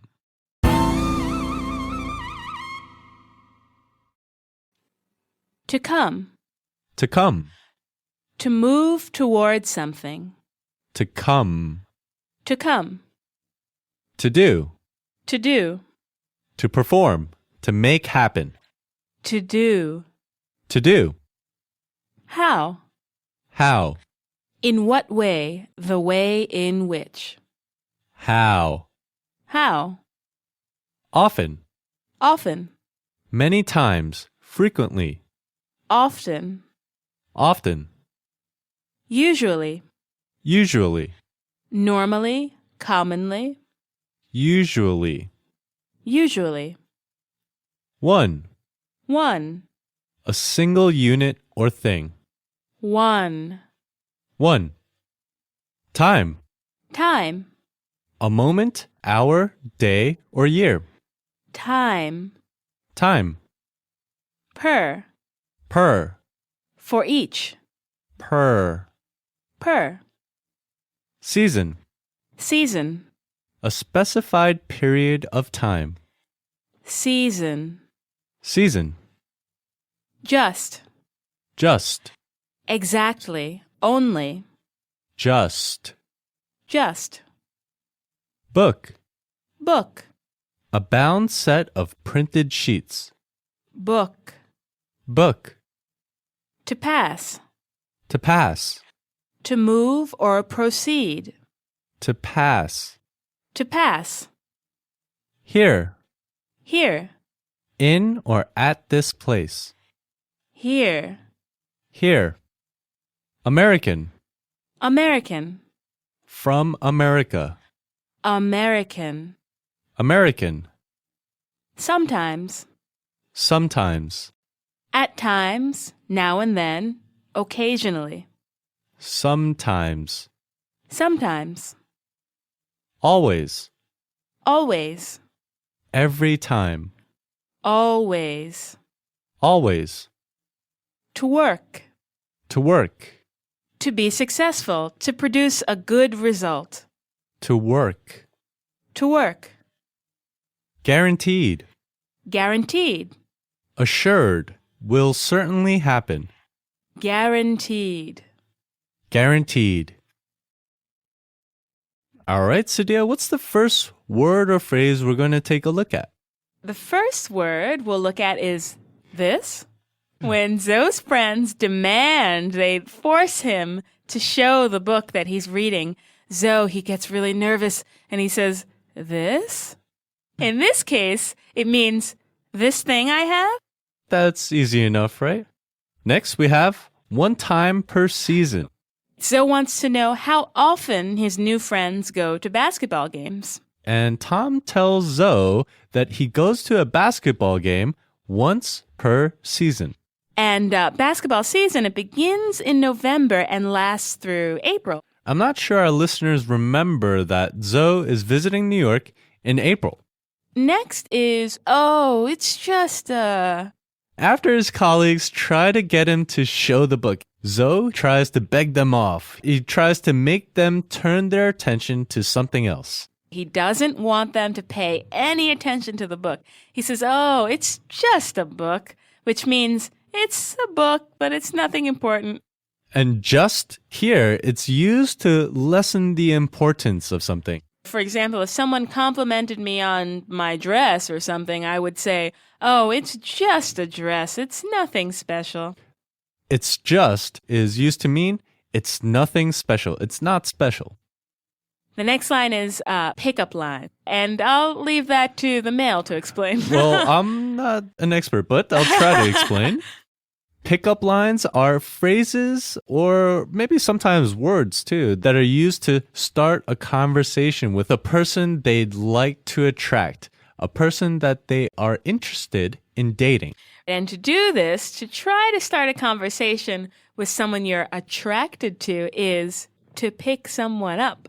Although we should note that picking up is usually, but not always, done by men. And that's probably a whole separate lesson. Another lesson, yeah. The next phrase is pass it over. Pass it over is a very informal phrase that means hand over what you have or give what you have to me. Our next phrase is, so, do you come here often? This is a popular example of a really bad pickup line. Did you hear this one before?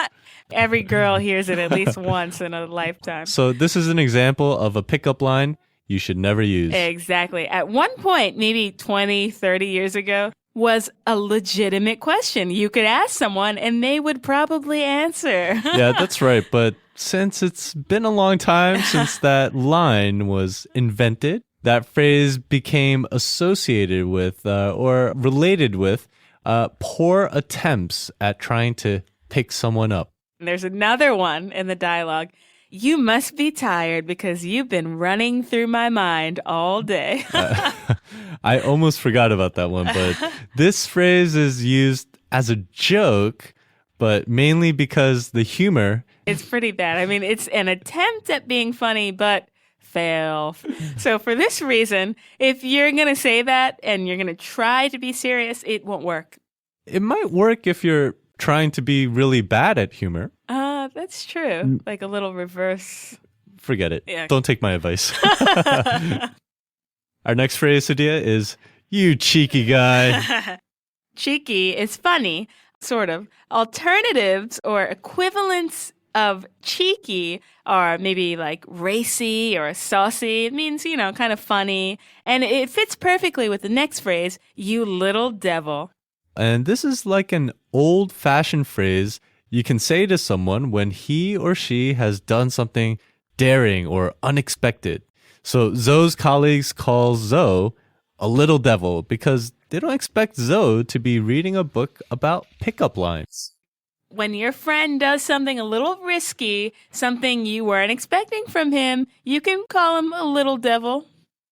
Our next phrase is just kidding. Just kidding means I'm not serious. It's usually said right after a statement that sounds serious, but isn't. For example, friend 1 says, I don't think we should be friends anymore. And friend 2 will be shocked and she'll say, what? Okay, so friend 1 will then say, just kidding.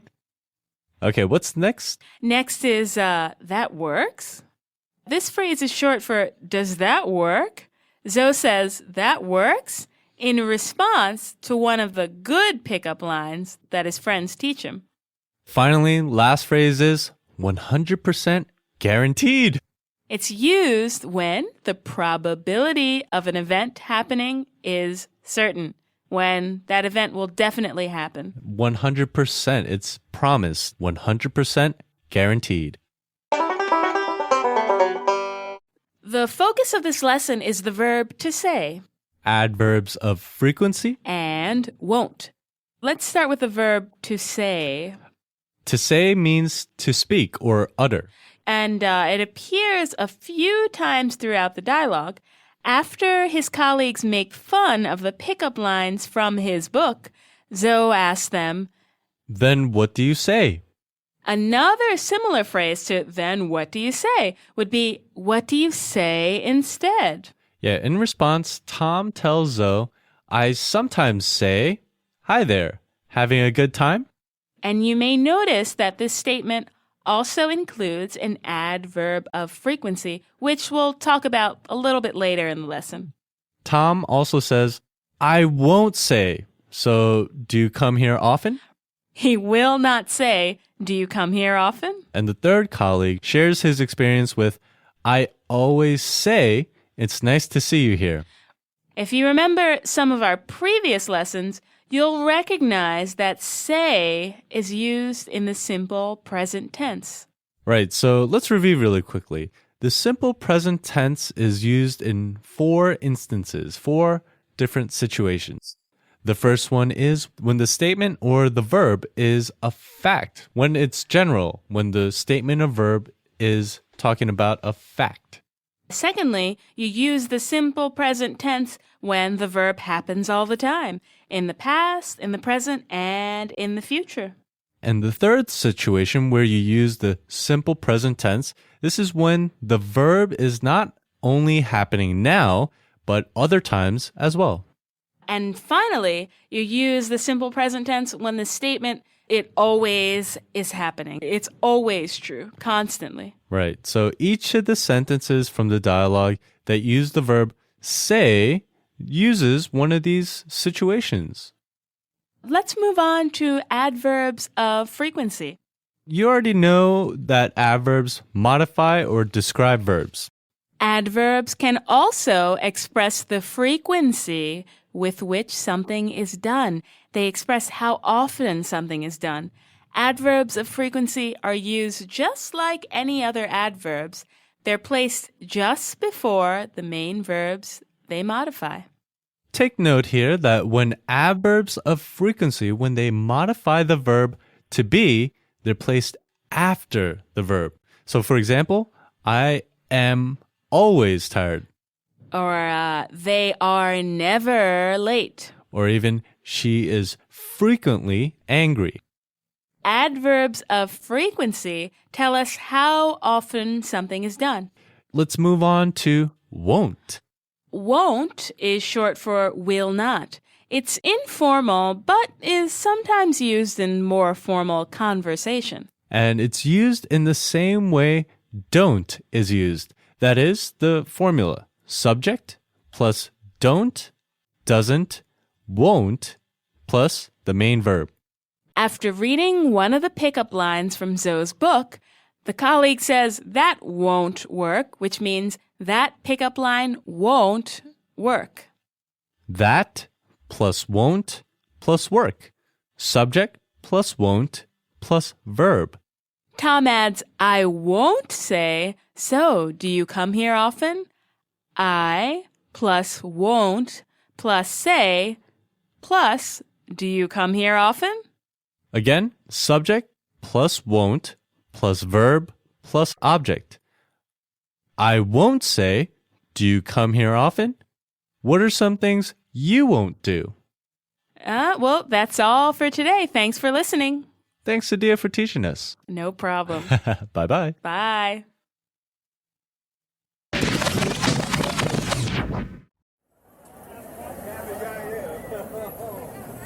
Thanks again.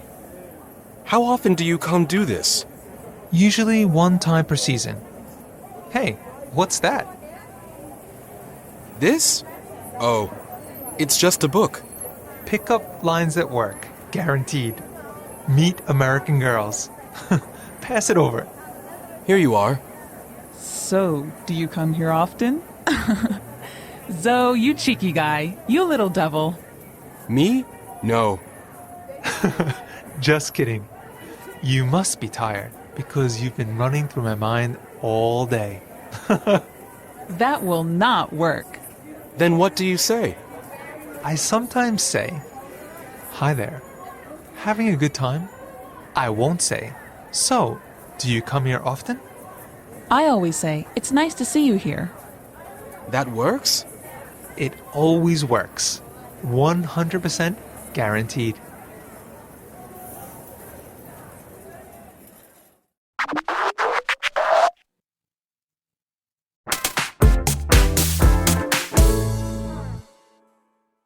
Hi there, this is Sadia. Thanks for tuning in. Hey, and I'm Keith. 5 places you have to see when in New York. In the last lesson, lesson 18, you learned how to talk about the frequency of actions. You also learned about the verb to say, adverbs of frequency, and won't. In this lesson, you'll learn how to express desire to do something and about adverbs of probability. This conversation takes place outside of Madison Square Garden, the famous sports arena. The conversation is between Zoe and his 2 colleagues. Well, let's listen to the conversation.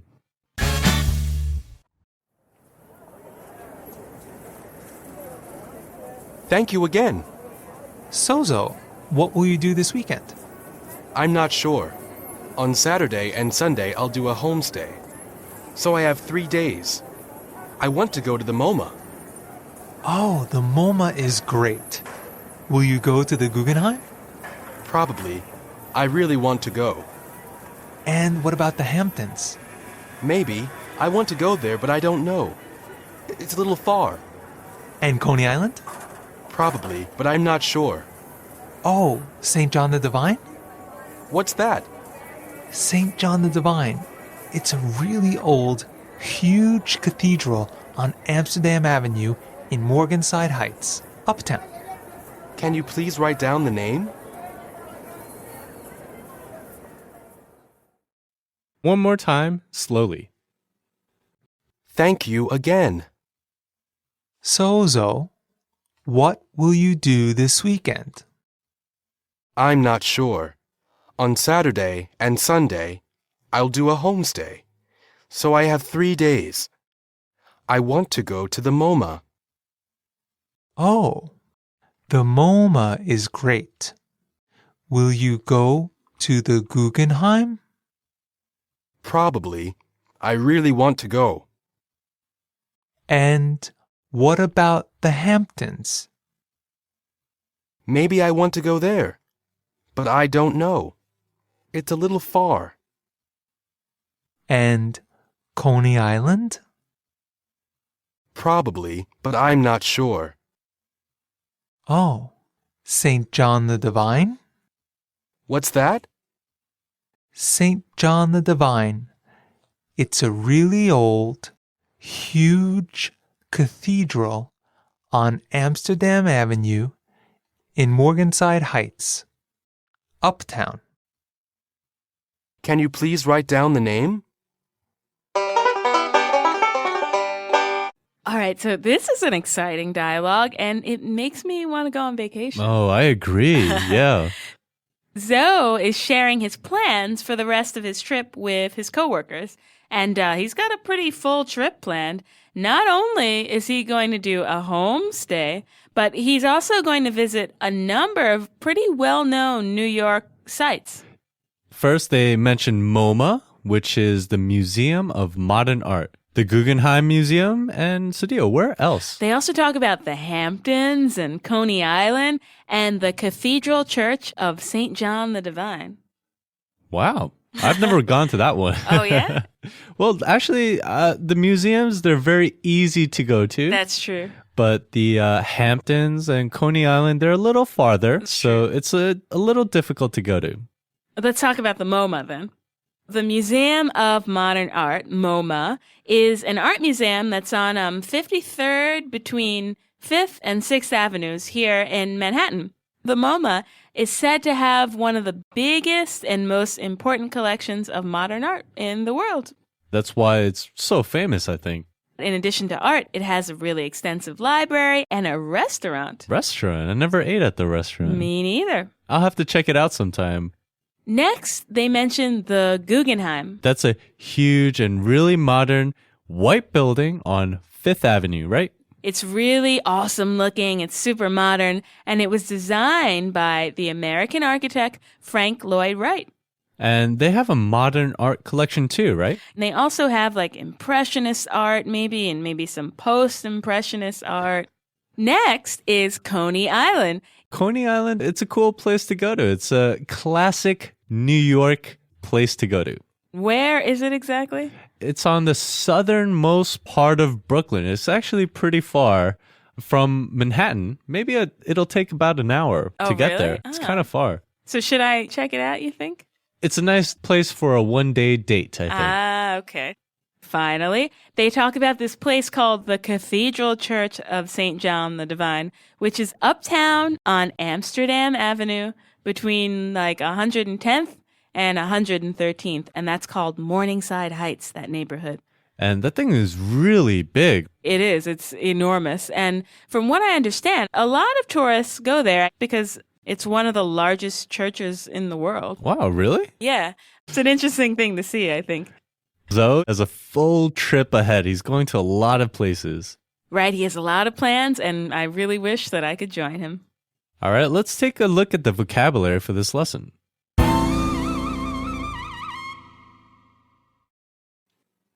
To do. To do. To perform, to make happen. To do. To do. Week. Week. 7 days. Week. Week. Homestay. Homestay. A stay at a residence or home by a traveler. Homestay. Homestay. To want. To want. To desire. To want. To want. To go. To go. To move or travel to. To go. To go. Definitely. Definitely. Absolutely. Surely. Will certainly happen or is certainly true. Definitely. Definitely. Probably. Probably. Without much doubt. Likely to happen. Probably. Probably. Maybe. Maybe. Possibly, but not certainly. Perhaps. Maybe. Maybe. Probably not. Probably not. Not likely to happen. Probably not. Probably not. All right, so to help us out, what are we first taking a look at? Let's look at the phrase, I'm not sure. And this is basically the same as I don't know. The only difference is I don't know means, I really don't know. But I'm not sure, when someone says that, they have some idea. They know a little bit, I think. Let's look at I'll do a homestay. To do a homestay means to participate in a homestay program. A homestay is a type of study abroad program that lets a foreign visitor to live in a home of a local family and let the person learn local customs, the culture, and the language in a real situation. The homestay participant, in this case it will be Zoe, is treated as a member of the family and sometimes takes part in the cooking or the other household chores. I did a homestay when I was in high school, and it was probably one of the best experiences of my life. Next is, what about the Hamptons? Zoe's colleague asks Zoe if he'll be going to the Hamptons by asking, what about the Hamptons? And this phrase is short for the complete thought, what about the Hamptons? Will you also go to the Hamptons? Tom doesn't express this complete thought because everyone who is part of the conversation, they know what the topic of conversation is. And the topic is where Zoe will go during his stay in New York. Let's check out Coney Island. This phrase is short for the complete thought, and will you go to Coney Island? Our next phrase is? The next phrase is, can you please write down the name? When Zoe's colleagues mention St. John the Divine, that's the church we're talking about, right? He asked them to write it down. He says, can you please write down the name? He makes this request polite by using the phrase, can you please? The next phrase is definitely. This has the same meaning and is used in the same way as the words sure, absolutely, certainly, and other such one-word, very strong affirmative ideas. Right. Okay, the next phrase is probably. Probably is used when an event is highly likely, when the chances are good that something will happen. There's a chance that the event won't happen, but the chance is small. What about maybe? Maybe is used when some event or something could happen or possibly be true. So when Zoe's coworkers ask him if he'll go to the Hamptons, Zoe says maybe, which is the same as, I'm not sure. Finally, let's look at probably not. Probably not is used when the event being talked about is not likely, when the chances of the event happening are low or slim. So Zoe says he probably won't go to Coney Island, which means that the likelihood of him going to Coney Island is not very high. It probably won't happen. All right, the focus points of this lesson are will and the simple future tense, the verb to want, and probably, probably not, maybe. How about will? Yes, will, and the simple future tense. Let's do it. Zoe and his colleagues are talking about Zoe's schedule for the rest of his stay. He explains on Saturday and Sunday, I will do a homestay. Will is in the simple future tense. Which means it describes the future, what someone might do or say, or what event or events might happen. Let's review the forms of will. Singular. I will, you will. Now plural. We will, you will, they will. This is the formula for the use of the word will. Just remember that you can make contractions with will. And what that means is you can make it shorter, and that's used in conversation or informal writing. That's right. In the dialogue, Zoe says, I'll do a homestay. I'll is short for I will. Let's introduce the contractions for will. How do we make it shorter? I plus will equals I'll. I apostrophe LL. You plus will equals you'll. YOU apostrophe LL. He plus will equals he'll. HE apostrophe LL. We plus will equals we'll. WE apostrophe LL. You plus will, once more, you'll. YOU apostrophe LL. They plus will equals they'll. THEY apostrophe LL. You can also make interrogative statements or questions using will. For example, in the dialogue, Zoe's colleague, Tom, he asks, "What will you do this week?" Questions with will are created using this formula. Question word plus will plus subject plus verb plus object. Okay, so in the dialogue, what, that's the question word, plus will, plus you, plus do, plus this week. What will you do this week? Tom also asks, will you go to the Guggenheim? Will plus you plus go plus to plus the Guggenheim. Will you go to the Guggenheim? Let's talk about the verb want now. To want something is to desire that thing. And to really want something is to desire it very much.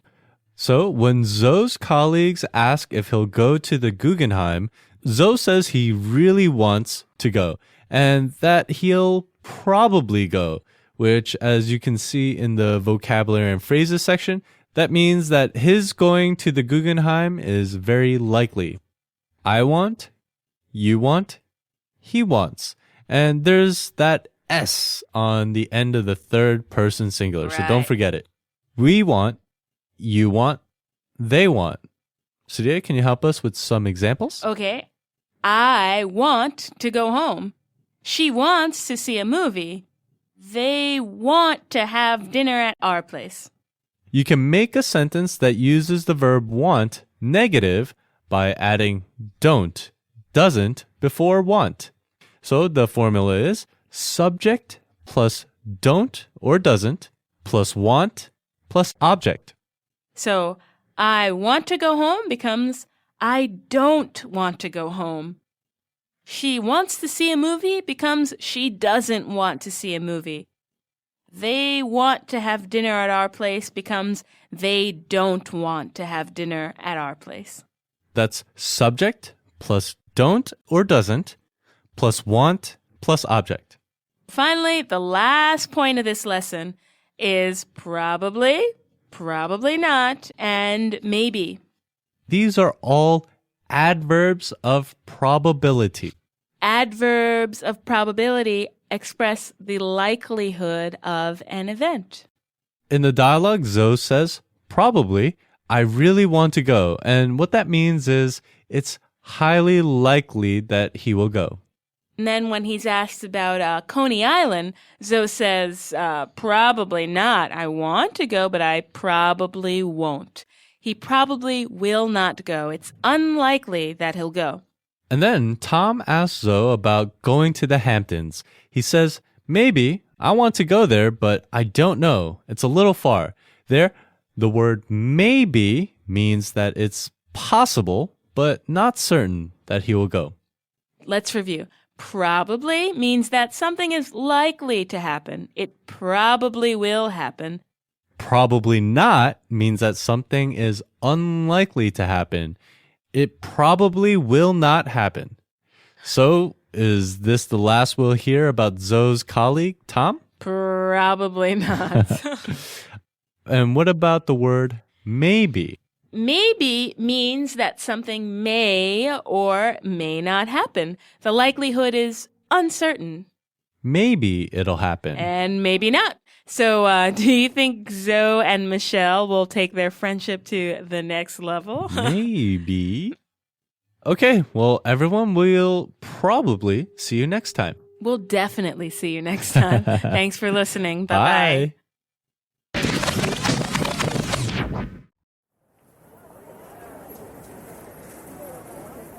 Thank you again.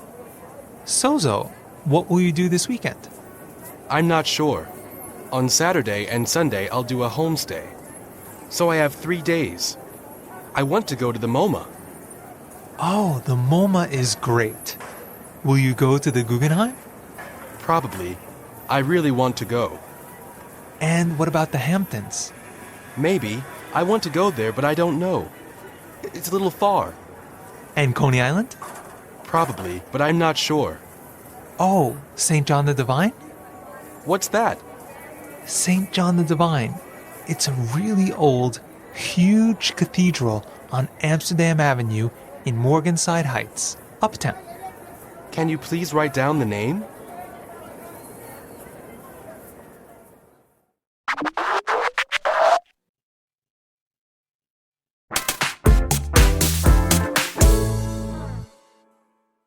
Hi, from New York, this is Sadia. Thanks for tuning in. Hey, and I'm Keith. You better ask before you do this in America.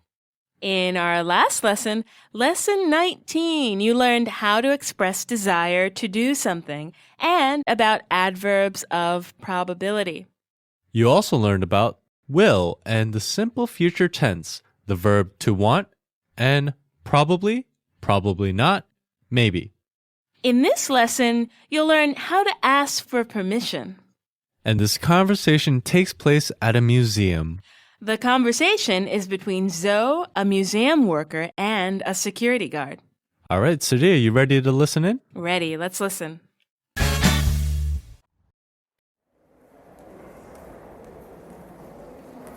Excuse me, what time do you open?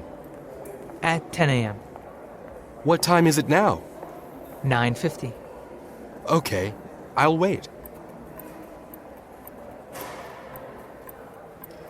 Sorry to keep you waiting. One, please. That'll be $20. Here you are. That's 20 exactly. Enjoy the museum.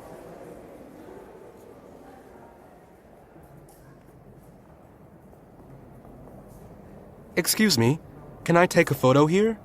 I'm sorry, sir, no pictures. How about video?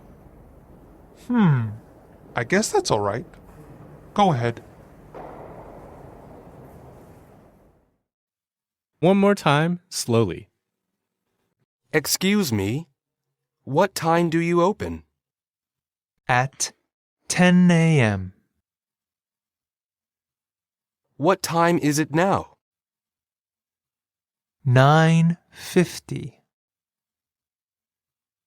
Okay, I'll wait. Sorry to keep you waiting. One, please. That'll be $20. Here you are. That's 20 exactly. Enjoy the museum. Excuse me, can I take a photo here? I'm sorry. No pictures. How about video? I guess that's all right. Go ahead. It seems as though our main character Zoe is visiting a museum. Yeah, it sounds like it. And it's so quiet. Museums kind of tend to be that way, which I think is a little strange, especially like when the art is modern and crazy and the museum is so sterile and it's so quiet. Well, you have to be quiet. You have to appreciate the art. Wow, it's so beautiful. If it's too loud, it's not good. Anyway, it seems that Zoe wants to take photographs in the museum. But the security guard tells him, you can't do it. That's right. The guard does, however, allow Zoe to take some video footage, which is interesting. Yeah, it's a little different, huh? He sounds unsure, though, if taking a video is okay, but he lets Zoe do it anyway. He puts his job on the line for a perfect stranger. Sadia, what does that mean? Job on the line. He risks losing his job for a stranger. Zoe. He allows Zoe to do something that may or may not be okay. Yeah, he might not have a job tomorrow. That's why he's such a noble man, if I do say so myself. It's actually not uncommon for museums to not allow photography, especially flash photography, which I've heard can kind of ruin the artwork, especially older art. Not to mention, it's really disturbing for other museum goers. Yeah, a lot of flashes, and you're trying to take a look at the art. Yeah. All right, well, let's take a look at the vocabulary for this lesson.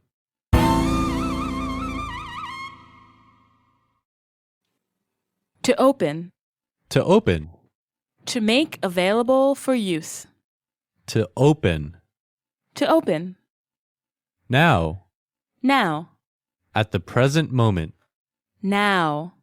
Now. Dollar. Dollar. U.S. money. Dollar. Dollar. Exactly. Exactly. Perfectly. Not more or less. Exactly. Exactly. To take.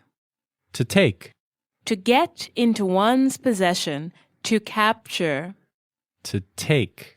To take. Photo. Photo. Photograph. An image on paper. Photo. Photo. Video. Video. Moving picture with sound. Video. Video. Let's take a closer look at the usage for some of the words and phrases from this lesson. The first phrase we'll look at is, what time is it now? The phrase is the same as, what time is it at this very moment? What time is it now? The next phrase is, one please. Zoe approaches the museum ticket window and he says, one please. The noun ticket is implied. That is, Zoe doesn't say ticket, but the context of the conversation, the subject of the conversation, suggests that he's talking about purchasing a ticket. So he says, one please. If you're at a ticket office, a ticket window, I think he'll know if one of a ticket. This dialogue, too, is another example of like a quick business transaction. There's no time for small talk, no time for being pleasant or nice. Sadia, what's next? Next is, that's $20 exactly. So Zoe gives the museum worker $20. He doesn't give him more or less. $20 exactly. A similar phrase is $20 even. Well, the next phrase we have is, I'm sorry, no pictures. This phrase is short for I'm sorry, but you can't take pictures here. And of course, the next phrase is, how about video? So when he learns that he's not allowed to take photographs, Zoe asks, how about video? What's this mean? This is short for, how about video? May I take video footage? May I record with a video camera? And the next one I love, it's That's not really a word or a phrase, but kind of like a sound. Yeah. You use that to show that the person speaking is thinking. I wonder what the next phrase is. Well, next is, I guess that's all right. When Zoe asks about taking video footage, the security guard, the noble security guard, he says, I guess that's all right. And this means I'm not entirely sure if it's okay. I'm not 100% sure, but I will let you do it. You can do it. Nice guy. That's risky business. Okay, last phrase. Go ahead. And this is an informal way of saying, yeah, you can do it. Granting permission. Go ahead. The more formal or polite way to grant permission is to say, yes, you may. And that's the same as go ahead. The focus points of this lesson are time expressions, part 2, the phrase, what time do you, and the phrase, excuse me. Let's start with time expressions. When Zoe arrives at the museum, he asks about the opening time, and the museum worker, he tells Zoe that it opens at 10 o'clock. Zoe asks about the current time, and he discovers that he's a little early, so he can't buy his ticket or go into the museum. He asks, what time is it now? And the museum worker says 9:50. Another way, though, to express 9:50 is to say it's 10 to 10. And that's short for 10 minutes to 10 o'clock. That's a good point, Sadia. With English, it's not all uncommon to tell the time in terms of how far it is away from the next hour. What that means is 9:50 is 10 minutes away from 10 o'clock. So 9:50, you could say it's 10 to 10. How about another example? 2:55. So that means it's 5 minutes until 3 o'clock. So you would say 5 to 3. Here's an interesting one. 12:45 is quarter to 1, which means it's 15 minutes until 1 o'clock. 15 minutes is 1/4 of an hour. So 12:45 is quarter to 1. So remember, this alternative way of talking about time is used usually when the next hour will begin in less than 30 minutes. Let's practice. What's another way to say 2:45? So that would be 2:45. What about 5 to 6? How else can you say 5 to 6? 5 minutes until 6 o'clock, so 5:55. Exactly. Now you know 2 main ways to talk about time. With practice, it gets easier. Definitely need practice, though, yeah. What's next, Keith? Our next focus is the phrase, what time do you, and then fill in the blank. Zoe walks to the ticket counter and he says, what time do you open? The phrase, what time do you open, is a casual, informal way of asking, at what time will you open? And you'll probably hear this phrase used in a lot of places for a lot of different events. For example, if you're at a hotel and you want to know, I'm going to be hungry in the morning, what time do you serve breakfast? Or what time do you close if you're at a store, or even if you're at the theater? What time do you start the program, or what time do you start the show? How about what time do you serve your last customer? An alternative to what time do you is what time will you? So what time will you serve breakfast, and what time will you close? What time will you start the program, or what time will you serve your last customer? They're all the same thing. What time do you and what time will you? Our next focus is, excuse me. Zoe says to the museum security guard, excuse me, can I take a photo here? The phrase excuse me has many, many meanings, I think. We talked about excuse me in one of the earlier lessons, and that was when Zoe was trying to pass Michelle, who sat next to him on the plane. From getting someone's attention, maybe, to asking someone to repeat himself because you didn't understand, let's take a look at a few sentences that include excuse me. If you're addressing a group of people, you could say, excuse me, can I have your attention, please? So maybe if you're asking a stranger for directions, you can say, "Excuse me, do you know how to get to Central Park from here?" Or even if, let's say you were asking a person in a theater to stand up so that you could pass. You could say, "Excuse me, may I pass you?" So we've covered a lot of ground today. We talked about a lot of things, Sadia. You learned how to express time in 2 different ways, how to use the phrase, "What time do you?" and when to say, "Excuse me." All right, well, that's all for now. Thanks for listening. We'll see you next time. Bye-bye. Bye.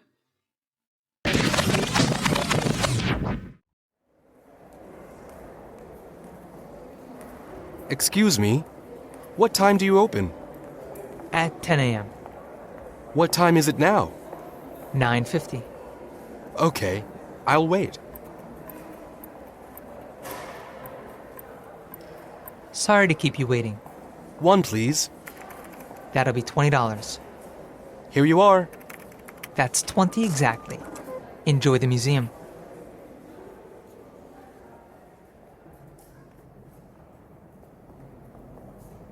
Excuse me, can I take a photo here? I'm sorry, sir, no pictures. How about video? I guess that's all right. Go ahead.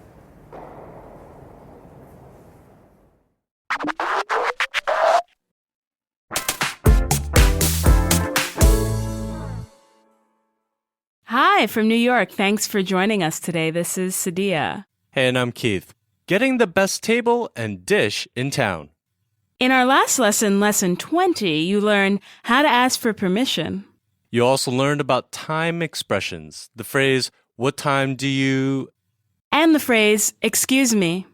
In this lesson, you'll learn about eating out and getting the table and food that you want. The conversation takes place at a restaurant. And this conversation is between Zoe and the waiter serving him. Let's listen to the conversation.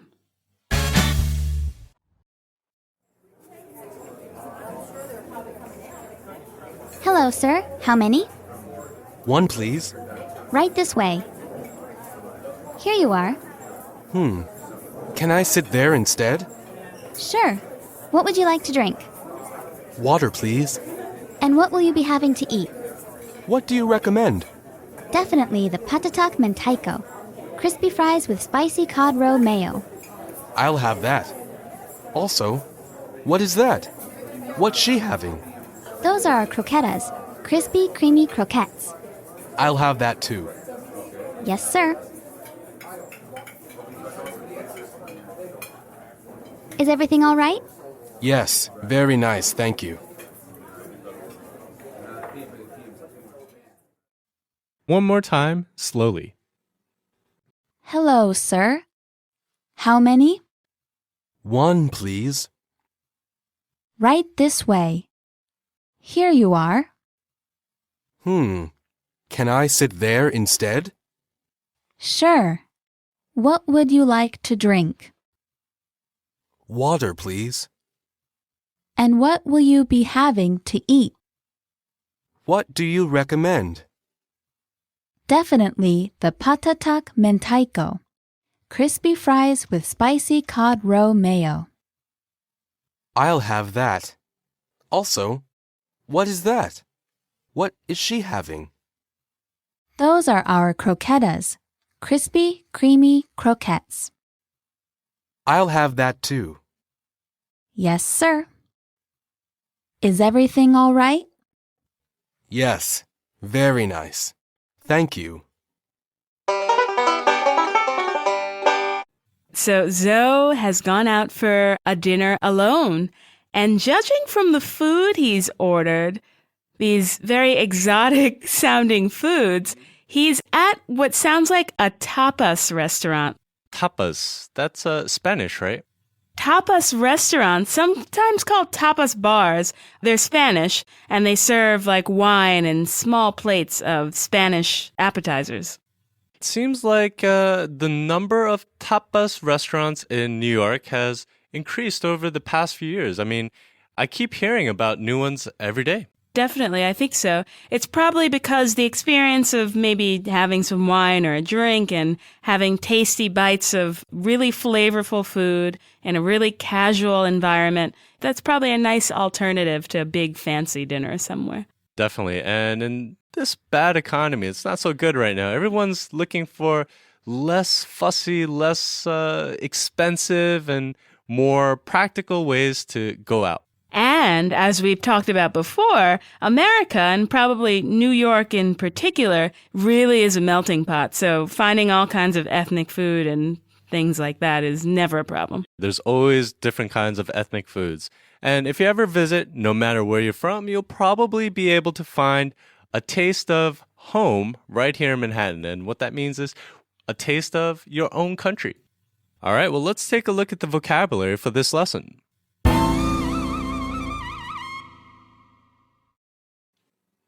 Many. Many. Consisting of a large amount. Many. Many. Smoking. Smoking. The area in a restaurant where smoking is allowed. Smoking. Smoking. Non-smoking. Non-smoking. The area in a restaurant where smoking is not allowed. Non-smoking. Non-smoking. To sit. To sit. To have a seat. To sit. To sit. Also. Also. In addition. Besides. To. Also. Also. All right. All right. Okay. To one's liking. Acceptable. All right. All right. Now we're going to take a closer look at some of the words and phrases from this lesson. The first phrase we'll look at is how many. This is a commonly used phrase in restaurants. It's short for how many people are in your party, or how many people will be dining. Next is smoking or non-smoking. Another restaurant phrase. Yep, it's short for would you like to sit in a smoking section or the non-smoking section?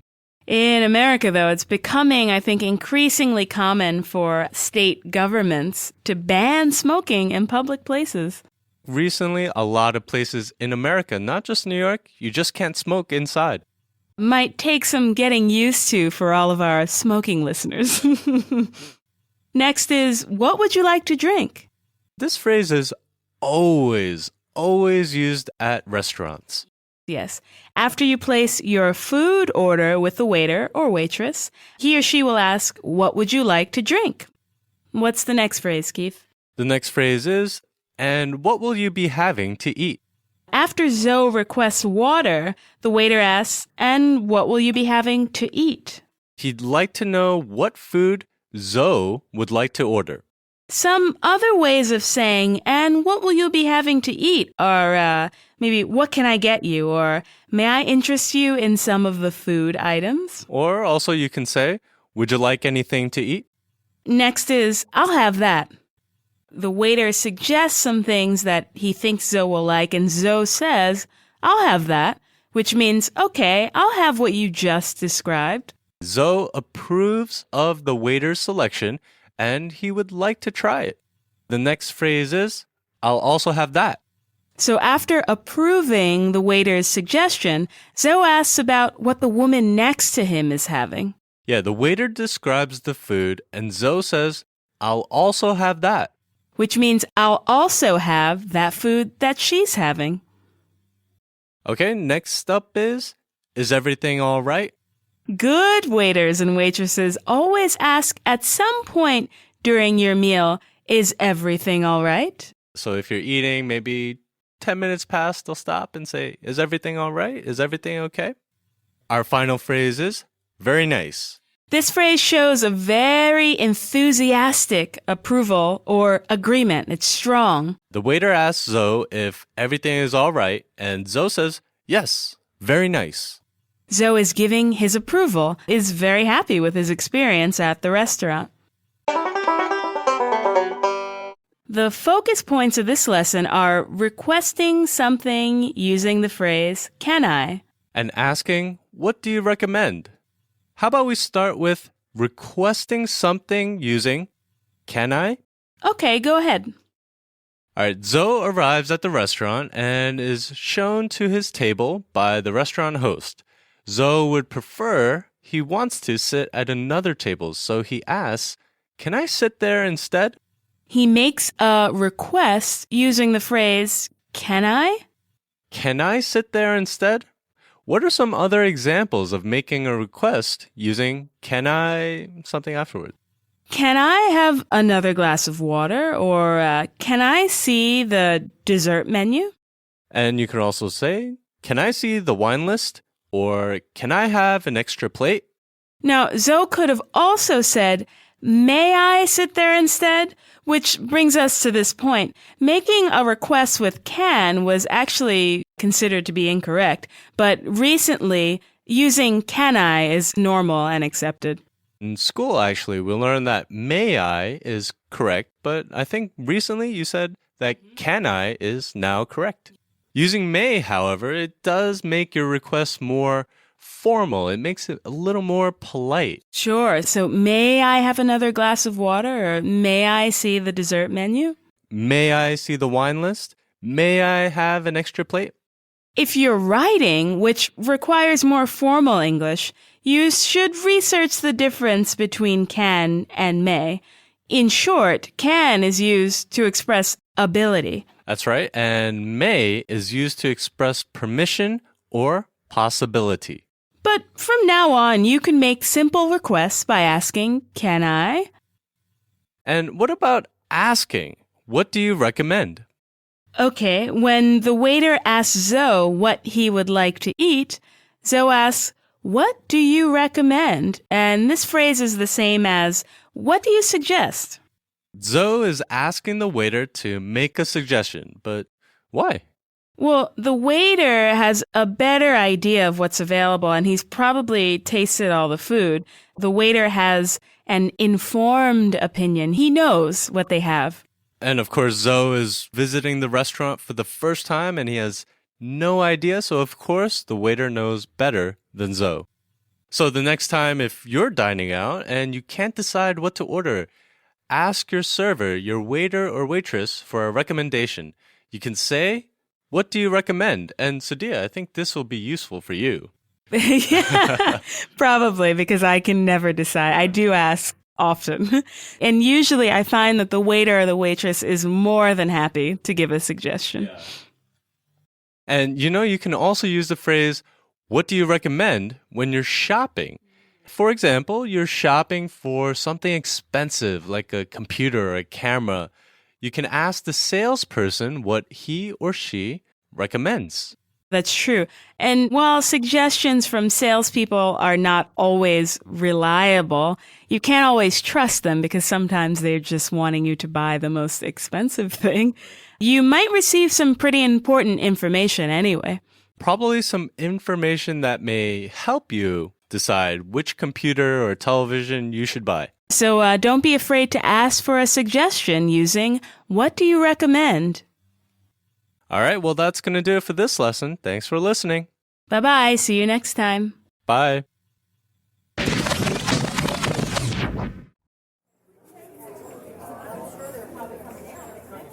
Hello, sir. How many? One, please. Right this way. Here you are.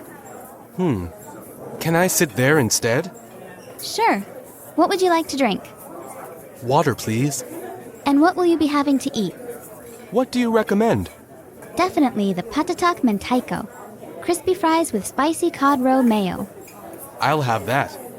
Also, what is that? What's she having? Those are our croquetas. Crispy, creamy croquettes. I'll have that too. Yes, sir. Is everything all right? Yes, very nice, thank you.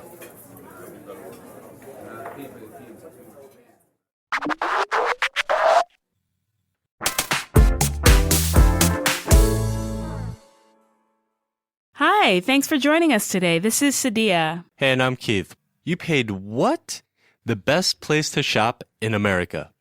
In our last lesson, lesson 21, you learned how to get the food and table you want at a restaurant. And you also learned about requesting something using the phrase, can I?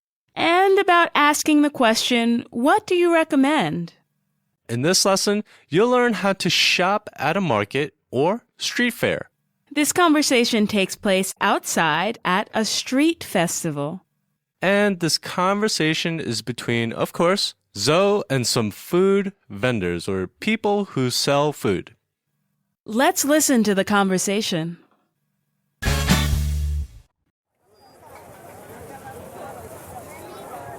I got popcorn here. Get your popcorn. Cotton candy here. Excuse me, what are these? Oh, these are funnel cakes. Very delicious. What's in it? There's some flour, a little egg, butter, and sugar. A lot of sugar. How much are they? $3. And those there, what are they? Those are corn dogs. They cost $2 each. I'll take one of each. Here you are. That'll be $5. Here is $20. Do you have a smaller bill? Sorry, I don't.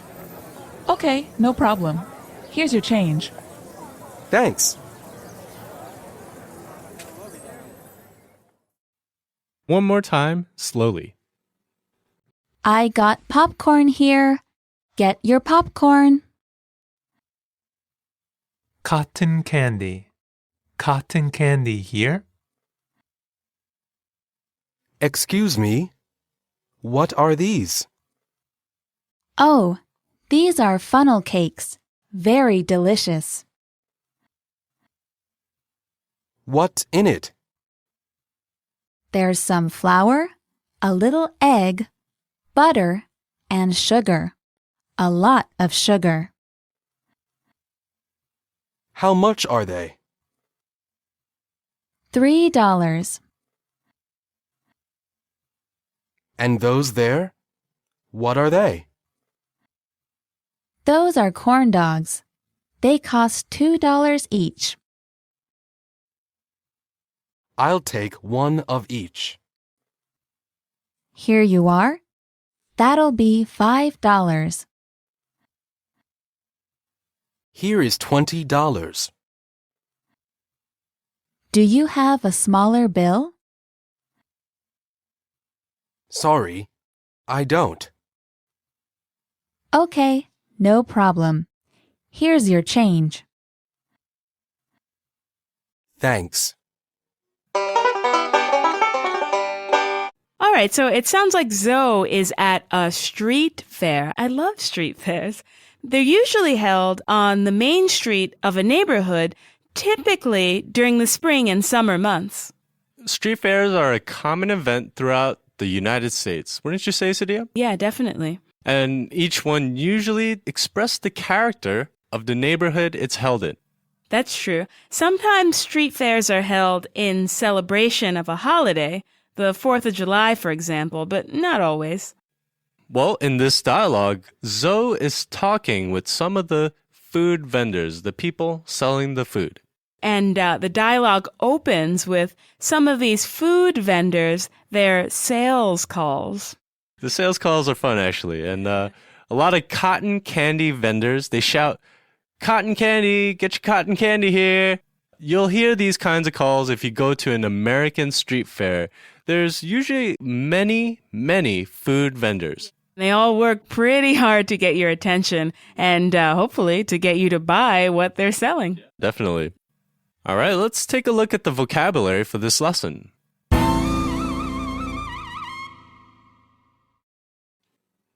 Each. Each. A piece. Each. Each.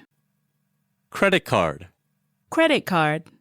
A card used to purchase something on credit. Credit card.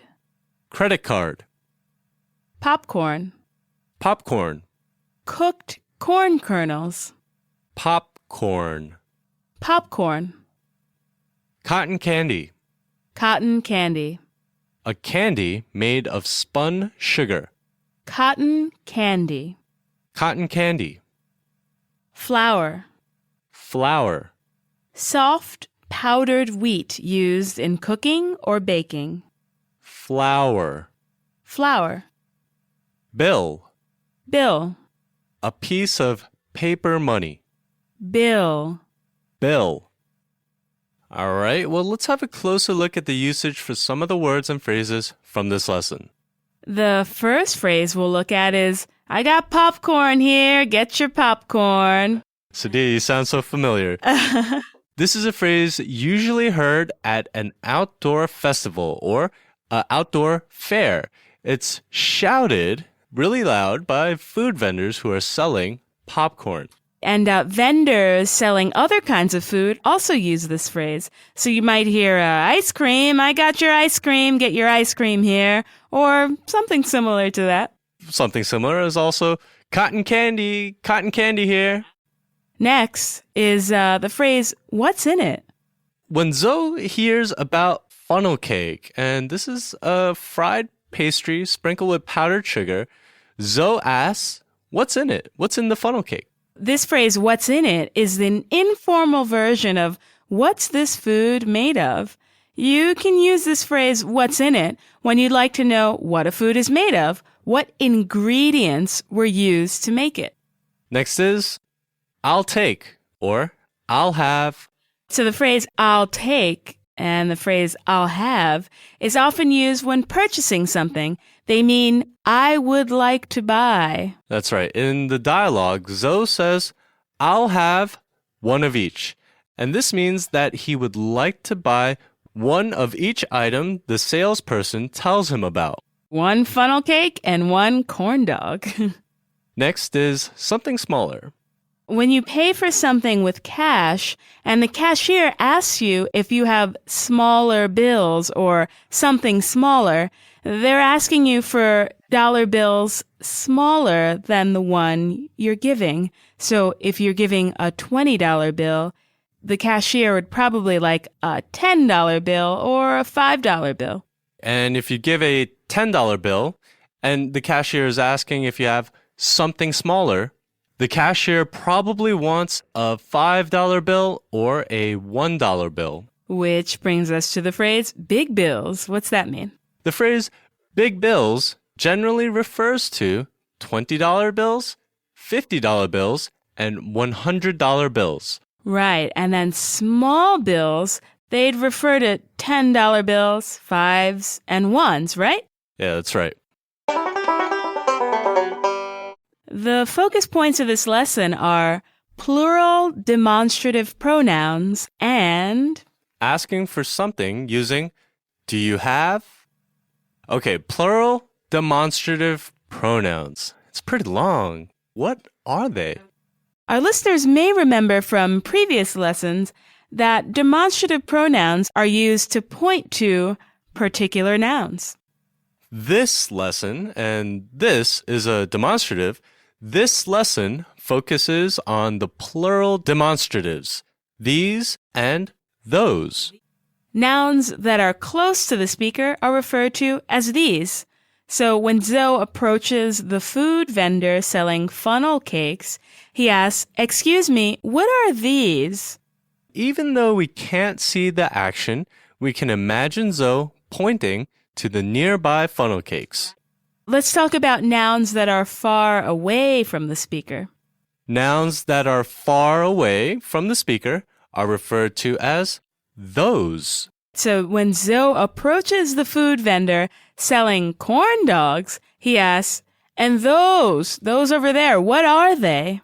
Again, we can't see the action. We can't see it, but we can imagine Zoe pointing to the corn dogs, and I think they're far away. Right. Maybe they're like behind the counter or something. Let's do some sample sentences that use plural demonstrative pronouns. Can you start? Sure. Whose books are these on my desk? Oh, not mine. Whose books are these on my desk? He's asking. So a question to our listeners, are the books near or far from Keith? If you guess that the books are near to Keith, you're right. Here's another sample sentence. What are those buildings over there? Another question to our listeners. Are the buildings near to or far from the speaker? If you guess that the buildings are far away from me, you're correct. So remember plural demonstrative pronouns. That's these and those. These is a plural demonstrative that refers to things that are close to the speaker. And those is a plural demonstrative that refers to things that are far from the speaker. Now let's talk about asking for something using the phrase, do you have... When Zoe gives the food vendor his $20 bill, the vendor asks, do you have a smaller bill? He'd like to know if Zoe has a $10 or even $5 bill. The vendor is probably running low on change, and the vendor is trying to get some more change from new customers. Yeah, that's a good point. If Zoe did have smaller bills, he'd help the food vendor by making it easier for the vendor to give change to other customers. That's right. So you can ask someone for something using the phrase, do you have... Ask someone for something using the phrase, do you have... What else could Zoe have asked the food vendor? Well, he could also ask, do you have soft drinks? Or how about, do you have any napkins? Or maybe even, do you have a bag for the corn dog? Do you have a fork? Yeah, and actually, you can make your do you have request more polite by beginning with, excuse me. So, excuse me, do you have any soft drinks? You can also say, excuse me, do you have any napkins? You should also know, though, that do you have can also be used to ask someone if they possess or own something. Do you have any brothers or sisters? That's right. Or do you have a car? Do you have? It's a really useful phrase that works well when you're asking someone for something. Or asking if someone has something, if they possess something. Anything else we should talk about, Keith? Actually, I think that was a lot of good information. I think we're done. All right, well, that just about does it. Thanks for listening. Bye-bye. Bye.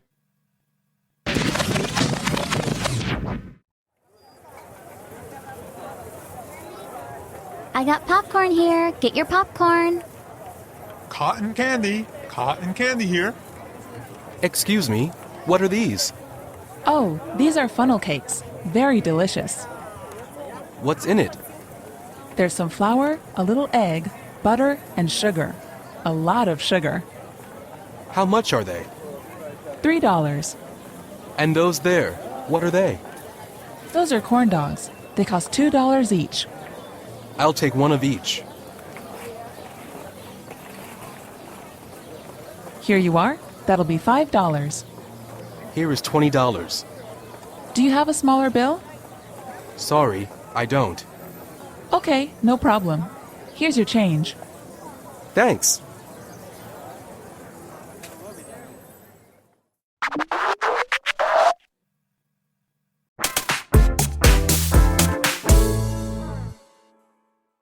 Hi, everybody. Thanks for listening. This is Sadia. Hey, and I'm Keith. Take charge of the situation using your English. In our last lesson, lesson 22, you learned how to shop at a market or a street fair. And you also learned about the plural demonstrative pronouns, these and those. And how to ask for something using do you have? In this lesson, you will learn how to ask directions and also take control of a situation. The conversation takes place on a bus and then on the street. And this conversation is between Zoe, the bus announcement. It's not really a conversation. You're hearing a bus announcement and also a kind stranger. All right, so let's listen into the conversation.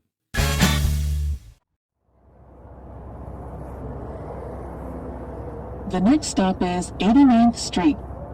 Excuse me, what stop is this? This is 89th Street. What's the next stop? 82nd Street. Thank you. You're welcome.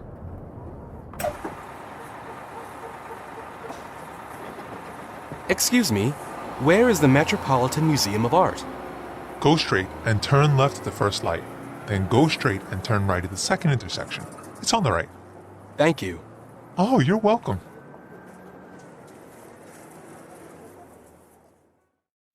One more time, slowly. The next stop is 89th Street. Excuse me. What stop is this? This is 89th Street. What's the next stop? 82nd Street. Thank you. You're welcome. Excuse me. Where is the Metropolitan Museum of Art? Go straight and turn left at the first light. Then go straight and turn right at the second intersection. It's on the right. Thank you. Oh, you're welcome. Zoe has made his way onto a New York City bus. With a little help from a fellow passenger and a kind stranger on the street, he makes his way to the Metropolitan Museum of Art. As you heard, asking for directions in New York, it's pretty easy. Yeah, that's true. In fact, I would probably say you should ask for help from a stranger as soon as you think you're lost. You wouldn't want to travel a long distance, only to find out that you're heading in the wrong direction. When he gets off the bus, he asks a stranger for directions from the bus stop to the museum. You'll probably have to do this if you ever visit New York. If you're not used to the layout of the city, it can be kind of hard to place yourself, to know exactly where you are, even if you know what street you're on. Definitely. If you're not from here, it can be hard to know which way is east, which way is west, north, south. So do yourself a favor. When you're making your way somewhere, when you're going somewhere, and you're worried about getting lost, ask someone for help. It's really easy.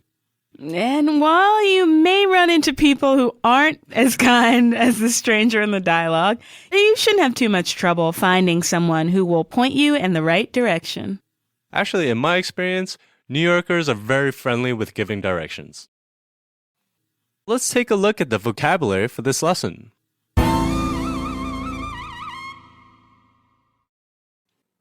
Stop. Stop. Place where a train or bus drops off and picks up passengers. Stop. Stop. Straight. Straight. In a straight manner, without bending or turning. Straight. Straight. To turn. To turn. To rotate or revolve. To turn. To turn. Left. Left. Left-hand side. Left. Left. First. First. The starting item or person in a lineup. First. First. Second. Second. The number 2 item or person in a lineup. Second. Second. All right, well, you know what time it is. We're going to take a closer look at some of the words and phrases from this lesson. The first phrase we will look at is, the next stop is. And this phrase is a very, very important phrase you should listen for if you're riding a bus or a train. The driver, or sometimes an announcer, will say, the next stop is, and the name of the stop. The driver uses this phrase to say, the next place I'll let passengers off will be at, and the name of the stop. This phrase is used as a kind of warning to passengers. It's an opportunity to prepare to get off the train or bus. Next is, what stop is this? This phrase means, where are we now? Or, where is this place we have stopped at? What's the next phrase? It's, what's the next stop? Ask this question when you'd like to know where the bus will stop next. What's the next stop? I'm not sure, but the next phrase, that's, Where is the Metropolitan Museum of Art? And the Metropolitan Museum of Art is a famous museum in New York, very, very big. After Zoe gets off of the bus, he asks the stranger, where is the Metropolitan Museum of Art? And the phrase, where is the place? This is used to ask directions to a place. The next phrase is first light. The stranger in the dialogue tells Zoe to go straight and turn left at the first light. The first light means the first traffic light or the first traffic signal you come to. And this means that Zoe should turn left at the first traffic light he arrives at. Which brings us to the next phrase, at the light.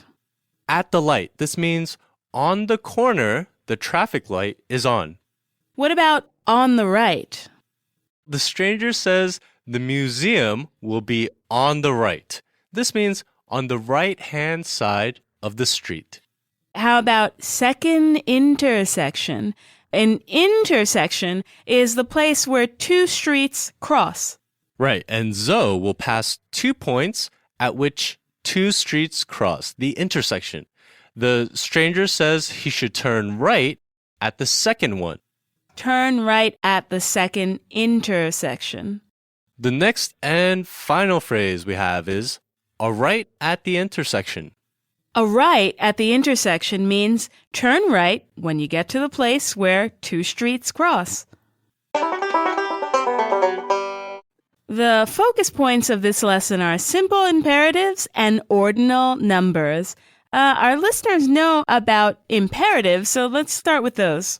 You guys probably remember that imperatives are commands, or they're instructions for the person you're speaking to. You want them to do something. This dialogue features few simple imperatives. When Zoe gets off of the bus, he asks a stranger where the Metropolitan Museum of Art is. And of course, the kind stranger uses simple imperatives to give Zoe detailed directions on how to get there. So, the stranger tells Zoe, go straight and turn left at the light.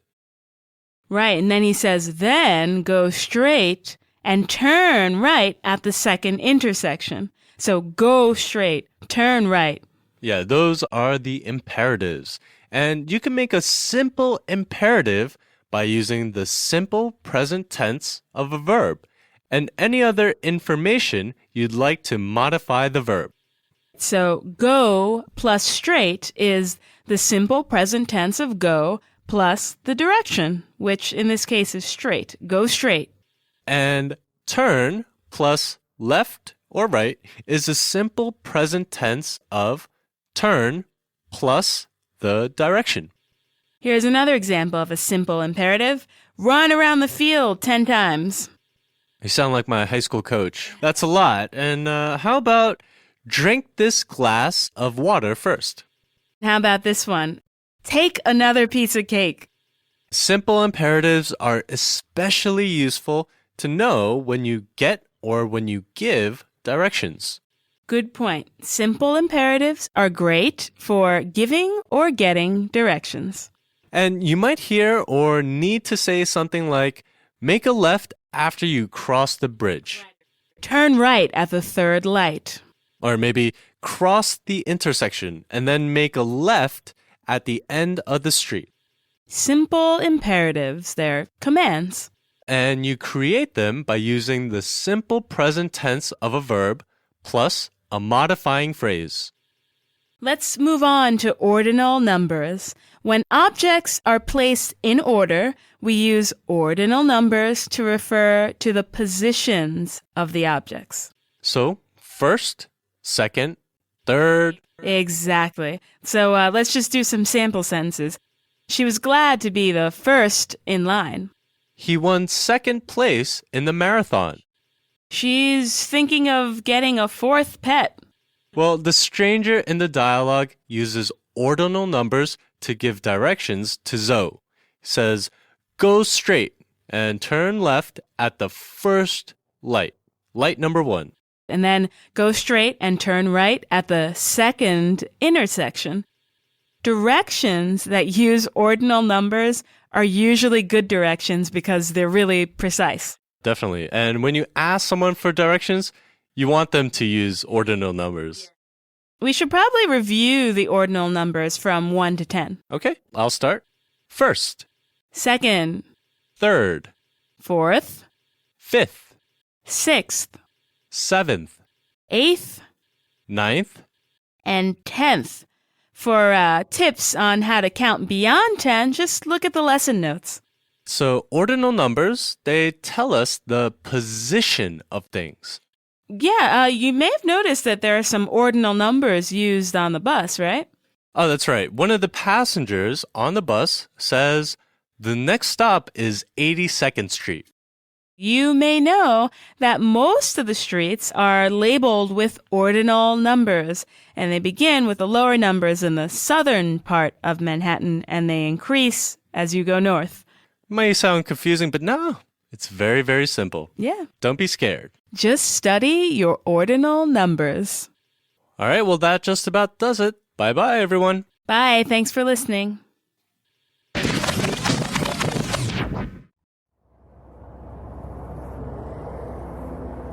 The next stop is 89th Street. Excuse me, what stop is this? This is 89th Street. What's the next stop? 82nd Street. Thank you. You're welcome.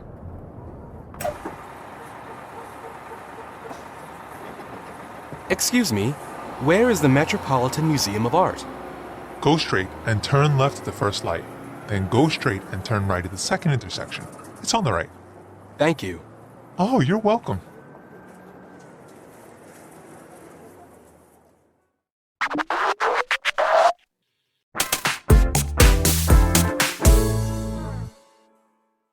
Hey everyone, this is Sadia. Thanks for joining in. Hey, and I'm Keith. Make the most of your English skills. Get in the game with this tactic. In our last lesson, lesson 23, you learned how to ask for directions and take control of a situation. And you also learned about simple imperatives. And ordinal numbers. In this lesson, you'll learn how to talk about ongoing action. The conversation takes place on a Friday afternoon at a coffee shop. And the conversation is between Zoe and his friend from the plane. I think you might remember, Michelle. Let's listen in to the conversation.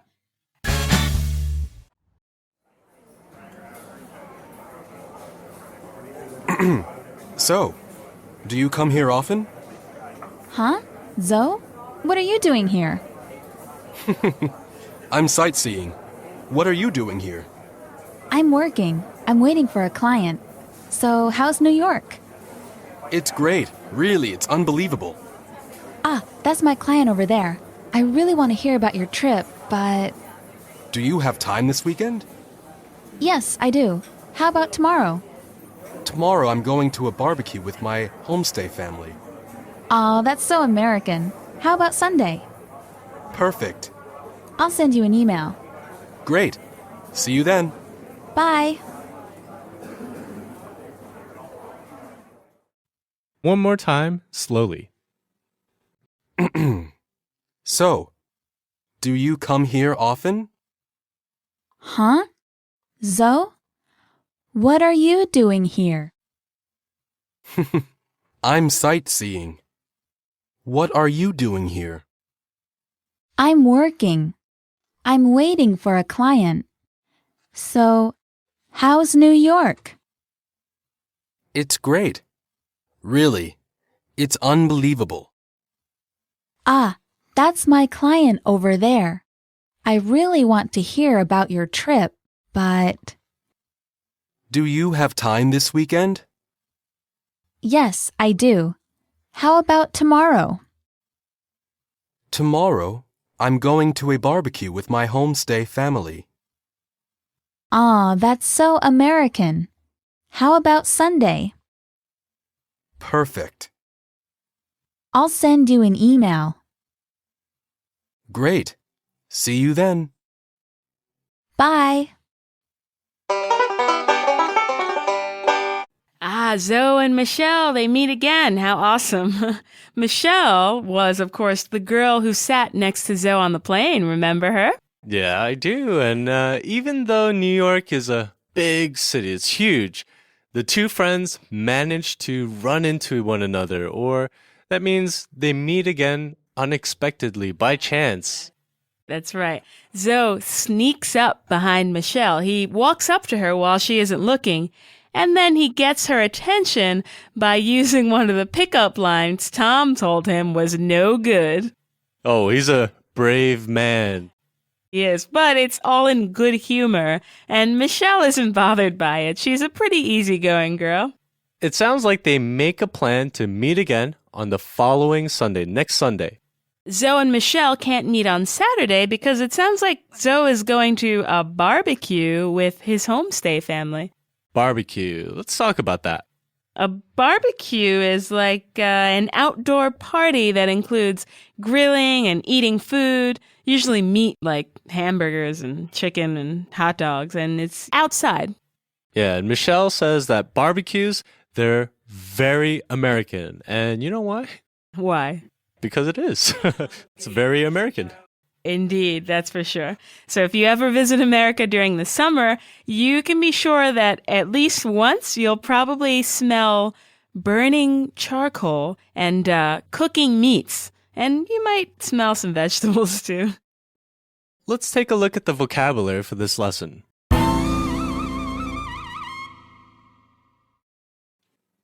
To sightsee. To sightsee. To visit famous or interesting sites. To sightsee. To sightsee. To work. To work. To perform a job. To work. To work. To wait. To wait. To stay in one place and expect someone or something. To wait. To wait. For. For. Used as a function word to indicate purpose. For. For. Client. Client. Customer. Client. Client. How. How. In what way? The way in which. How. How. Really. Really. Truly. Very. Really. Really. Unbelievable. Unbelievable. Incredible. Unbelievable. Unbelievable.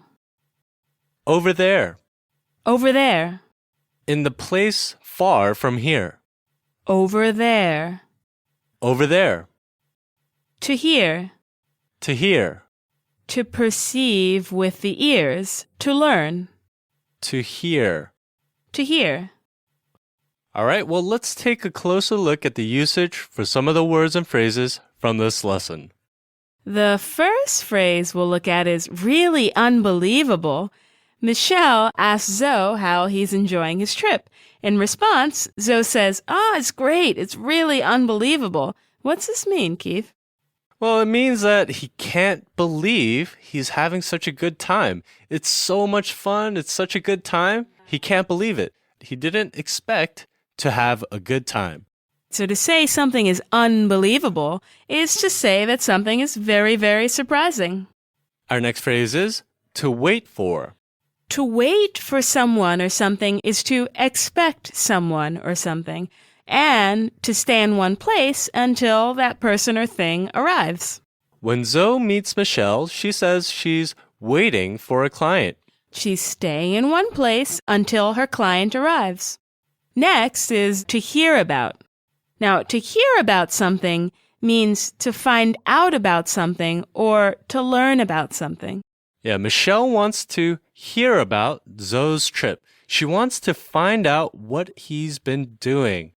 The next phrase is, do you have time this weekend? This phrase is short for, do you have any free time this weekend? Our next phrase is, I'm going to a barbecue with my homestay family. Michelle suggests meeting the next day, but Zoe refuses her invitation. He says no because he already has plans. But instead of saying, no, I can't, Zoe tells Michelle what his plans are. The next phrase is, oh, that's so American. And Michelle thinks that barbecues are so American. And what that means is that they're typical of Americans or something most Americans do. And barbecues are definitely on the list of very American things. Definitely. Finally is our word perfect.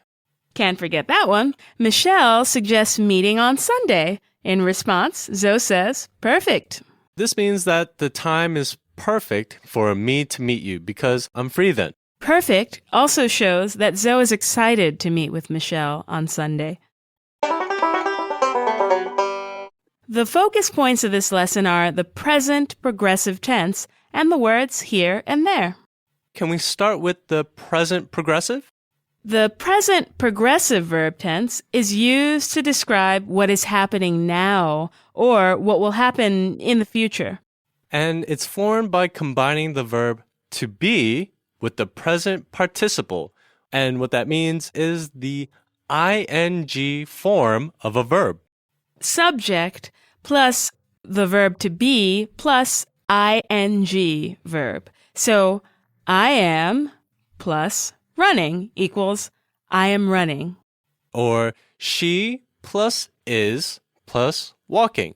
She is walking. They plus are plus working equals they are working. And we plus are plus speaking, that's we are speaking. Many of the verbs used in this dialogue are in the present progressive tense, right? Yeah, they are. Let's have a closer look. Okay. Michelle doesn't expect to run into Zoe. They don't expect to meet.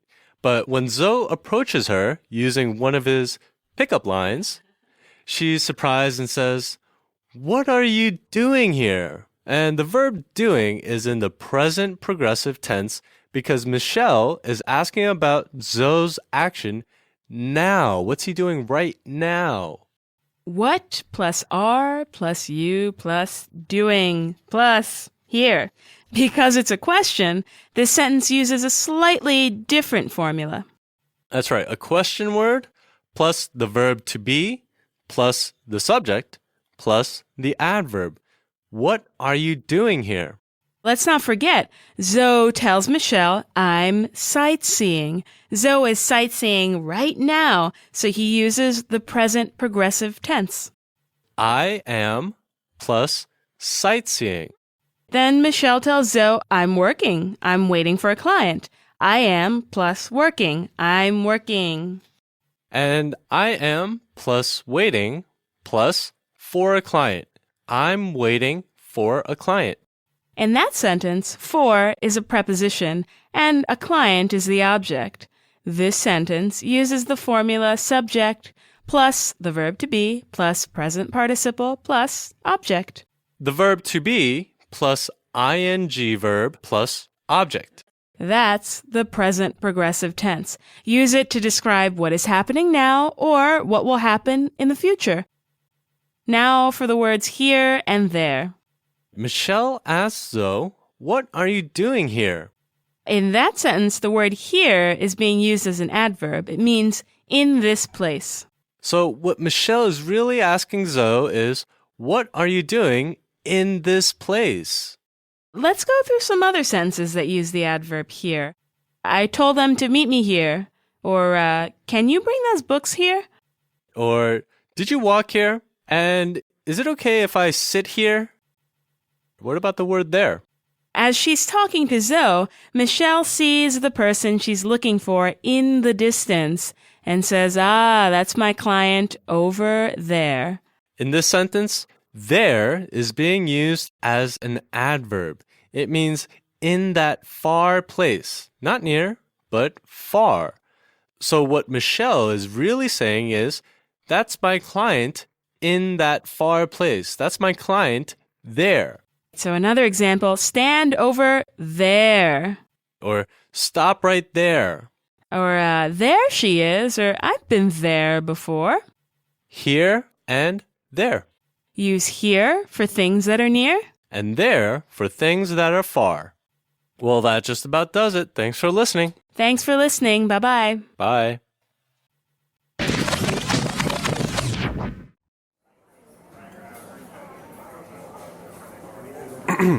So, do you come here often? Huh? Zoe? What are you doing here? I'm sightseeing. What are you doing here? I'm working. I'm waiting for a client. So, how's New York? It's great. Really, it's unbelievable. Ah, that's my client over there. I really want to hear about your trip, but... Do you have time this weekend? Yes, I do. How about tomorrow? Tomorrow I'm going to a barbecue with my homestay family. Aw, that's so American. How about Sunday? Perfect. I'll send you an email. Great. See you then. Bye.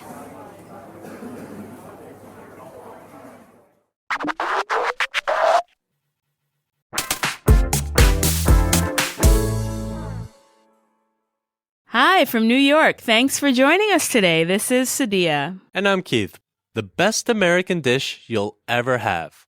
In our last lesson, lesson 24, you learned how to talk about ongoing action using the present progressive tense. And also you learned about the words here and there.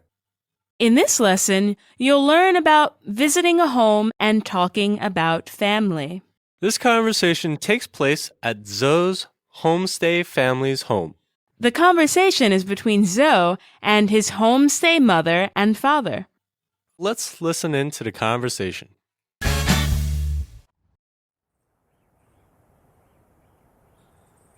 Welcome to our home. Please come in. Thank you very much.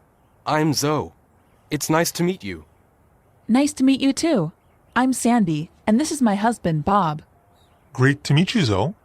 Please come in and make yourself at home. How about something to drink? Oh, yes, please. I'll bring you some lemonade.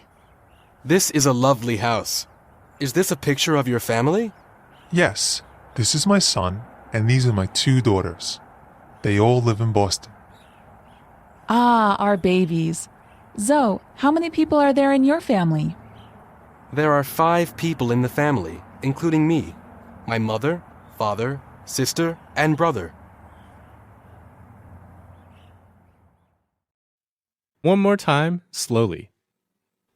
Welcome to our home. Please come in. Thank you very much. I'm Zoe. It's nice to meet you. Nice to meet you too. I'm Sandy, and this is my husband, Bob. Great to meet you, Zoe. Please come in and make yourself at home. How about something to drink? Oh, yes, please. I'll bring you some lemonade. This is a lovely house. Is this a picture of your family? Yes, this is my son, and these are my 2 daughters. They all live in Boston. Ah, our babies. Zoe, how many people are there in your family? There are 5 people in the family, including me, my mother, father, sister, and brother. It sounds like Zoe has left his hotel and will be staying with a homestay family. It should, since the dialogue takes place during his arrival at the homestay family's home. The mother and father are very welcoming, and Zoe is very polite. And the mother even offers Zoe some lemonade. She does. He lucked out with this family. And to luck out means to be lucky. They seem like a happy couple, too. They do. Zoe compliments them on their lovely home, and he asks about a family photograph. And the father points out his children in the photograph. He tells Zoe that they all live in Boston. Boston in Massachusetts. And the whole conversation is a very simple one, but one that's really important to study. I agree. I think, as with most cultures, being invited to someone's home in America, especially the home of a family, is kind of an honor. Yeah, I would say so too. And Zoe shows his gratitude and respect by complimenting the home. And more importantly, by inviting the couple to talk about their children. American parents usually love talking about their children. I don't think it's just American parents. I think all parents. Yeah, yes. Well, there's no better way to get into a friendly conversation with a parent than talking about his or her children. No doubt about that, even when their children are adults. Anyway, Zoe tells his homestay mother and father a little about his family, which is a great way for them to get to know Zoe. All right, let's take a look at the vocabulary for this lesson.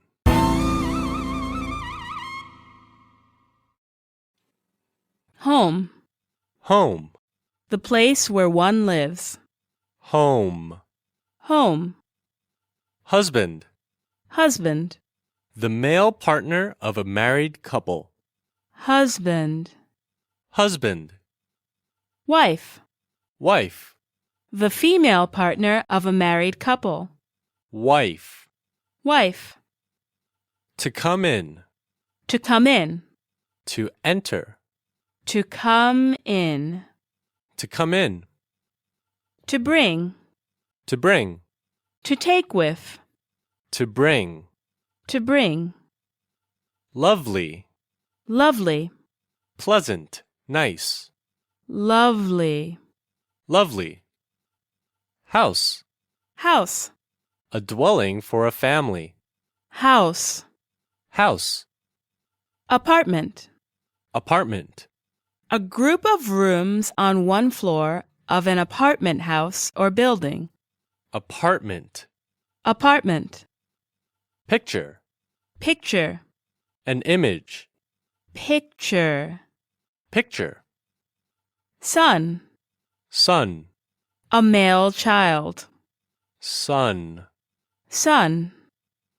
Daughter. Daughter. A female child.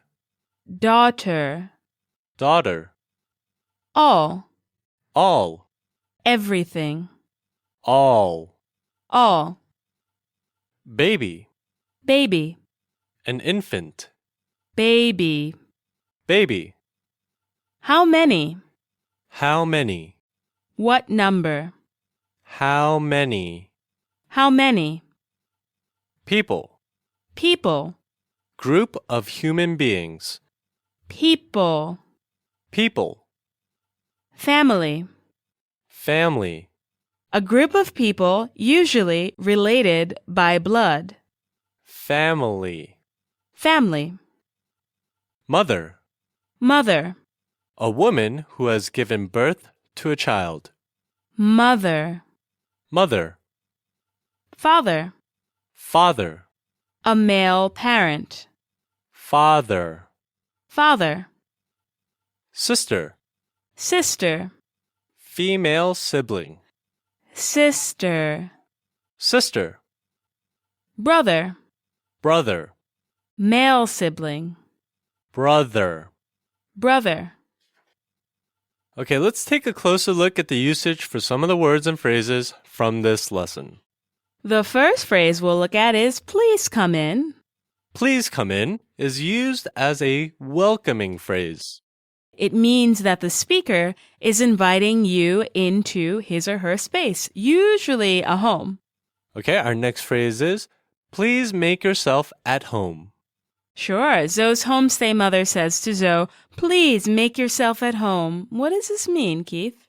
Well, this means make yourself as comfortable as you would be in your own home. Be comfortable like it's your house. Next up is, I'll bring you some lemonade. After inviting Zoe inside, the mother tells Zoe that she'll bring him some lemonade. She's offering him lemonade. You can use the phrase, I'll bring you some for just about anything. I'll bring you cookies. Or if we're in the office, I'll bring you some paper. And we'll look more closely at this phrase a little bit later in the lesson. What's next? Our next phrase is a lovely house. Zoe tells his homestay mother and father that they have a lovely house. Why?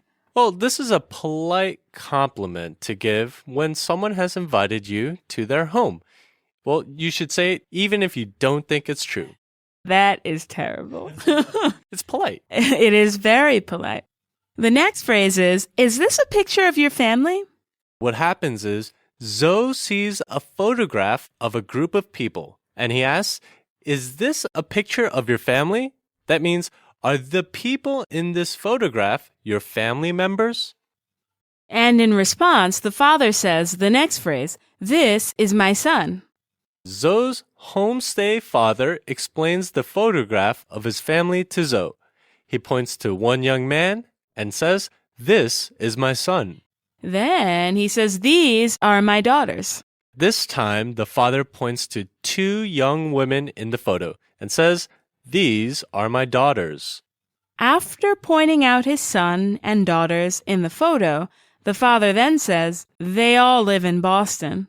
And that means all of my children, my son and two daughters, they live in Boston. The focus points for this lesson are the phrases, how many people are there in your family? And the phrase, I'll bring you something. Let's start with how many people are there in your family?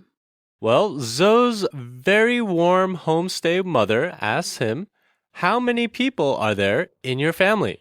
Yes, asking about someone's family is a great way to get to know the person, a great way to break the ice.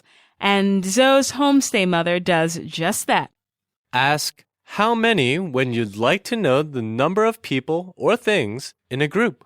Let's talk about some more ways to use how many. To start, how many brothers and sisters do you have? I have one brother. And what about how many people are going to be at the party next week? You're always talking about parties. I can't help myself. Here's one I always get asked at home. How many cookies did you eat? Your mom says that. My boyfriend. Are you having some trouble staying out of the cookie jar? Always. Listeners, now you know what to offer Sudia when she comes to your house. That's right. Good point. After the homestay mother asks Zoe how many people he has in his family, Zoe responds by saying, there are 5 people in my family. Right. There are 5 people in Zoe's family, including Zoe. There's his mother, his father, his sister, and his brother. Oh, okay. Well, while we're at it, why don't we review family members? There's father, mother, sister, and brother. And don't forget grandmother and grandfather. Your parents' parents. And we can't forget about uncle, a parent's brother, and aunt. Or sometimes aunt, right? Yeah, sometimes you can say aunt or aunt. It's your choice. And your aunt or aunt is your parent's sister, one of your parents' sister. We also have niece, which is the female child of a sibling. And also nephew, the male child of a sibling. So if Zoe were a little older and maybe if he were married with children, he might say, there are 4 people in my family, including me. Myself, my wife, my daughter, and my son. And all of these are explained in the lesson notes. Listeners, how many people are in your family? We want to know. We do want to know. Are you married? Do you have any children? How many brothers and sisters do you have? Let's move right along to our next grammar point. I'll bring you something. So Zoe's homestay mother says to Zoe, I'll bring you some lemonade. And you probably know that lemonade is a popular drink all over the world, everywhere. And in America, lemonade is usually served during the spring or summer months. That's right. The homestay mother is kind enough to offer some to Zoe. She says, I'll bring you some lemonade. I'll bring you some is a phrase you can use when someone visits your home and you'd like to give them something. As in many other countries, probably most, it's considered polite to give your guests some food or some drink or both. It's especially nice if what you offer is homemade or made by you in your home. And some other ways to use I'll bring you some are maybe I'll bring you some coffee. Or Sudia, you'll like this one. I'll bring you some cookies. What about I'll bring you some tea or I'll bring you another glass of water? Listeners, what do you give your guests when they come to your house in your country? We want to know. Well, that just about does it. Thanks for listening. Thanks for listening. Bye-bye. Bye.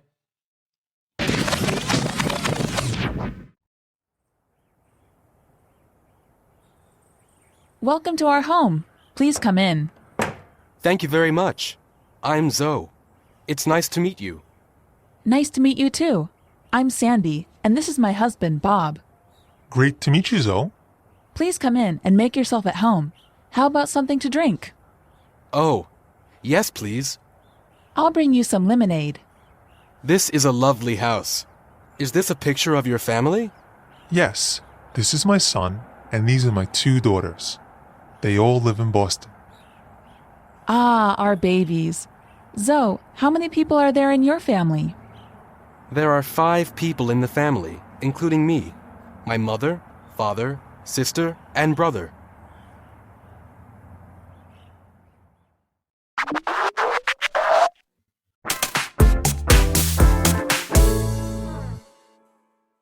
Hi from New York. Thanks for joining us today. This is Sadia. Hey, and I'm Keith. The best American dish you'll ever have. In our last lesson, lesson 25, you learned about visiting a home and talking about family. And you also learned about the phrase, how many people are in your family? And the phrase, I'll bring you some. In this lesson, you'll learn how to talk about the past. The conversation takes place at Zoe's homestay home at the dinner table. And the conversation is between Zoe and his homestay mother and father. Let's listen to the conversation.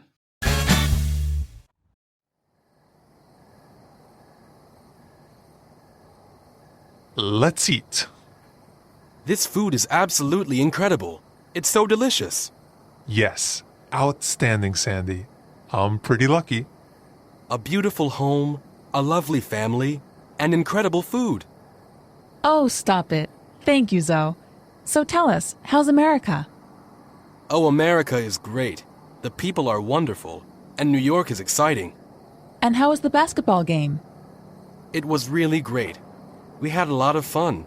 Also, the weather was great. Ah, a game. Yes. So many nice memories, but that was many years ago. So much fun. Well, speaking of fun, wait for tomorrow. Tomorrow we'll go to that barbecue. I'm really looking forward to it. One more time, slowly. Let's eat. This food is absolutely incredible. It's so delicious. Yes, outstanding, Sandy. I'm pretty lucky. A beautiful home, a lovely family, and incredible food. Oh, stop it. Thank you, Zoe. So tell us, how's America? Oh, America is great. The people are wonderful, and New York is exciting. And how was the basketball game? It was really great. We had a lot of fun. Also, the weather was great. Ah, a game. Yes. So many nice memories, but that was many years ago. So much fun. Well, speaking of fun, wait for tomorrow. Tomorrow, we'll go to that barbecue. I'm really looking forward to it. All right, so it sounds like Zoe has sat down for a meal with his homestay family. Sure. This dialogue is a perfect example of small talk or pleasant, short conversation for use in social situations. Small talk is usually used with people whom you've either never met before or you're not close to. So it's perfect for Zoe's situation. He has just met his homestay parents who are treating him to a really nice home-cooked American meal. It's dinner. And in some cases, it's actually considered rude to not make small talk. That's true. So, for example, if someone tries to begin small talk with you, you should respond. Don't just stare blankly and say nothing. Make, or people are going to think you're rude. Yeah. But then again, small talk is sometimes considered an art. And probably for good reason. Even though small talk is light and it's short conversation, it can take some getting used to. And knowing when and how to use it can be a little tricky. Well, we're going to give our listeners a couple of tips, okay? So as a rule, small talk should center around non-personal topics that are not controversial. What that means is you don't want to cause an argument or a disagreement. Also, I think it's common to use small talk at parties or maybe in an office with people that you don't work with closely, or maybe waiting online somewhere, like to pay for groceries or something. Small talk is also important because it can lead to longer, more meaningful conversations and also relationships in the future. Right. And remember, Zoe met his friend Michelle by using small talk on the plane. So you should probably practice your small talk. Yeah, and you can do this with just about anyone you come across whom you don't know or don't know very well. You may not be sure of what to talk about, but try maybe a friendly current event, or you can talk about work or the weather. Good luck, everyone. Good luck. All right, so let's take a look at the vocabulary for this lesson.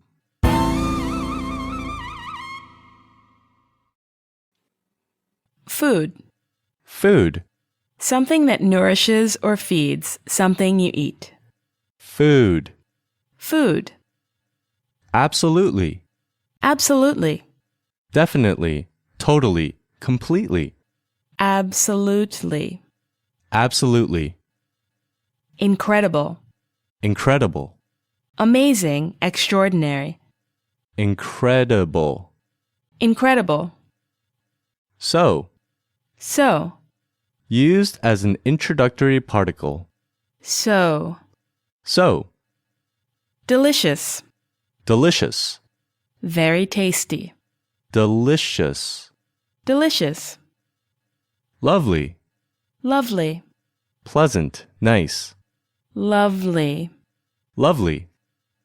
Tell. Tell. To make known. To say. Tell. Tell. People. People. Group of human beings. People. People. Country. Country. A nation. Country. Country. Quiet. Quiet. Not loud. Having very little to no sound. Quiet. Quiet. Relaxing. Relaxing. Soothing, comforting, gentle. Relaxing. Relaxing. Many. Many. Consisting of a large amount. Many. Many. Memory. Memory. Something remembered.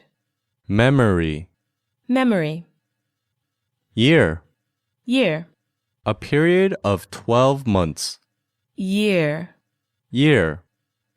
Ago. Ago. Before. Ago. Ago. Tomorrow. Tomorrow. The day after today. Tomorrow. Tomorrow. To look forward to. To look forward to. To anticipate. To look forward to. To look forward to. Really. Really. Truly. Very. Really. Really. All right, well, let's have a closer look at the usage for some of the words and phrases from this lesson. The first phrase we'll look at is, "This food is absolutely incredible. It's so delicious." Zoe and his homestay parents sit down for dinner. As soon as they begin eating, Zoe says, "This food is absolutely incredible." He uses the adverb absolutely to express that he thinks the food is very, very good. And Zoe also says that the food is so delicious. His use of the adverb so has the same purpose as absolutely, both used to make his opinions very strong. Okay, so Dia, what's next? Next is I'm pretty lucky. So the husband says that he feels pretty lucky to have a lovely home, a wonderful family, and such tasty food.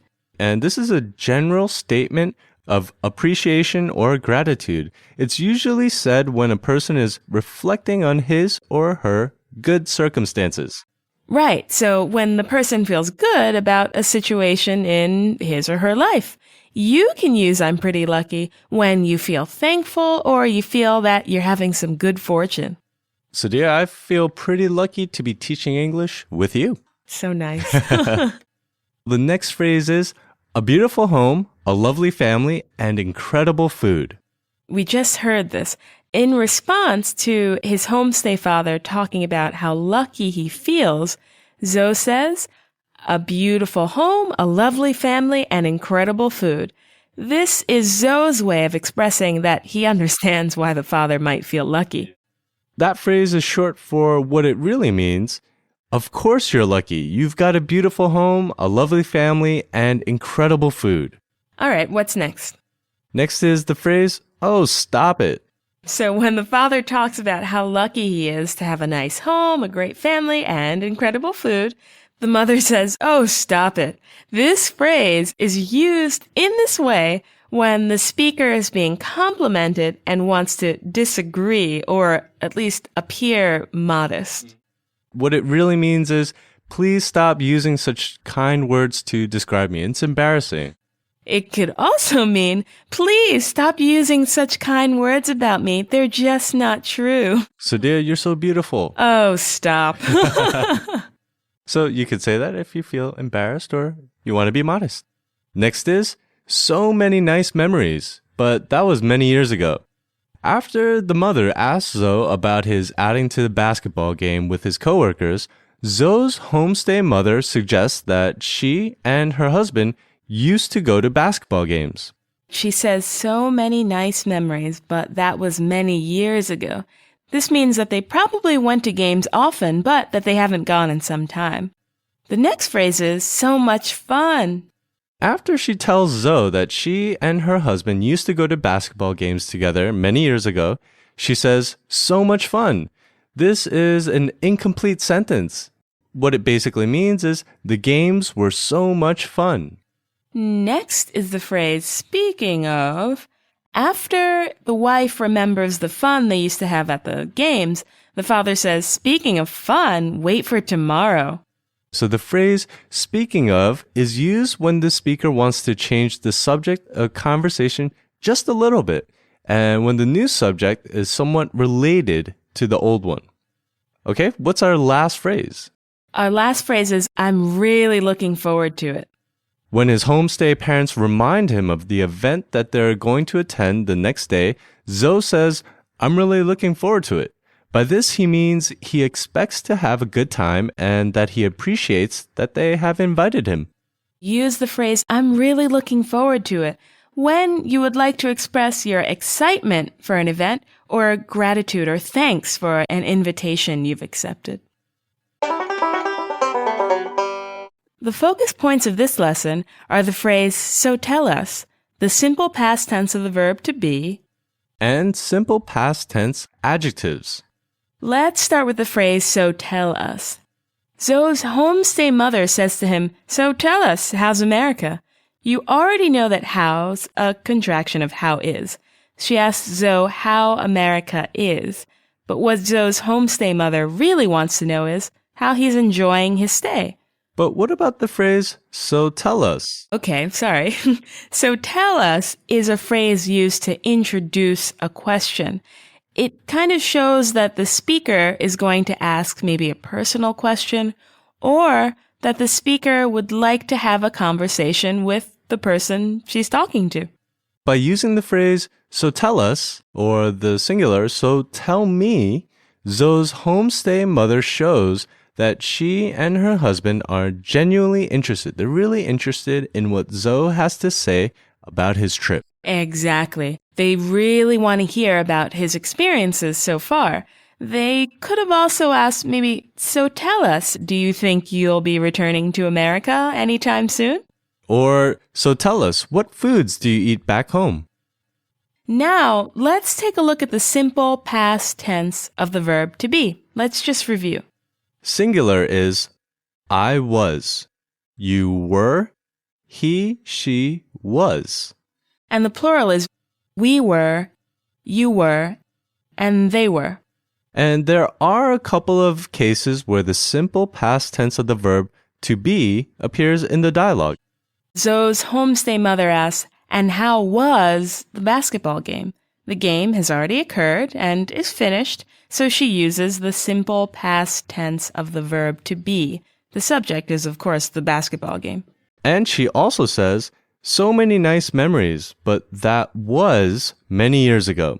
Zoe's homestay mother talks about how she and her husband used to attend basketball games together. They attended in the past, but they don't go anymore, which means the action is finished. It's complete.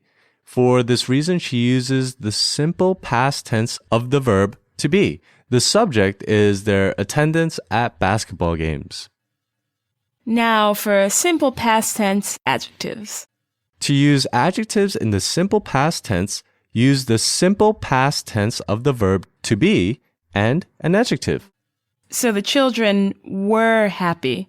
Or the workers were tired. Right, or maybe I was hungry. It's subject plus simple past tense of the verb to be plus adjective. When Zoe is asked about the basketball game, he says, it was really great. It plus was plus really great. And he also says the weather was great. He does. The weather plus was plus great. Subject plus the simple past tense of the verb to be plus the adjective. This was fun. It was. All right, well, that's going to do it for this lesson. Thanks for listening. Thanks for listening. Bye-bye.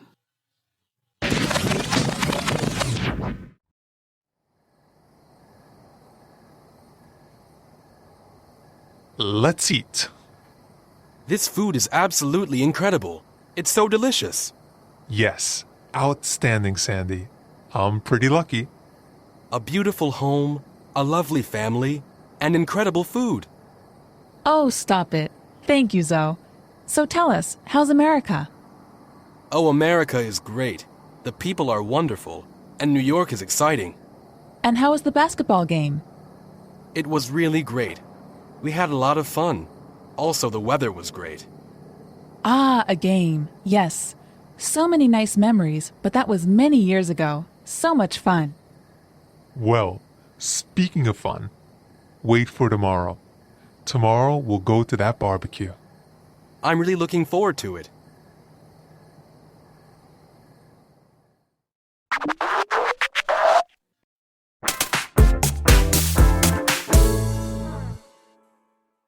Hi, everyone. Thanks for tuning in. This is Sadia. Hey, and I'm Keith. Your English is getting too good. In our last lesson, lesson 26, you learned how to talk about the past. And you also learned about the phrase, so tell us, the simple past tense of the verb to be, and about simple past tense adjectives. In this lesson, we will further explore how to talk about the past. This lesson takes place in a restaurant. And the conversation is between Zoe and Michelle. Let's listen to the conversation.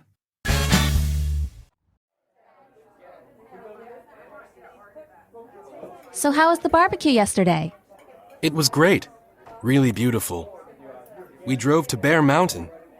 We ate burgers, hot dogs, sandwiches, and salad. And we drank Coca-Cola. Did you play badminton? Yes, we did. It was great. Wow, so American. How about you? What did you do yesterday? I worked. Poor you. Your English is too good. Here you are. Heirloom tomato, fennel, and avocado salad, butternut squash soup, vegetable lasagna, and steamed vegetables. Oh my gosh, this is so good. Who told you about this place? It's a secret. Too good.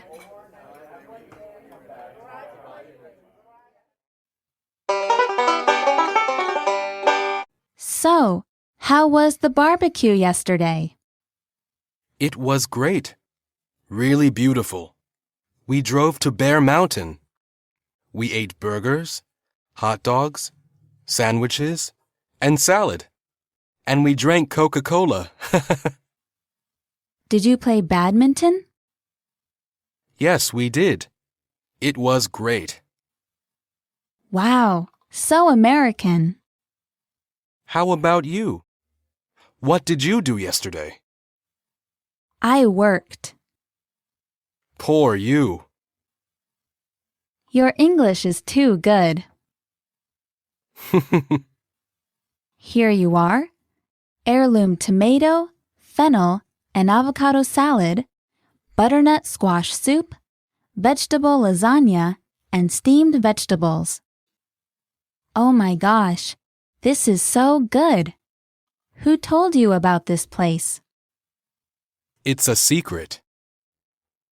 Too good. Oh, well, this is a cute conversation. Zoe tells Michelle all about the barbecue he attended with his homestay parents, right? They enjoyed typical American barbecue foods like hamburgers and hot dogs, and they played classic court games like badminton. That's right. I love badminton. And Zoe didn't say, but it's possible that the barbecue was maybe a family or a company event. In any case, barbecues are very, very popular during the summer season. That's true. In some neighborhoods in America, the smell of burning charcoal and roasting meat or grilling meat and vegetables is one that you can pretty much experience all summer long from the morning until the night. Some neighborhoods, they're all over the place, but definitely check it out. Also, the word barbecue, it actually refers to the way of cooking meat and to the special grill on which the meat is cooked. Ah, how about that? Today, however, barbecue is commonly used to refer to any outdoor event at which food will be grilled and served. I think barbecues are also sometimes called cookouts, which is kind of a shortened form of the phrase to cook outdoors. And also, they often feature lots of beer and sometimes games outside. I'd say that barbecues are like picnics, but on a larger scale, maybe. Possibly much more fun than a picnic. Is it because of the beer, maybe? It might be. We'll let you guys judge for yourselves. Yeah, if you're ever in America during the summer months of June, July, and August, definitely try to go to a barbecue. As Michelle would say, it's very American. Let's take a look at the vocabulary for this lesson.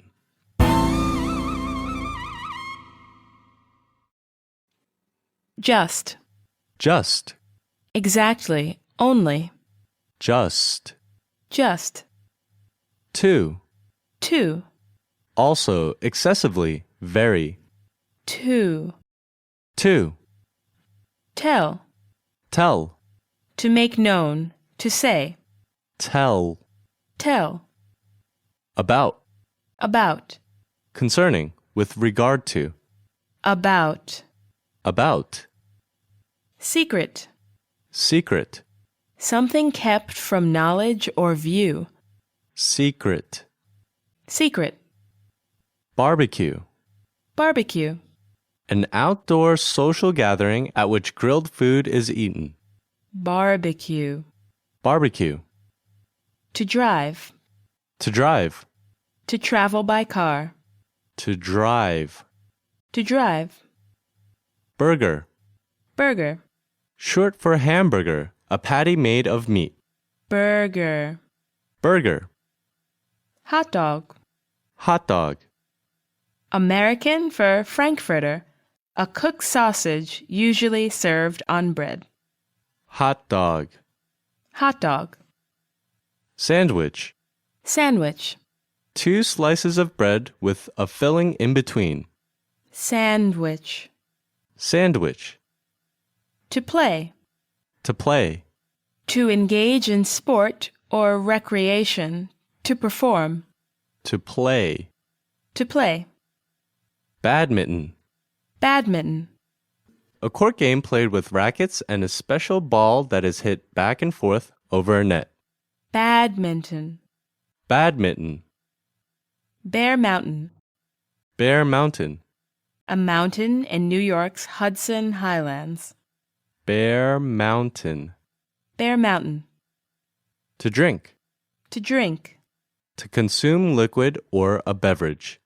To drink. To drink. All right, so let's take a closer look at the usage for some of the words and phrases from this lesson. The first phrase we'll look at is so American. When Zoe tells her about the barbecue he went to the day before and about the food he ate and the games he played, Michelle says, so American. That means it's very typical of an American. Next up is poor you. When Michelle tells Zoe that she worked the day before while he was with his host family enjoying a barbecue outside, Zoe says, poor you. Poor you is an expression of sympathy. It shows the person you're talking to that you can understand their disappointment or pain. Poor you is very similar to that's too bad. What's up next, Adia? Next is your English is too good. Michelle tells Zoe that his English is too good. Usually, the adverb too implies that something is over the top or excessive. Right, like too much. But what Michelle means is that she's shocked at just how good Zoe's English is. The next up is, oh my gosh, this is so good. This phrase is usually used when the speaker is eating something and is surprised by how good the food tastes. The next phrase is, it's a secret. Michelle really wants to know how Zoe found out about the restaurant he's taken her to. But Zoe tells her it's a secret. Zoe is using this phrase to be coy or shy. Telling Michelle that he found out about the place from a taxi driver wouldn't be such a bad thing, but Zoe wants to keep an air of mystery. He wants to keep Michelle wondering and interested in him. He's a smart guy. What's our last phrase? The last phrase is just a review of too good. Okay, again, too good is an expression of extreme delight. Michelle is really enjoying the food, and she tells Zoe that the restaurant is too good. She's really enjoying the experience. The focus points of this lesson are a review of the simple past tense, including high-frequency verbs. And the interrogative phrase, who told you about? Let's get the simple past tense out of the way, though, shall we? I'm sure you all remembered that the simple past tense is used to describe actions that have already been done, finished. Actions that took place in the past. The simple past tense, as you probably know, is generally formed by adding ed to the simple form of a regular verb. For example, the simple past tense of work is worked. Right, and the simple past tense of talk is talked. There are, of course, some exceptions to the rule. There are irregular verbs. Irregular verbs have a variety of simple past tense forms. Let's give some examples of irregular verbs and their simple past tense forms. What's the simple past tense of sing? Sung. Right, and what about bring? Brought. How about sell? Sold. Good, so those are all irregular verbs in the simple past tense. In the dialogue, Zoe tells Michelle about his day. First, he says, we drove to Bear Mountain.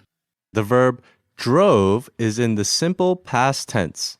Zoe also says, we ate burgers, hot dogs, sandwiches, and salad, and we drank Coca-Cola. The verbs ate and drank are both irregular verbs in the simple past tense. When Zoe asks Michelle what she did while she was attending the barbecue, she just says, I worked. Poor Michelle. Okay, now let's talk a little bit about high-frequency verbs. This is easy. High-frequency verbs are verbs that appear often in general conversation or writing. Quite a few high-frequency verbs appear in the dialogue. Here's some examples. We drove to Bear Mountain. Drove is actually a high-frequency verb. What about yes, we did? Did is, of course, a high-frequency verb. It's hard to have a conversation without using do or did. That's true. And Michelle asks, who told you about this place? Tell, and the past tense told. Tell is a high-frequency verb, and it's irregular, as you can see. What about the interrogative statement, who told you about this place? Can we talk a little bit about that? I I think we have some time to talk about that. So Michelle is delighted by the food and the experience of being at this restaurant. And she asks Zoe, who told you about this place?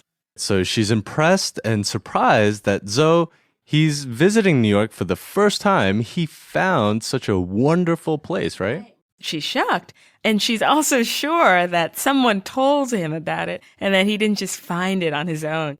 Are there any other ways of asking, who told you about this place? She could have also asked maybe, how'd you find out about this place? Oh, and what about, where did you read about this place? And you know what? Michelle is what we would call a smart cookie. If you remember, the taxi driver who took Zoe from his hotel to the Altman building on Zoe's second day in New York, that taxi driver told Zoe about this restaurant. That's right. Michelle is a smart cookie. Zoe tells Michelle, though, that his source of information about the restaurant is a secret. But he could have also said, if he were being honest, he could have said, a taxi driver told me, or I heard about it from a taxi driver. But he doesn't say that. And why? Because he wants to remain a mystery to Michelle. You know, he wants to be fascinating, exciting. You know what? I think Zoe's a pretty smart cookie, too. That just about does it for this lesson. Thanks for listening. Thanks for listening. Bye-bye. Bye.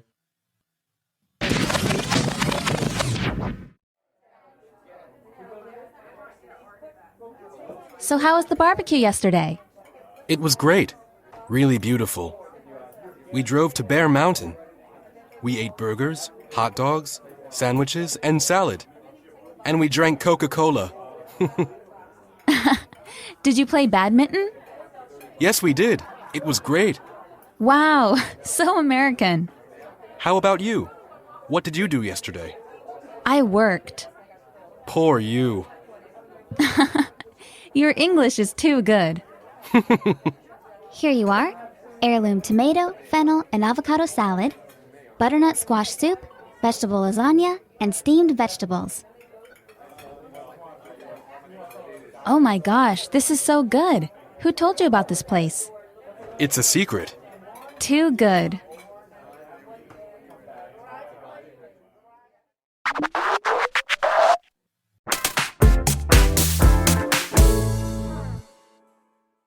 Hi, everyone. Thanks for listening. This is Sadia. Hey, and I'm Keith. How to see all the important sights in the shortest amount of time. Make the most of your time. A must for travelers. In our last lesson, lesson 27, you learned how to talk about the past. And we also reviewed the simple past tense. And learned about high-frequency verbs. In this lesson, you will learn about sightseeing in New York. This conversation takes place at the ticket window of a sightseeing bus company. And the conversation is between our main character, Zoe, and a ticket seller. All right, well, let's listen in to the conversation.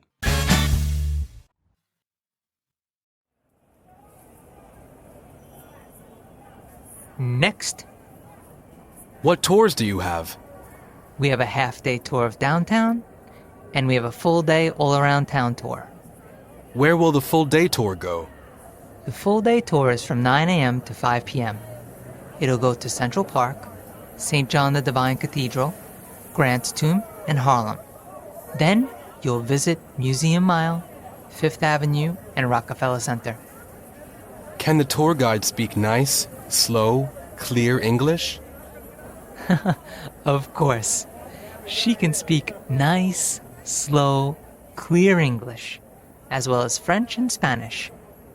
Okay, great. The full day tour, please. That'll be $35. Is a credit card okay? Of course. Here you are. Sign, please. Thank you. Here is your receipt. The tour starts at 9 a.m. Please be in front of this building at 8:50 a.m. Thank you. One more time, slowly. Next, What tours do you have?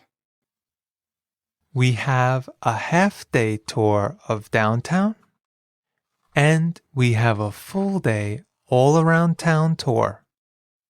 Where will the full day tour go? The full day tour is from 9 a.m. to 5 p.m. It'll go to Central Park, St. John the Divine Cathedral, Grant's Tomb, and Harlem. Then you'll visit Museum Mile, Fifth Avenue, and Rockefeller Center. Can the tour guide speak nice, slow, clear English? Of course. She can speak nice, slow, clear English, as well as French and Spanish. Okay, great. The full day tour, please. That'll be $35. Is a credit card okay? Of course. Here you are. Sign, please. Thank you. Here is your receipt. The tour starts at 9 a.m. Please be in front of this building at 8:50 a.m. Thank you. All right, so on any given day, you're sure to be able to spot a double-decker tour bus rolling down the popular streets of New York. I see them all the time. They're everywhere. Bus tours are an interesting way to see certain parts of New York, especially if, like Zoe, you're visiting for a very short time. But they may not necessarily be the best way to get a real feeling or a real understanding of the city. There are so many neighborhoods and different areas with lots of things to see, each with its own character, its own personality. Definitely. I think it's maybe a good idea to do some research before you visit and try to pick a few places that are interesting to you and focus on those places when you arrive. Yeah, it can be really tempting to try and see everything during one trip, but it's almost impossible to see everything on one trip. Even for the people who live here, they're always discovering new things and new places. Oh, absolutely. So focus and take your time. And it may be a good idea to begin your visit to New York with a bus tour, taking note of all the sites and neighborhoods you'd like to visit. And for the remainder of your trip, you can go back to these places and maybe they seem special to you. Maybe you want to see them in more detail. Definitely. I think that's a perfect plan. In the process, you'll end up creating your own very personal memory of New York, which is the way it should be. All right, let's take a look at the vocabulary for this lesson.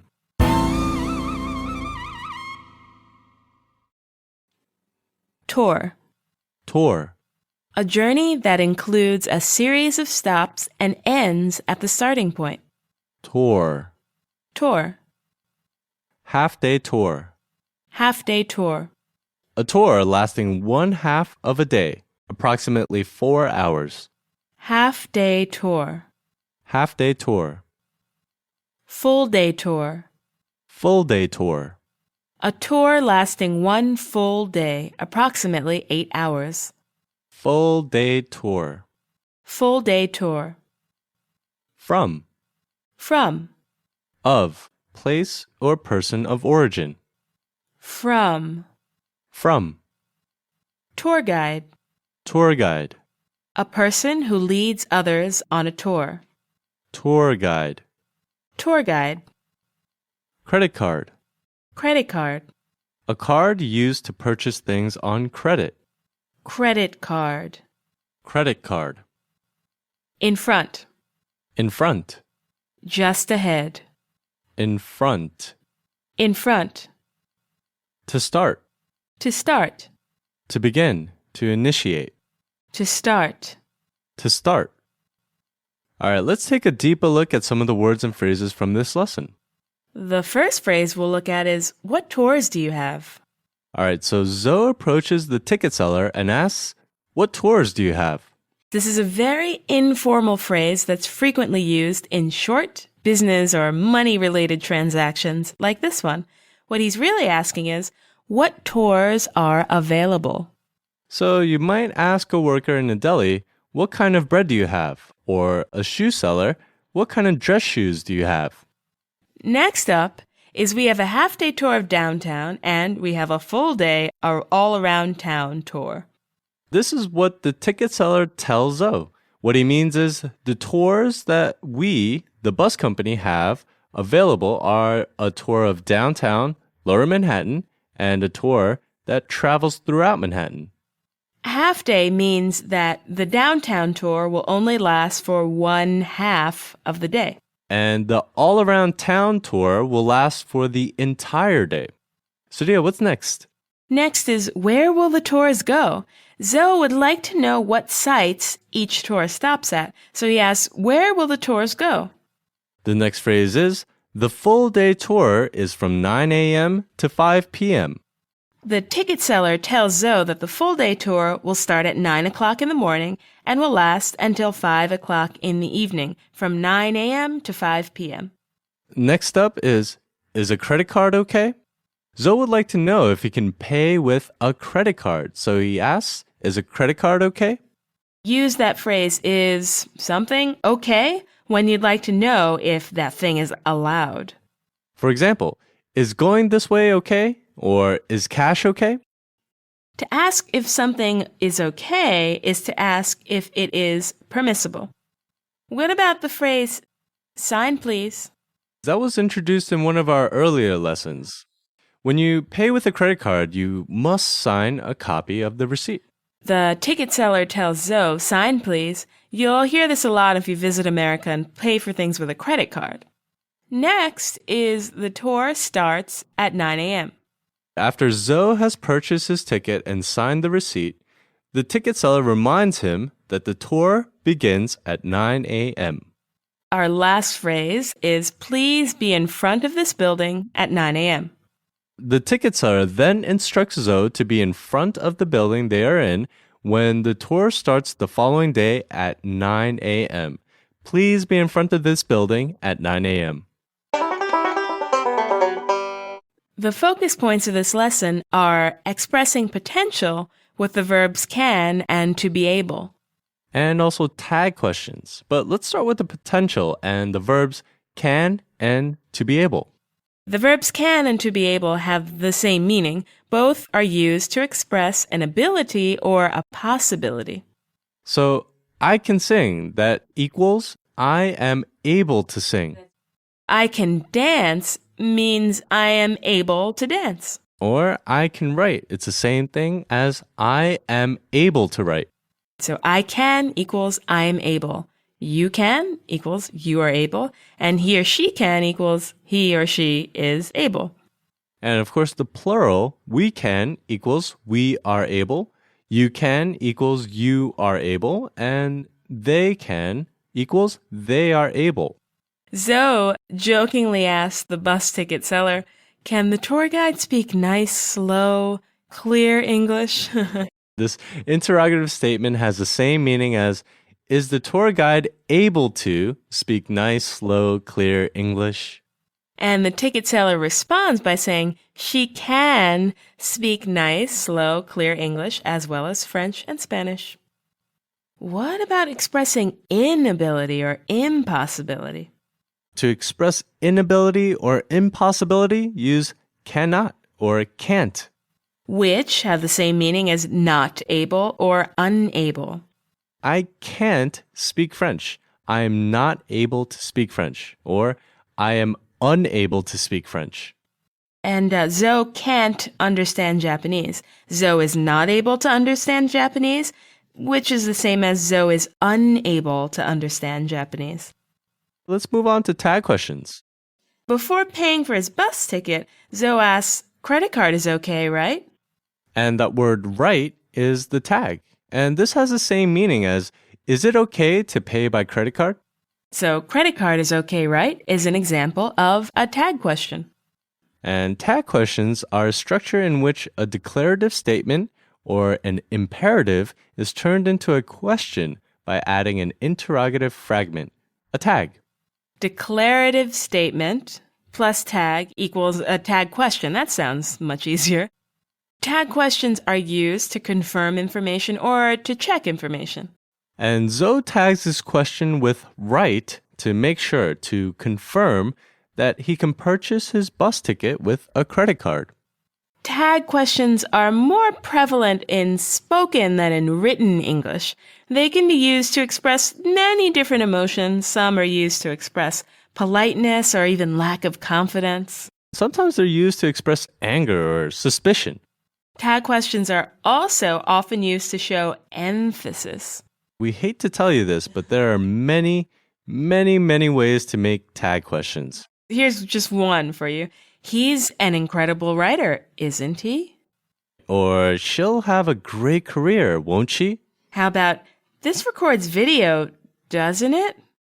Yeah, as you learn more English, you'll be exposed to all the different ways of making tag questions. So listen out for them, okay? Thanks for listening. Bye-bye, everyone. Thanks for listening. Bye-bye.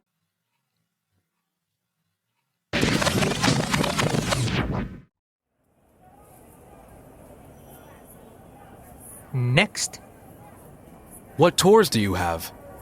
we have a half-day tour of downtown, and we have a full-day all-around town tour. Where will the full day tour go? The full-day tour is from 9 a.m. to 5 p.m. It'll go to Central Park, St. John the Divine Cathedral, Grant's Tomb, and Harlem. Then, you'll visit Museum Mile, Fifth Avenue, and Rockefeller Center.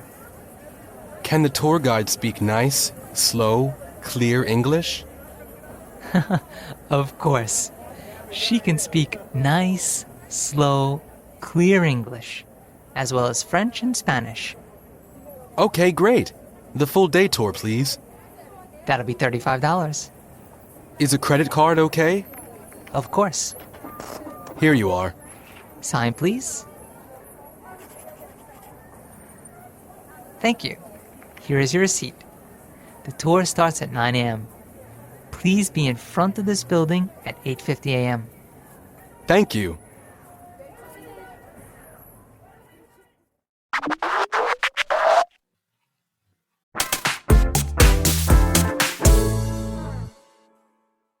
Hi, everyone. Thanks for tuning in. This is Sadia. And I'm Keith, master speaking on the phone. In our last lesson, Lesson 28, you learned about sightseeing in New York. And you also learned how to express potential using the verbs can and to be able. You also learned tag questions. In this lesson, you will learn how to leave a message and navigate voicemail. This conversation takes place on the telephone.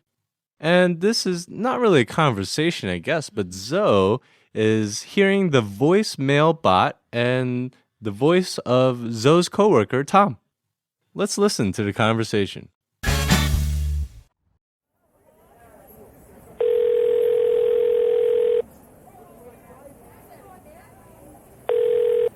I'm sorry, the person you are trying to reach is out of the service area. Connecting to the voice mailbox of Tom. Please leave a message after the beep. Hi, Tom. This is Zoe. Thank you again for everything. Thanks to you, the trip was great. It was great to meet you. I'll send mail from Cape Town. Goodbye. Don't forget to email me. Press pound to send this message. Press 1 to re-record. Thank you. Your message was sent.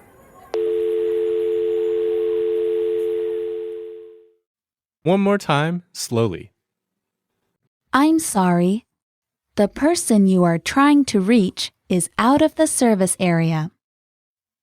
Connecting to the voice mailbox of Tom. Please leave a message after the beep. Hi, Tom. This is Zoe. Thank you again for everything. Thanks to you, the trip was great. It was great to meet you. I'll send mail from Cape Town. Goodbye. Don't forget to email me. Press pound to send this message.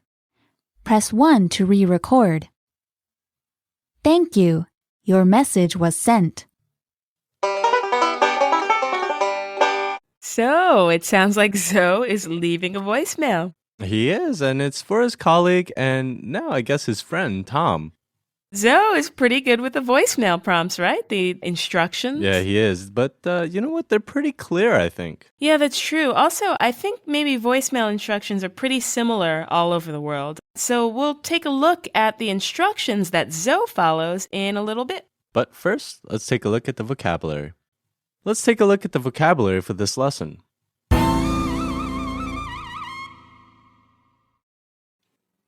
To connect. To connect. To become joined. To connect. To connect. Voicemail. Voicemail. A virtual mailbox for telephone voice messages. A message left in said box. Voicemail. Voicemail. Message. Message. Communication in writing or speech. Message. Message. Beep. Beep. A short, high-pitched sound. Beep. Beep. To send. To send. To cause to go, to deliver. To send. To send. Mail. Mail. Material sent by air, land, or sea using the postal system. Mail. Mail. U.S. U.S. United States. U.S. U.S. To press. To press. To apply pressure, usually using the fingers. To press. To press. Pound. Pound. A unit of weight measurement, the hash symbol. Pound. Pound. To re-record. To re-record. To record again. To re-record. To re-record. To reach. To reach. To stretch for, to connect to. To reach. To reach. Phone. Phone. Telephone. Phone. Phone. Outside. Outside. Not inside, beyond a certain boundary or line. Outside. Outside. Range. Range. A limited area, the space included. Scope. Range. Range. Turned. Turned. Switched. Turned. Turned. Off. Off. Not on. Not ready for use. Off. Off. Let's take a deeper look at some of the words and phrases from this lesson. The first phrase we'll look at is connecting to the voice mailbox of Tom. Sadia, you sound like a voice message. Well, sometimes when you phone someone, when you call someone, the call is automatically picked up and sent to the voice mailbox of the person you're trying to reach. And this happens to Zoe when he tries to call Tom. The phone is automatically picked up, and an automated or a computerized voice says, connecting to the voice mailbox of Tom. The automated voice is letting Zoe know that he's being connected to the voice mailbox of Tom. Okay, what's next? Next is, please leave a message after the beep. The voice mailbox voice instructs Zoe to leave a message after the beep. The beep is the short, high-pitched sound you often hear on an answering machine, the beep. Or maybe you'll hear it on a microwave or some other appliance. Yeah. Next is thanks to you. Can you explain this one, Keith? Sure. Thanks to you is an expression of gratitude said when the speaker believes that something would not have happened without the kindness or help of the person he's speaking to. So Zoe says to Tom, thanks to you, the trip was great, which also means without you, the trip would not have been so great. Or I owe my great trip to you. Okay, Sadia, what's next? Next is I'll send mail from Cape Town. Zoe tells Tom that he'll send mail from Cape Town.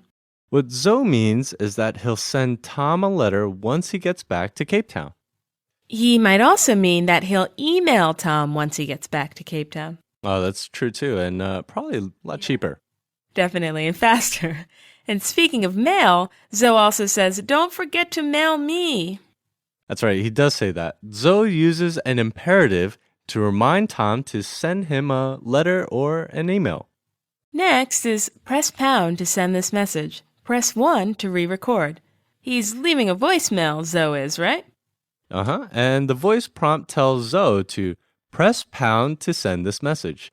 The pound key is the hash key, which is also known in American English as the number symbol. So if he wants to send his message, Zoe should press the hash key. Yep, and the prompt also says press 1 to re-record.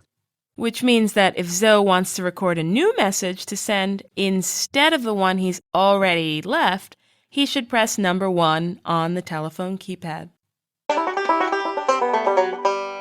The focus points of this lesson are review of the present progressive tense and review of the simple past tense. Let's start with the present progressive tense. Okay, I'm sure our listeners remember the present progressive. It's formed by combining the verb to be with the present participle or the ing form of a verb. For example, he is plus laughing, or he is laughing. They are plus running, or they are running. The present progressive tense is used in 3 cases. First, to describe what's happening now. For example, right now I'm reading a book. And the present progressive tense is also used to describe actions occurring over a period of time, which includes the present now. For example, I'm working at a clothing store these days. Finally, the present progressive is also used to describe what will happen in the future. For example, tomorrow I'll be speaking at a university. So in the dialogue, the voice mailbox says, the person you are trying to reach is out of the service area. Yes, at the time of the phone call, Zoe is trying to reach Tom. And right now we are moving on to the simple past tense. We are moving on. Simple past tense.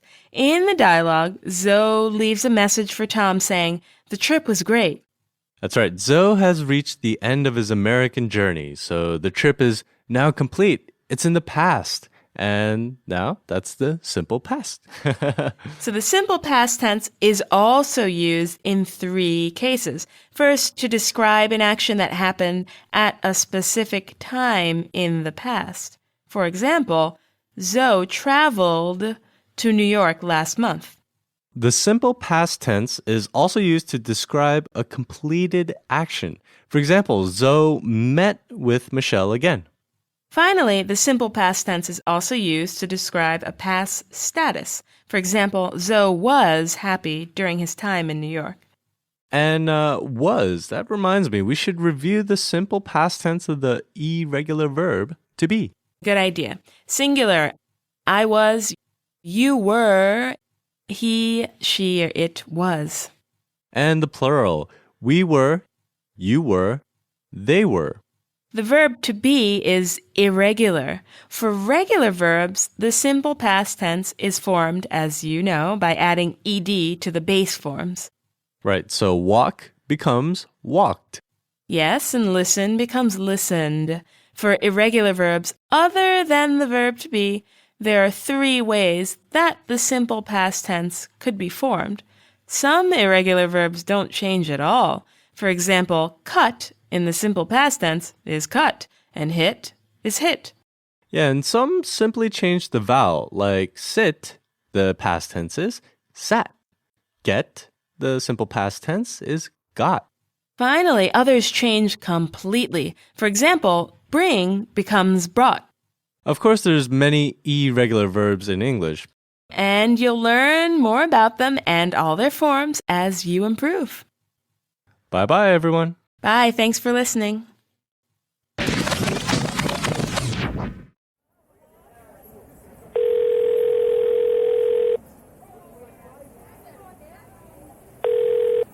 I'm sorry, the person you are trying to reach is out of the service area. Connecting to the voice mailbox of Tom. Please leave a message after the beep. Hi, Tom. This is Zoe. Thank you again for everything. Thanks to you, the trip was great. It was great to meet you. I'll send mail from Cape Town. Goodbye. Don't forget to email me. Press pound to send this message. Press 1 to re-record. Thank you. Your message was sent.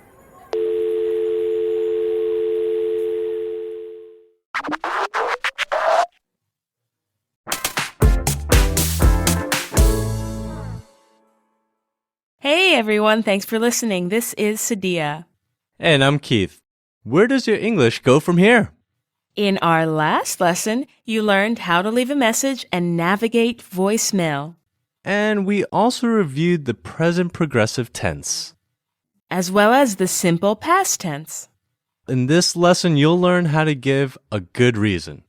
This conversation takes place at the hotel front desk on Zoe's last day in America. And the conversation is between Zoe and the hotel front desk worker. Let's listen in to the conversation.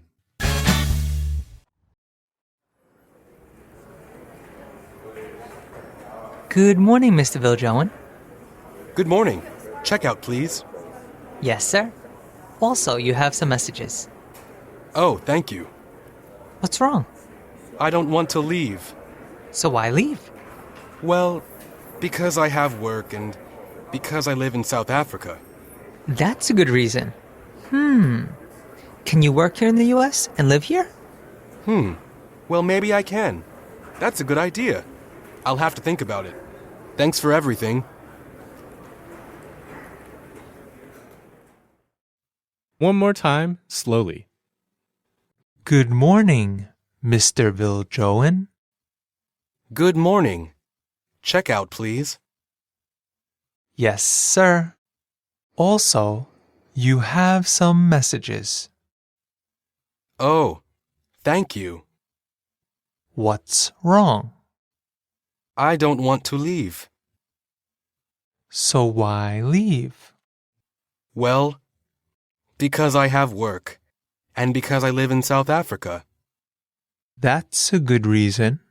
Can you work here in the US and live here? Well, maybe I can. That's a good idea. I'll have to think about it. Thanks for everything.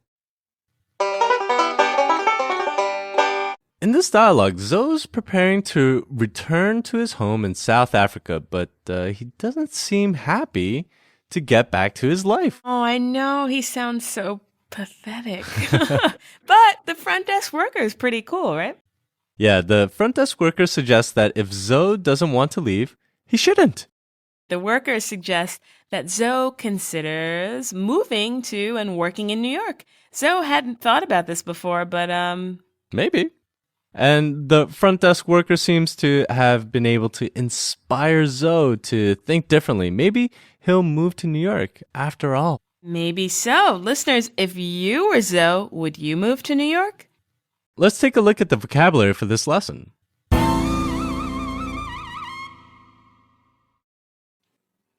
Checkout.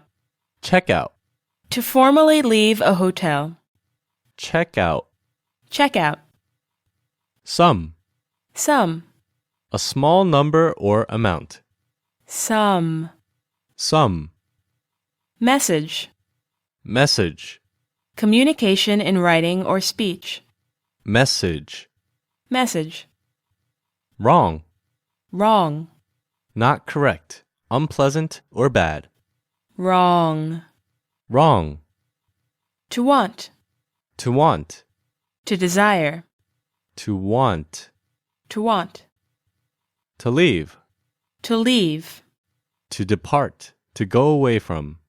To leave. To leave. Reason. Reason. Cause. Reason. Reason. Maybe. Maybe. Possibly, but not certainly. Perhaps. Maybe. Maybe. All right, Sadia, let's take a deeper look at some of the words and phrases from this lesson. Okay, the first phrase we'll look at is check out, please. Zoe approaches the hotel front desk and says, check out, please.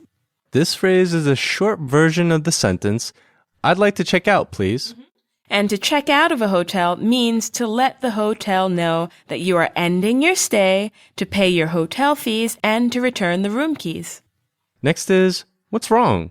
The front desk worker asks Zoe, what's wrong? The worker can sense, he can feel that Zoe isn't feeling very well and would like to know what's wrong or unpleasant for Zoe. That's right. Ask what's wrong when you can sense that someone you're either friendly with or know very well appears to not be feeling well. What's wrong is a friendly expression that gives the person you're talking to the feeling that you care about him or her and would like to help them feel better.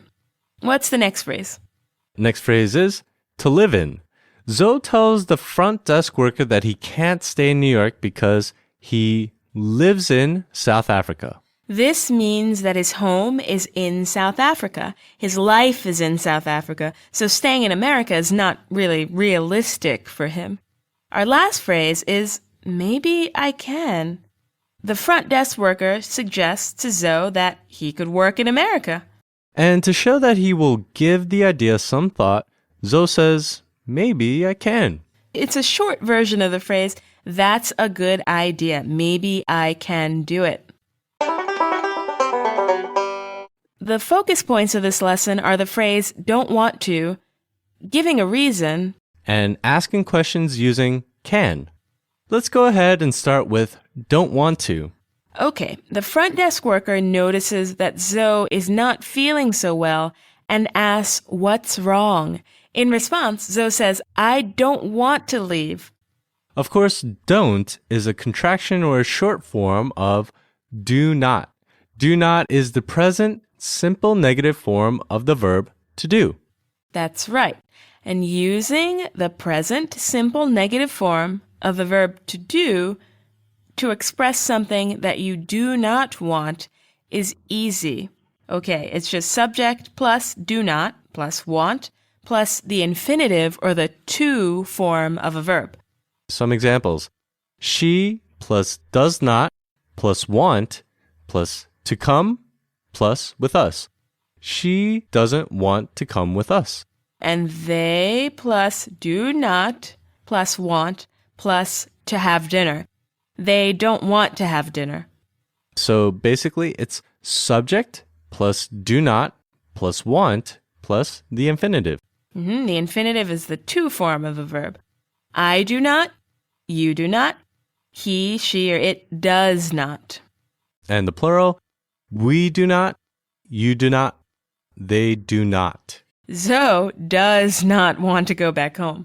And Zoe does not want to leave New York. Poor thing. And let's move on to giving a reason. Whenever the question why is asked, a typical, usual response for conversation or informal English would begin with the word because, which means for that reason. In the dialogue, the front desk worker asks Zoe, so why leave? The worker wants to know why Zoe is leaving New York if he doesn't want to. And Zoe says, well, because I have work and because I live in South Africa. What Zoe is really saying is that he can't stay in New York for the reason that he has to work and live in South Africa. Let's give some more examples or reasons. Why can't you come to dinner tonight, Keith?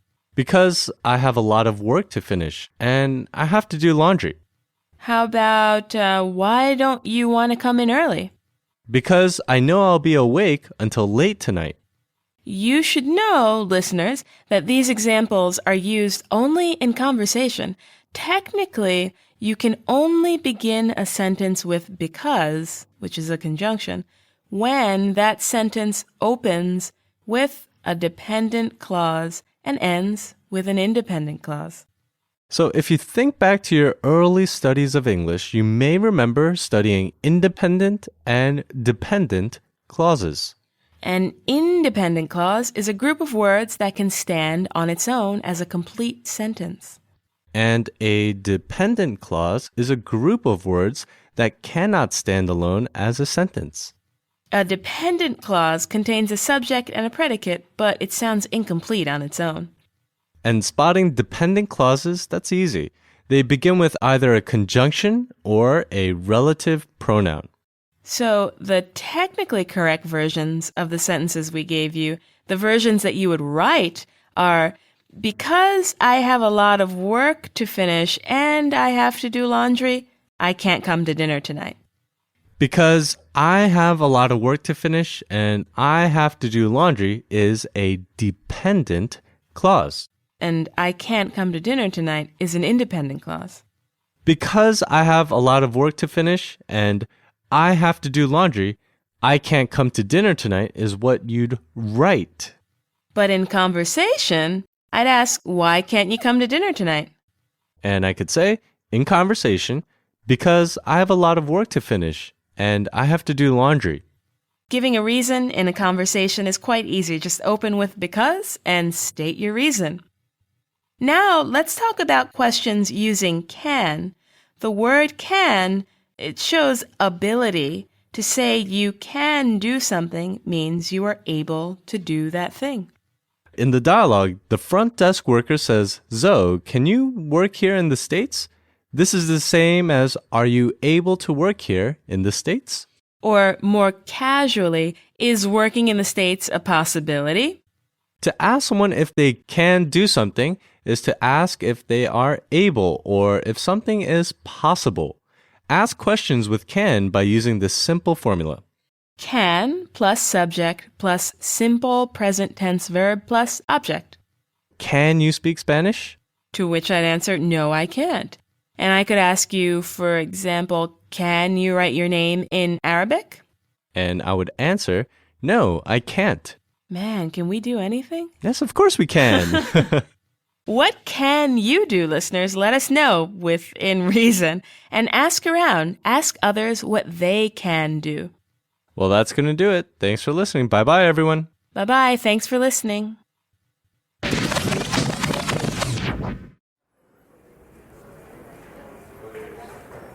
Good morning, Mr. Viljoen. Good morning. Checkout, please. Yes, sir. Also, you have some messages. Oh, thank you. What's wrong? I don't want to leave. So why leave? Well, because I have work and because I live in South Africa. That's a good reason. Can you work here in the US and live here? Well, maybe I can. That's a good idea. I'll have to think about it. Thanks for everything.